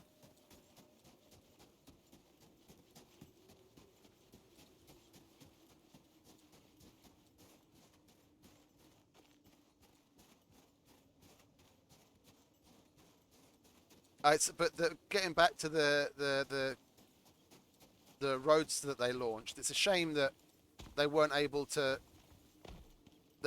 solve it, that it would have battery power for longer to be able to stream more from that. I mean, can you imagine? They had proper fucking 4K cameras on it, and it was streaming back live images of as it was like, you know, meandering around space. Okay, it's not exactly meandering, it's on a particular path, but you know what I mean. Can you imagine that, being able to have fucking proper live pictures from like all over the fucking show in the fucking solar system in a decent quality?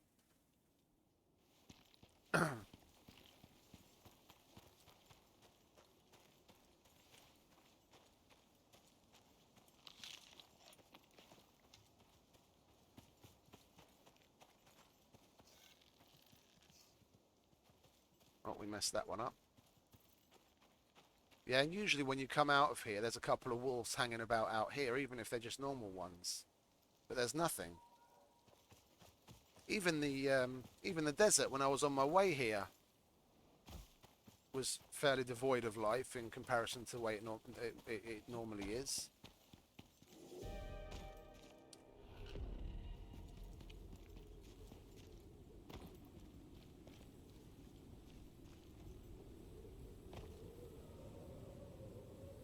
Yeah, let's not freeze to death, shall we?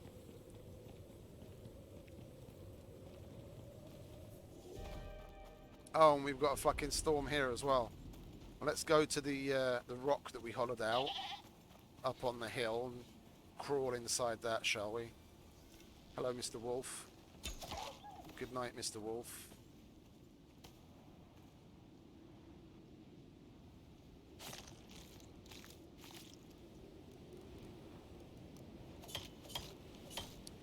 I want to see Picard. I haven't even been able to see. I mean, they're already on the second season, and I haven't even been able to see the first season because it's on some. Oh, hello.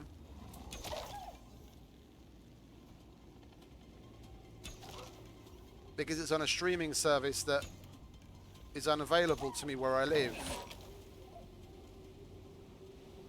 and I'm not gonna go the route that I would have, 10, 15 years ago and go and get uTorrent, or microtorrent, technically, and download it. Yeah, the new Star Trek. Was it the Star Trek Picard?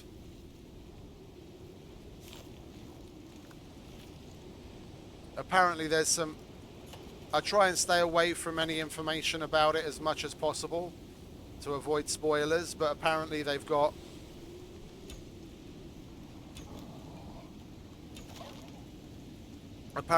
some good information on the connection between Guinan and the Q continuum, because there was a lot hinted at in the Next Generation as to who Guinan is, where she comes from, and the beef that she had with Q. And apparently they addressed some of that in the newest season, and I want to see what that's about. Where the fuck is that rock that we crawled into?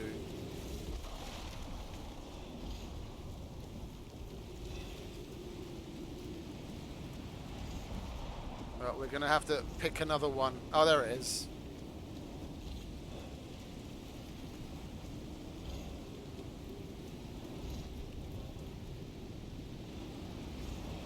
Oh, I'm a big Trekkie. I'm a big Trekkie myself. I'm not really into Star Wars. I've always been more of a Trek than Wars person.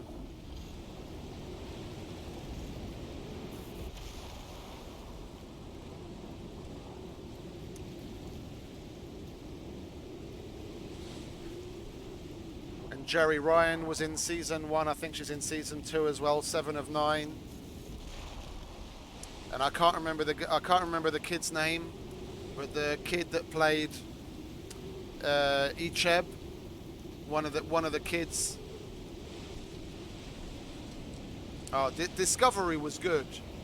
Discovery was really good. I thought they did that particularly well. That was a Trek. Like the story, the way that they integrated some social issues into the story, they did it very tastefully and not in a very preachy way. And I thought that was really good. Like the stories themselves were really good, I thought. I binged the fuck out of that.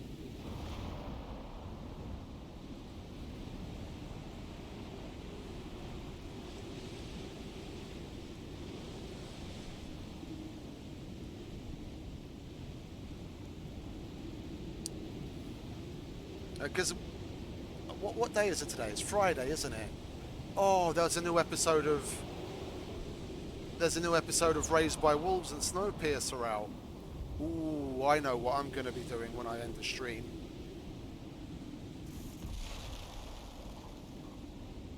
Raised by Wolves is a really good one. I don't know if you've seen that or not. On HBO.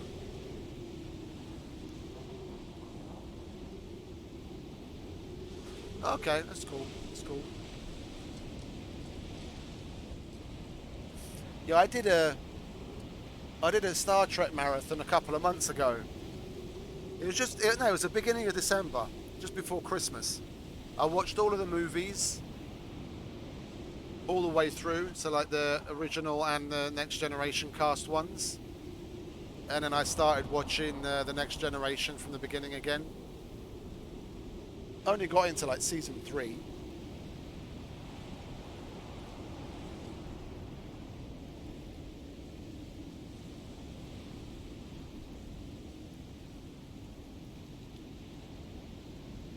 I went on a bit of a Stargate binge right now. I started Stargate SG-1 from the first season again, just a couple of days ago. Yeah, I think we're going to be rolling up on the 5-hour mark as far as the stream is concerned, shortly. Which one, Picard or Discovery?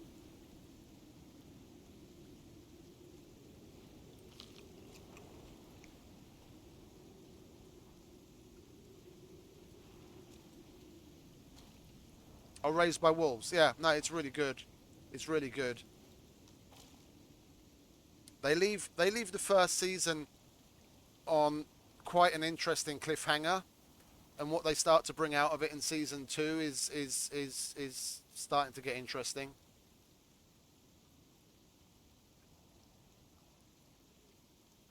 I won't say anything if you haven't seen it yet, but there's definitely a number of very interesting twists and turns in it. And, you know, like usual, like what they do with the majority of these shows in the time period that they're made in, it's got a lot of current issues in the writer's own personalized little guise, but they talk about things like religion and war that unfortunately becoming more and more actual in a very interesting way, and take an interesting tack on things. The Boys. Not that I remember, no.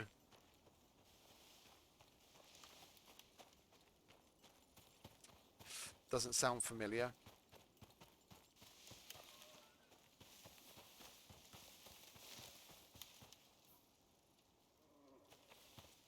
I mean, mind you, the only things that I've got here in Hungary as far as streaming services go is Netflix and HBO. If it's not on one of those, then I probably haven't seen it.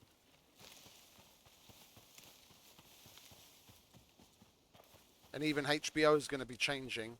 I'm hoping for the better, because we had a version of HBO streaming called HBO Go, but they're leaving that branding, and they're just going to call it the same thing as they do everywhere else, HBO Max. And I'm hoping it's not just going to be like just an image shift, that we are going to get a slightly better catalogue of things as people overseas do. Superhero series. Amazon Prime, yeah, then I haven't seen it. One thing that's on Amazon Prime that I really wish I could get some other way is The Expanse. That's my kind of show, like sci-fi. No, I know. I can't really be bothered to do that anymore, to be honest. There's so much available legitimately that I'd rather not have to go through the motions of doing all that palaver to watch one or two things. There's more than enough out there to keep me occupied that I don't have to get into that kind of thing. I mean, it would be nice to see things like that, The Boys and The Expanse, because The Expanse in particular is is right up my alley as sci-fi goes. But yeah, unfortunately, I'm not going to be giving Jeff Bezos my money anytime soon.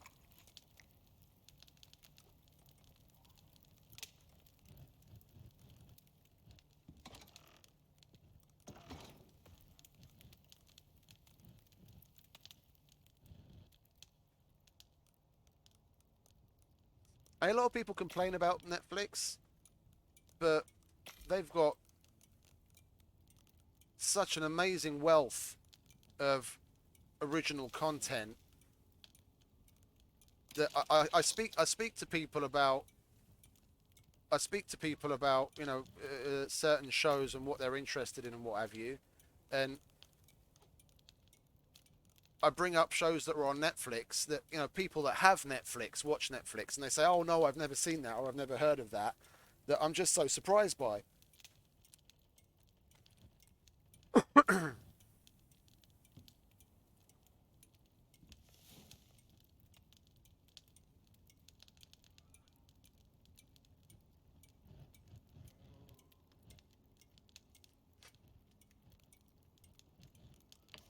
No, I get you.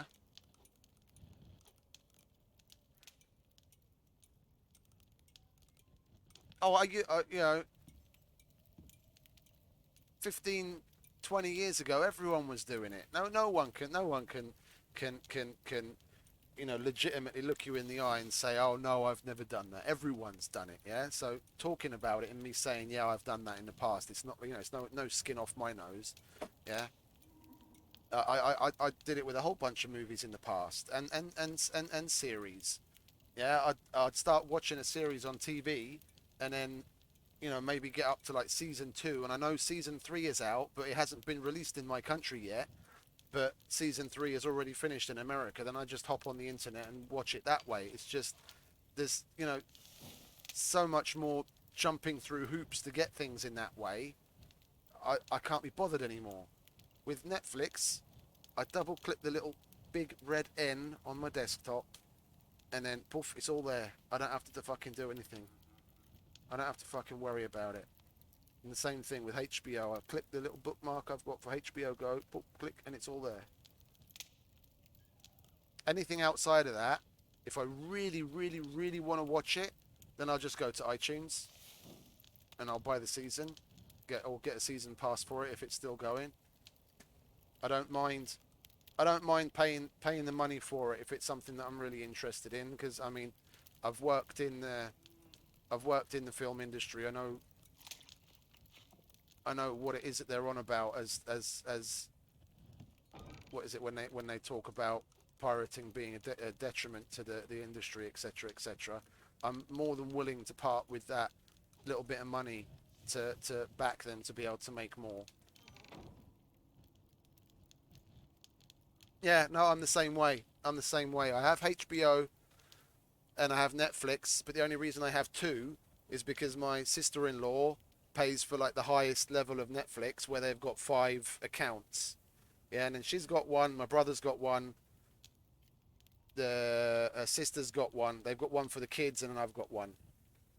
Yeah, under that one subscription, so it doesn't cost me anything. If it was up to me, I'd only have HBO. Well, I'd have one or the other. I'd probably go if I had to buy my own subscription, it would probably just be Netflix, but then I wouldn't have HBO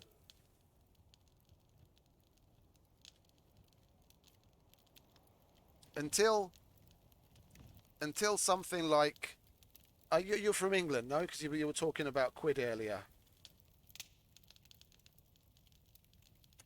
So you're familiar with Sky.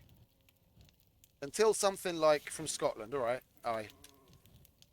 Until something similar to Sky comes out um, for streaming, I'm not going to start paying for 4, 5, 6, a dozen different streaming services until they can more or less get things ushered in under maybe one or two umbrellas. Yeah, where you pay like for a package here and a package there, and you get a whole bunch of stuff. Until that comes around, I'm going to be fine with my Netflix and my HBO. And if I can't see it, then, well, I guess I miss out. The only annoying thing is that Disney's getting into the business, and that with the Disney Plus and God knows what else, and a whole bunch of shit that was previously available on HBO or Netflix, because it's Disney's property. It's going to be obviously either exclusive to Disney for X amount of time or permanently. No, no, for sure, for sure. It's just the problem is with things like Disney and Amazon, it's not like they really have a problem. Yeah, because of the parks, because they're so diverse. Disney owns so much. Yeah, they could close certain branches of their businesses that make them obscene amounts of money and still not have an issue. I mean, a lot of people don't realize it, but even things like companies like DJI, that's Disney property. Disney owns DJI, and the umbrella is so fucking big you wouldn't believe. They own so many things. They're so diverse. They're like next to Amazon. They're about the only powerhouse that's really going to cause any issues on the scene. Yeah, yeah, yeah. That's why I'm surprised that Fox News is still the way it is.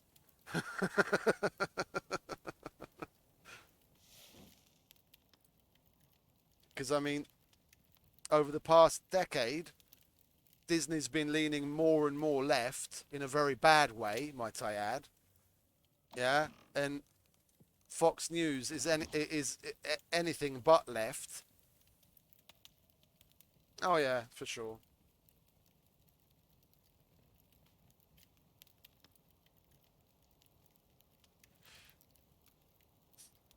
Okay, so where are we? We managed to get ourselves up to level 17. We've got... Oh, our torch ran out again.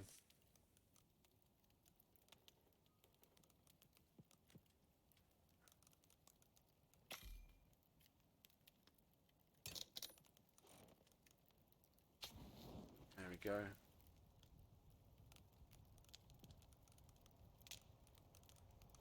We've got sticks. Let's get some leather. We've got space for bones, so we can make arrows. We've got food. Might as well repair the... What's that? Oh, it's just some random thing. Let's repair the knife.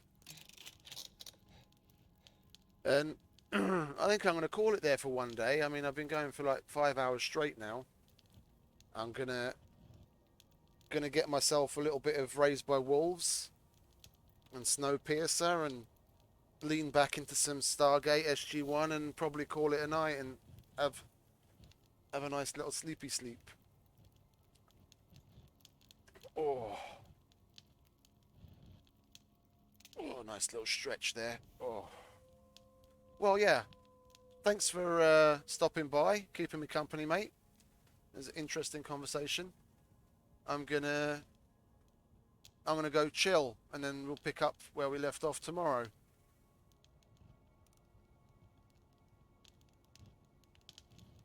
Oh, I don't think there's anything else. We'll wait for this to save, so we're definitely in our house when we load back in again. So I've had that happen before. Okie dokie, mate. Well, I'll be back tomorrow if you want to stop by again. Uh, Again, thanks for keeping me company, and I'll see you later.